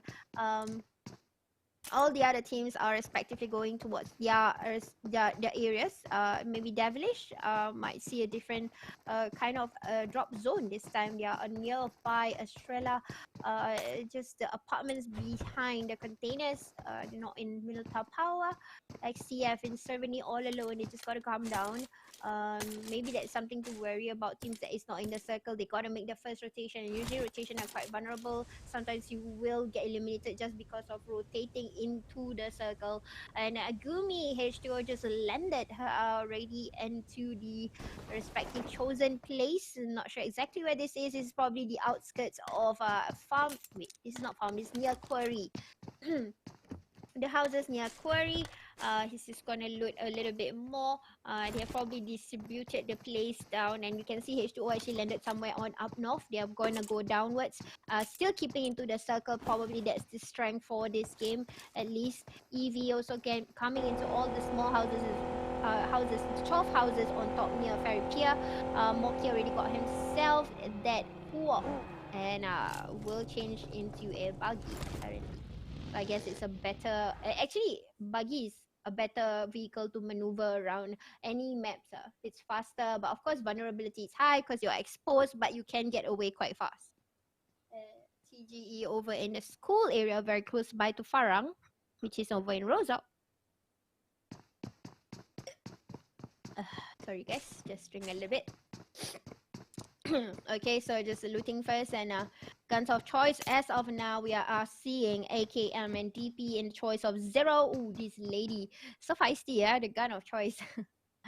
Yeah, these two deadly guns using the wholesome 762 ammos for last match of the day. This is make it or break it for some of the teams. Mugen, the only hope for Singapore team to get into the top 4. They are very close. You saw their numbers earlier, 96, 95. So it's a 1 point away. What they cannot race is too soon. The moment they get too soon, it might be a chance away already for Singapore. A Singapore team to represent in PMPL S4, right? It got to be another deja vu effect. It's going to be another deja vu effect where they are going to, not have a Singapore representative similarly to season 3, and then season 4 we might not have a Singapore country to represent for us in PMPL. So hopefully against all odds they might get this done, and hopefully they get to do this the right way. Okay, Farang is just looting away. Of course, this is another team that is the most hyped about in Malaysia. They want to see Farang in PMPL S4. They missed their chance in S3 by a few points, if I'm not mistaken, over in PMCO to qualify to the next round. So this is another team that is looking forward to have a place in PMPL S3. So it's quite a bit of a fight here for the S4. There's a few teams that wants to get in actually. So NSEA obviously will get themselves inside. Again, we will see them again after seeing them in S3. They will be there again in S4 apparently, but it's just a longer journey for them. They didn't have much rest time. And then after that started to begin the journey over in S4 and NSEA or NC. NC, okay? I keep on saying the wrong things. Yes, and we are seeing a Duka here with the Mosin. Okay, this is also a new gun over in PUBG after the previous update. So that is the current update and there's a previous update. This is like a sniper weapon. It is a sniper weapon. It's a bulk range rifle. It acts like a Kar 98. It's just that the difference is all about the recoil, about the bullet drop, and etc. etc. If you're a player, especially if you're a sniper, you will know the difference of this. And it seems like Divinity will try to sneak in towards SM Vincer over onto, I think this is near Lipovka, if I'm not mistaken. They actually cordoning off the areas, but SM Vincer is ready to move. But here we see is Envy Afora coming closer to Pochinki. Note the fact that there is a Mugen team here, or maybe actually this area, Envy and Mugen are very close by to one another. So it's natural. It's only natural to see them clash because Pochinki initially Envy is also dropping into Pochinki. So apparently there is a bit of changes here for this team, but I think they are sneaking in slowly. If you can see that they are actually ready to sneak in. They already are in the grasses before even stepping on towards where Mugen is. Because Cabo is just there. Star here is really sneaking in slowly. Insider and Cabo is respectively on the lower portion. So actually in front of Envy there's nobody, but he's ready to sneak in. This is what I mean by crashing, hunting the ones that might want to get into the top 4. Maybe this might be it. Beautiful church over in Pochinki. So guys, as I was saying a fun fact earlier, Russia, this is an island, Erangel is an island inspired by Russia country. There is this similar church. The name of Pochinki. You guys go and Google it and then you guys will find it out. So there is a similar church like this. So interestingly, the makers or the creators of PUBG, but there you go, Australia already getting Devilish in their hands, trying to flush them away by the rotation here. We can see there is already a knockout for Devilish, but I think this is a first blood already, only getting the first kill in hand, but Boo next person to be knocked out here. Boo will get trashed out onto the lobby similarly to Zeon. IGL is no longer in the house and he will not make it. Unfortunately, this is the areas of where Australia knows the best, because usually this is the area they would be around the container areas. Faki have seen VXM with the M249. and shooting it down, shooting the player down. Australia having to get Boo and also Xion, so no luck for that. Faris is making his way away across, but I think that is a confirmed one. In fact, 2 of the VXM players has been eliminated out early by H2. Again, this is a place where they would naturally crash because, you know, VXM before this they were in Primos because of the flight route. They did not want to go to that area. They will be in a Farapia. But H2O will be around the areas of Quarry. AMT trying to crash onto Divinity, pressuring the fire, pushing them away and letting them chase the car, because I think respectively they have their own car, so it's impossible for them to spray one another even though they are neck on neck with one another, unless there is an accident, which we do not want that to happen. And apparently Divinity will not cross in, they will just stay put onto that, and it seems like the circle will be closing into the island, a portion of it into the island. Estrella already getting 4 guys. 4 elimination points, also suddenly coming into a stronger direction. Estrella decided to pick up the notch ever since in Sandhawk game. So we get to see a little bit of a different gameplay from Estrella and also Almighty. These two are suddenly coming up from their caves and giving all these elimination points in. Before that, they were not having, they were not getting the game well as compared to normal how they would play it. Okay, so airdrop inside, there's the LMG, which have apparently nobody have used it yet for this particular match yesterday and today. Maybe someone have the gun, but maybe we did not get to see the kill feed. But I do definitely want to see that being used in an official tournament, because like I said, this gun has its abilities, has its advantage. It replaced the M249 and M249 is now on the floor. You can just grab it and go. And apparently now it's that LMG gun, which is the DVT and the boat. I think this time I changed their name to BVT. Boat. No lah, I'm not making fun. But yes, they have been using the ferry, the boat since Sandhawk, and now they are using it the same way in Erangel. And I feel like they will get a good placement because of this. They can gatekeep, they can conquer a compound if the zone decides to close in the island. So these teams who have not crossed, it's going to be quite risky because some of them will choose to swim. And like I said, after the update, when you swim, you are no longer safe, bro. Even though you go the deepest into the ocean from the ground, I mean in the ground, the seas, you're not that safe because you can just do a little bit of the spray and then you will get the victim easily. So you got to re-strategize on how you're going to get across into the island. I'm still unsure of where is the circle going to close in. We are going to check that later when the observer decides to show it to us. Now sprays is happening and Stola's being spotted by Vax. So Stola's first person out of Divinity. I'm sure they're not going to come back to save the player. They're going to get this confirmed kill by Almighty, getting the shots, not letting them pass through, and definitely will try to do a run off with Jerome's vehicle. Circle is tricky. It's very, very tricky, guys. It is using the portion of the water. Usually when the final game itself is a lot of pressure, you know, it's intense, and now the circle is a tricky situation, very sticky situation right now. We got SM Vincent, Extra X coming on towards the south side. Oh no, wait, sorry, the west side. I think maybe they have themselves a boat also for Extra X. If SM Vincent is if SM Vincent is fast enough, they would probably get to spray down Extra X, because I'm sure they are in the waters. And like I said, being in the boat when you have an explosion is a faster elimination. We can see Farang crossing in ASAP and nobody is contesting them so far. No sprays at all. That's really a good shot here by the observer. And this cool update or something that they are using, I really like this shot. It's so movie-like.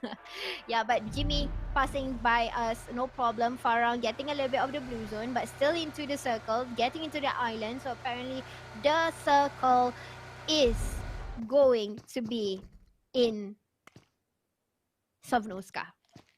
Surprise, surprise.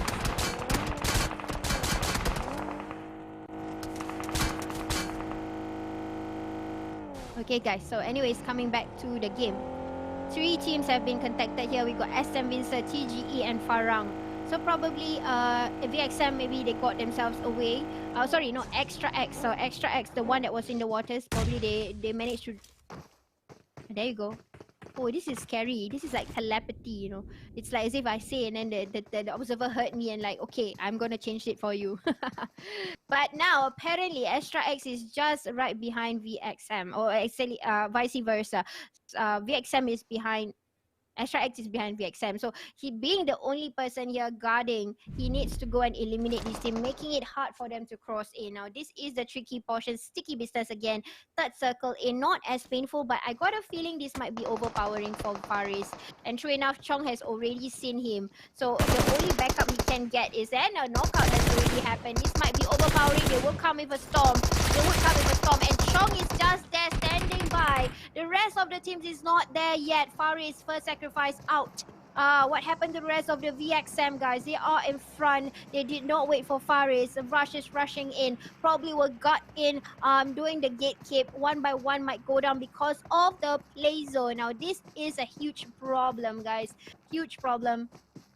For this team to even come in nicely. And Morgan is just there right beside of SM Vincer. The people that is in the circle, we got Divinity in the house, in the circle. Everybody else is coming into the circle. They want to get in the circle. And now we can see Morgan trying to get the kills for SM Vincer and still stuck in the areas of farm. They have not get themselves out. And I think they will try to do it right now. They have gotten themselves already a knock, if I'm not mistaken. SM Vincent probably they will try to get the kill. The elimination points. Yeah, and just getting a spray at the same time. Yep, one kill point in the hand. One kill point securing that for Mugen. Still trying to find others. Black is there. We'll try to get on towards where Mugen is. I think Black is the only person alive. Mugen has already got killing sacrifice. Now this is quite a scary thing, and the shots are coming in. I'm not sure where is it coming from. Apparently it's at the back. Apparently it's at the back. So guys, Mugen is being contested here. Also coming from the back, but still we've got 3 men alive, and that is a wipeout? No, it's not a wipeout. There is 2 more members of SM Vincer, which is right in front. We've got already Insider got knocked here by Achoy. So he can do that finishing off. But like I said, this is already the 4th circle. It's very, very painful for Mugen. And they got to get themselves in the circle. We've got SM Vincer in the house trying to battle it out with Cabo, but managed to get that last few shots in. Cabo needs to go and heal, but I think Morgan Nasty here will try and get himself into the circle and try to get whatever points they can. Like I said, the pressure is on them right now. If they don't do it, they cannot get into the next round. Right now we can see Envy face to face with Divinity. Is that a wipeout? Not so sure, but it seems like no, it is Fora. And also, yeah, Divinity guys eliminated with 0. So apparently they met up with one another, almost got into the circle. They got the best out of it. SM Vincer eliminated with 2 points out of that. Mugen eliminated with 3 points. And Hugo is getting on towards with Fake, and then that's definitely a big difference here because he's trying to get into the circle, but I think H2O managed to get the best out of things, and they managed to clutch in nicely into the circle. Honestly, but still, Australia needs to find their way into the circle. It's not easy for them. They have been gatekept right now. It's either they die in the, they get eliminated in the play zone or not. But it's still going to be quite tricky for them.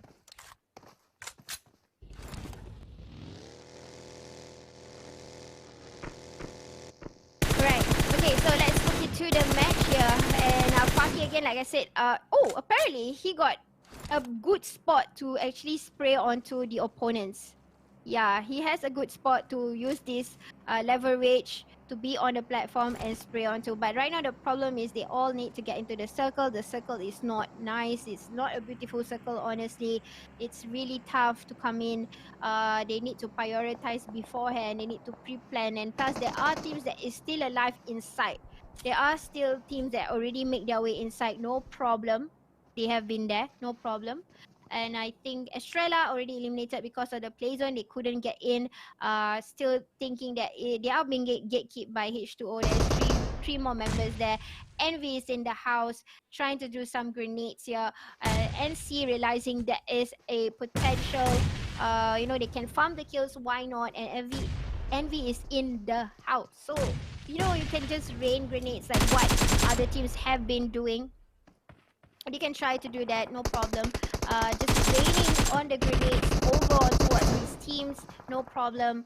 And just gonna make it difficult for them to come out. You can see that happening right now. They're just trying to rotate everywhere they can, but there is H2O guarding, but apparently H2O is moving off also. So H2O has moved off. So this is gonna be quite a tricky business. Sticky business. A sticky business indeed. So we are gonna see this coming towards NV and NC, but NC got eliminated. I did not see this coming because we saw the grenade raining on towards them instead, but they had the allowance of the back door, so nobody was guarding the other side. So apparently they managed to escape, but the play zone, a little bit more. Oh, so unlucky, so unfortunate, but fortunate it is because there is still one more player who can do the passive gaming. But still SG, still the deal, put in the back, bye-bye H2O, no more, eliminated also. Again, this is the last game, it will jeopardize the standings of things. I did see a few teams got eliminated earlier, I've already kind of calculated in my head. I'm not sure who will stand a chance right now because there is 2 teams quite close with the points. We have to see who actually will make it through. I'm not so sure, guys, I'm not so sure. Okay, but look into Seal. Again, they are in the circle. They can keep Astra X who is coming in. That's why the shots are coming in quite easily. Chong with 1 HP left. This guy refused to be eliminated. And he will try to do the healing game as much as he can. Apparently only 2 first aids. He got to do it now. Not enough time. Eliminated out into the blue zone. And number 5 with 3 elimination points. So now they are just guarding the circle right now. We've got Almighty, we've got Seal, we've got Farang and Envy. Envy with only 1 player. Farang, they managed to get in. 4 of them. 4 of them.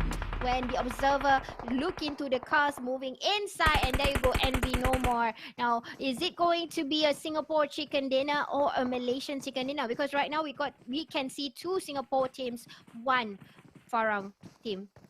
And so they just gotta find, but like now, as of now, Almighty is quite vulnerable. They need to get into the zone. Farang has shifted a little bit, still getting the upper hand of things. They get vantage point. One thing about Farang is they are good with high points, as in like vantage points. So this is like their game style, you know. They are so used to this. They can get it done and dusted. But of course, we need to wait and see how the other opponents will return the battle here. Almighty, Gucci, accidentally hit his teammate there. But I can see that they are coming in from the back here sneakily, and Repo probably getting the information coming out here. And then Adit look with that fragging ahead, getting JJ first. Getting that in the back. Maybe they will not revive JJ because like I said, the play zone is a bit painful. Prioritizing is much more important. So Repo is a bit flanking out a little bit, being as sneaky as he can be. At the same time, Almighty is doing the same way. I can see Vex is about to meet his first opponent here, which is Repo. He just needs to get the alignment of that tree so that he gets the block in front. We try to get the block in front there and try to spray down, but Vex being vulnerable, seen first by Repo boy. So apparently Repo being saw that first before Vex gets the hang of it. But no, Gucci knows exactly where it came from, tossing in all the things that is possible here. And this might just be a Farang chicken dinner. I wanted to say Farang win. That's funny. Yeah, but again, vantage point says it all. You get the advantage, you get the things done. Seal the deal, all you gotta do is just farm. So Seal is currently right now together as a pack. They are all in the circle. The thing is, all of these teams are in the circle. We got 3 teams left. This is a big chance for Farang Legend. A big chance for them to get into the top 4. Definitely, because you know they are already in the top 3, and that itself is extra points for them.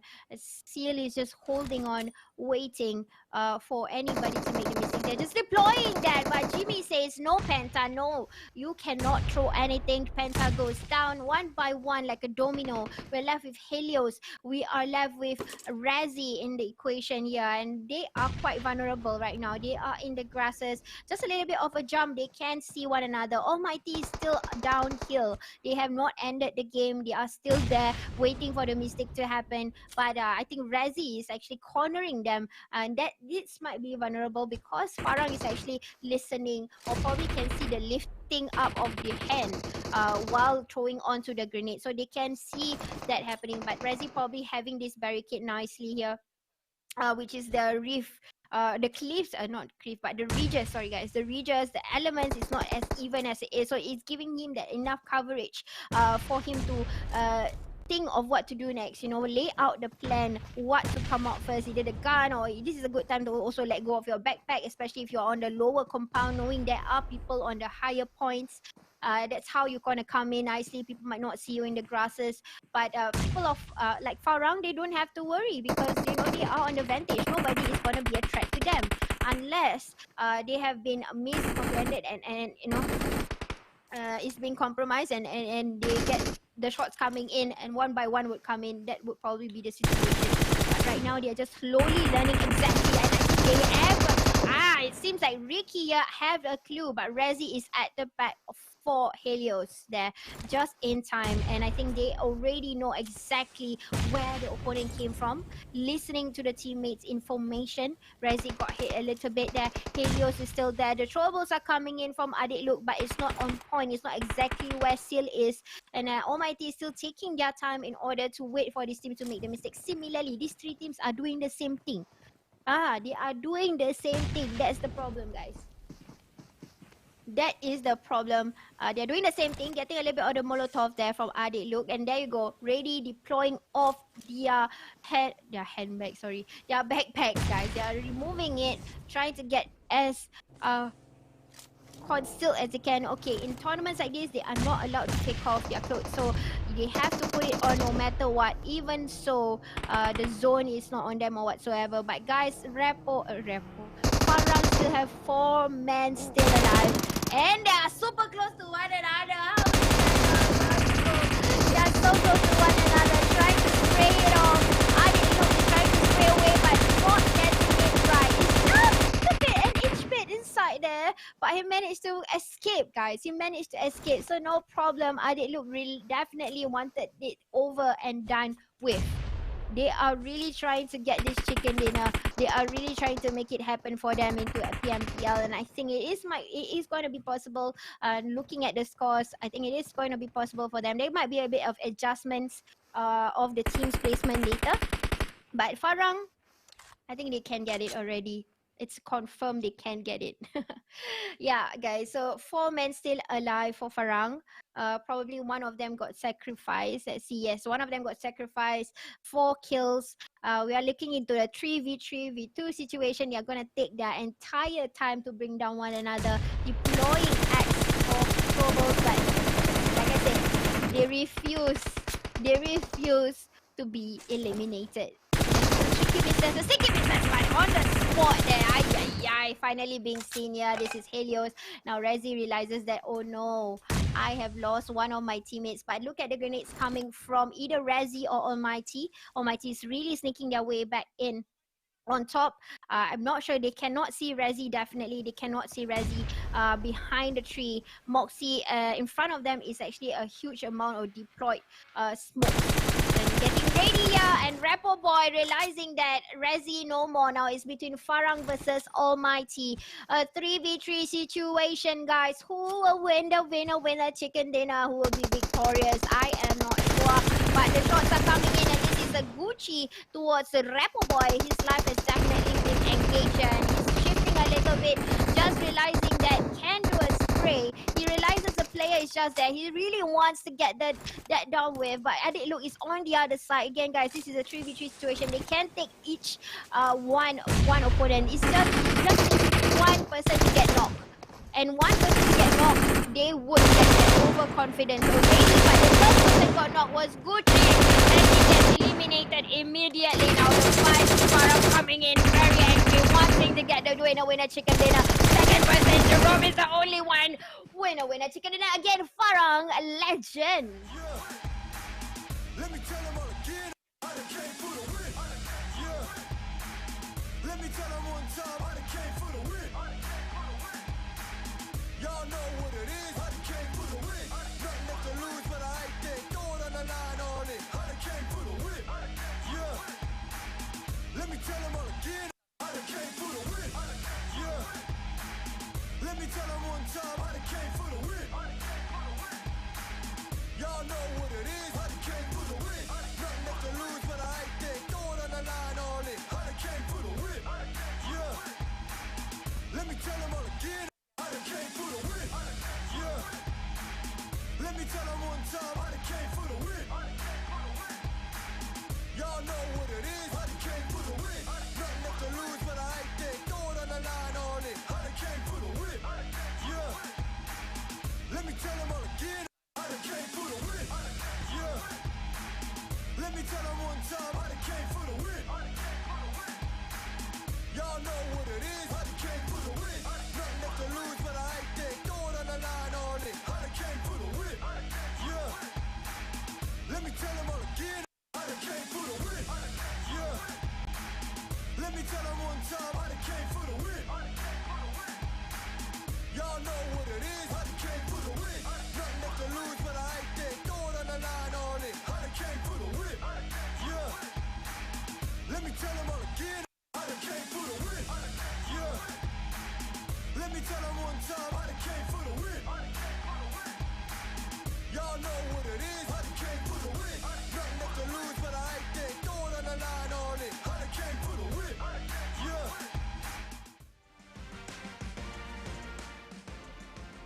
Welcome back for our last wrap up before I reveal the scores. Actually, I don't have the scores. I'm waiting for the marshals to give it to us. But that was definitely quite a tough circle. We did not expect to see such circle. Yep, I just what? Yeah, circle was tough. I did not expect that, honestly. Usually, when it comes to circle in Sofnoska and then the flight route is like that, it's just hard to come in. Yeah, a lot of teams got gatekept by then. Match standings here, Farang Legend with 24, 9 elimination points, Almighty with 3, 15, a draw with Seal, 5 elimination, NV4 with 4, 12 in total. Number 5 is Astra X with 9 in total. Number 6 is H2O with 7, Astra La with number 7 with 6, and number 8 is VXS. Number 4, Mugen with at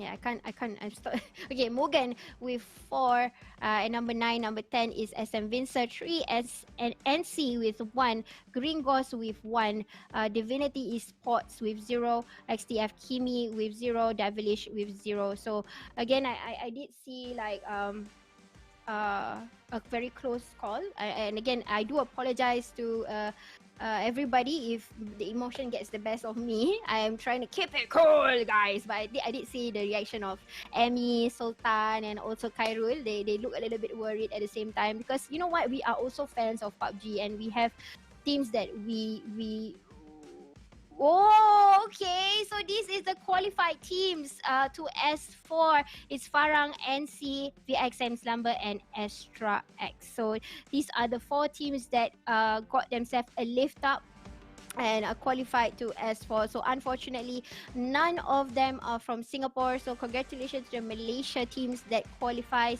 I was hoping to see the overall standings, but they came out with this first. So well done, and they move along into S4 for all these 4 teams that have made it a long way up.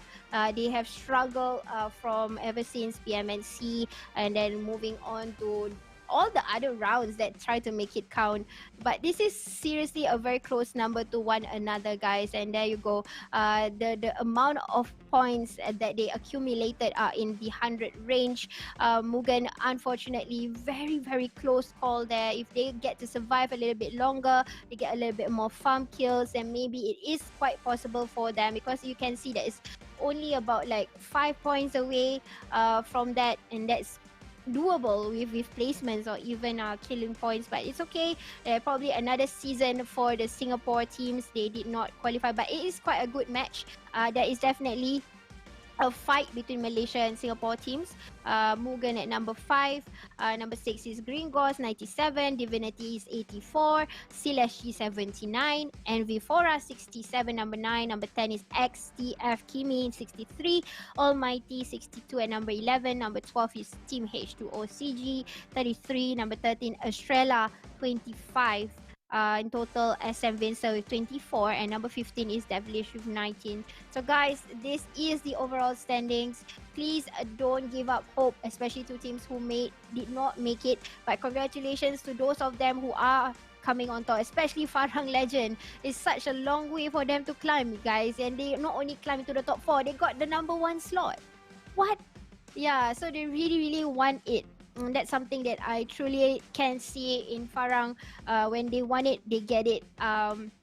So it's really all about determination, and plus and all of these acts of perseverance, especially the last chicken dinner. They got a double chicken dinner apparently. A similar thing happened over in PMCO first day last year. Farang got a back-to-back chicken dinner, and then but unfortunately they did not make it through for the second day I mean. But this year they came a different approach definitely.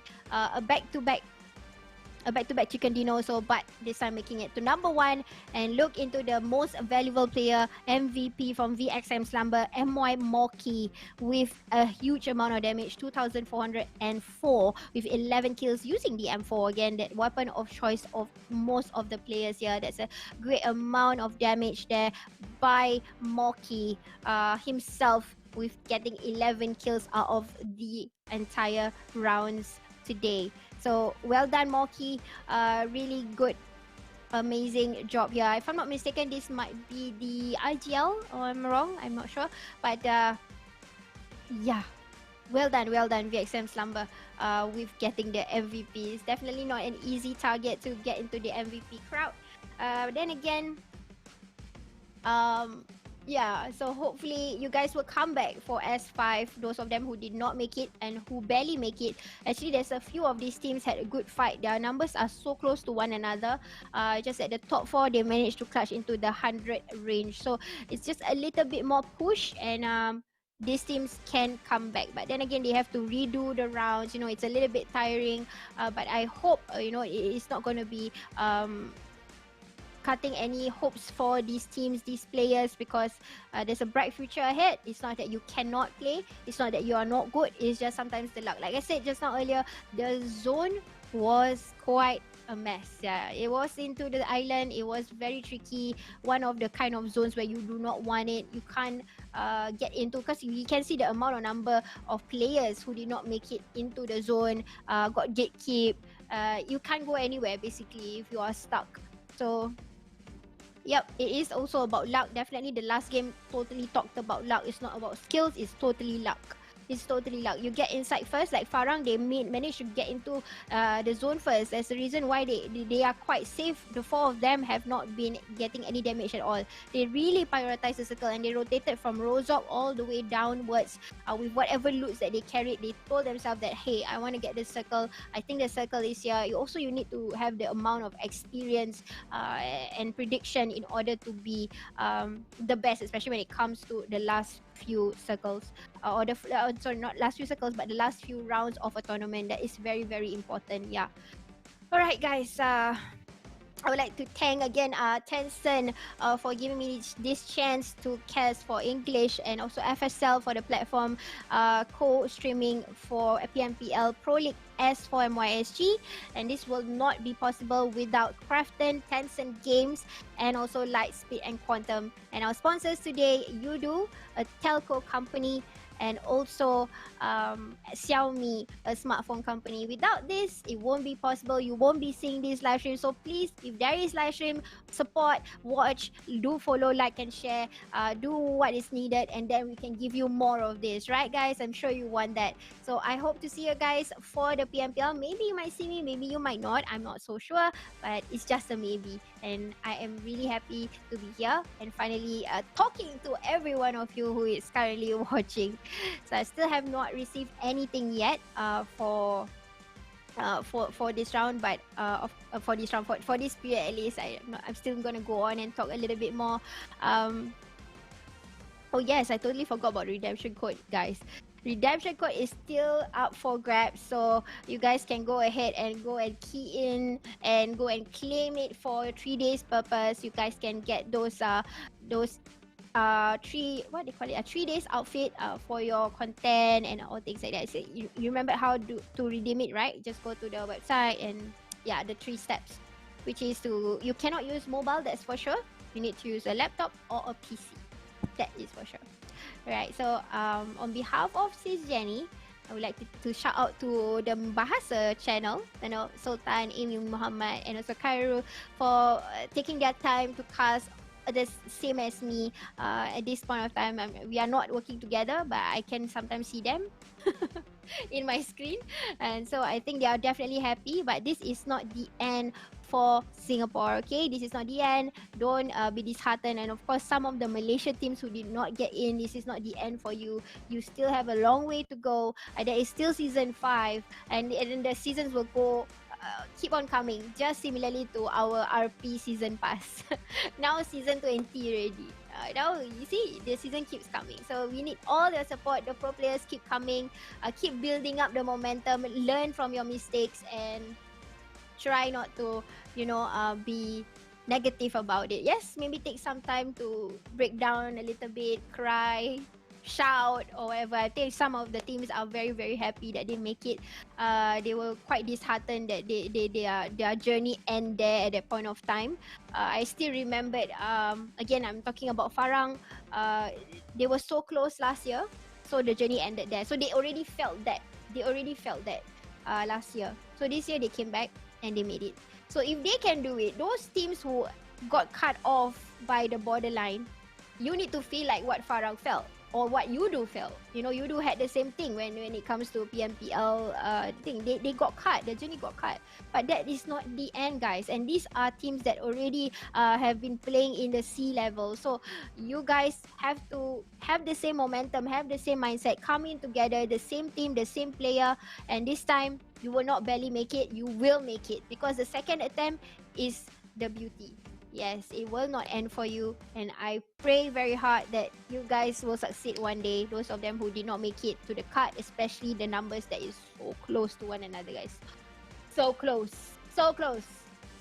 But anyways, what I wanted to say, I forgot. Chain of thought. Oof, this went missing for a while. I don't know. I can't remember what I wanted to say, so but it's okay. Yeah, I am just hoping that this will still go on and you guys will not cut your spirits and just keep playing PUBG Mobile. And then you can watch S4 that is going to come up soon. I'm sure the teams will start to prepare since they already know who have qualified in. And yes, it's another year of Malaysian teams, but don't worry, there are Singapore players inside. Yes, I managed to see that earlier. So who are they? Go and watch S4 and then you will know who are these people. So this is going to shout out to the Singaporeans, okay? But again, the Malaysian teams, try again and congratulations to the top 4. And I'll see you guys in S4, hopefully. So this is me, Sis Jenny, signing out. I'll see you guys very soon.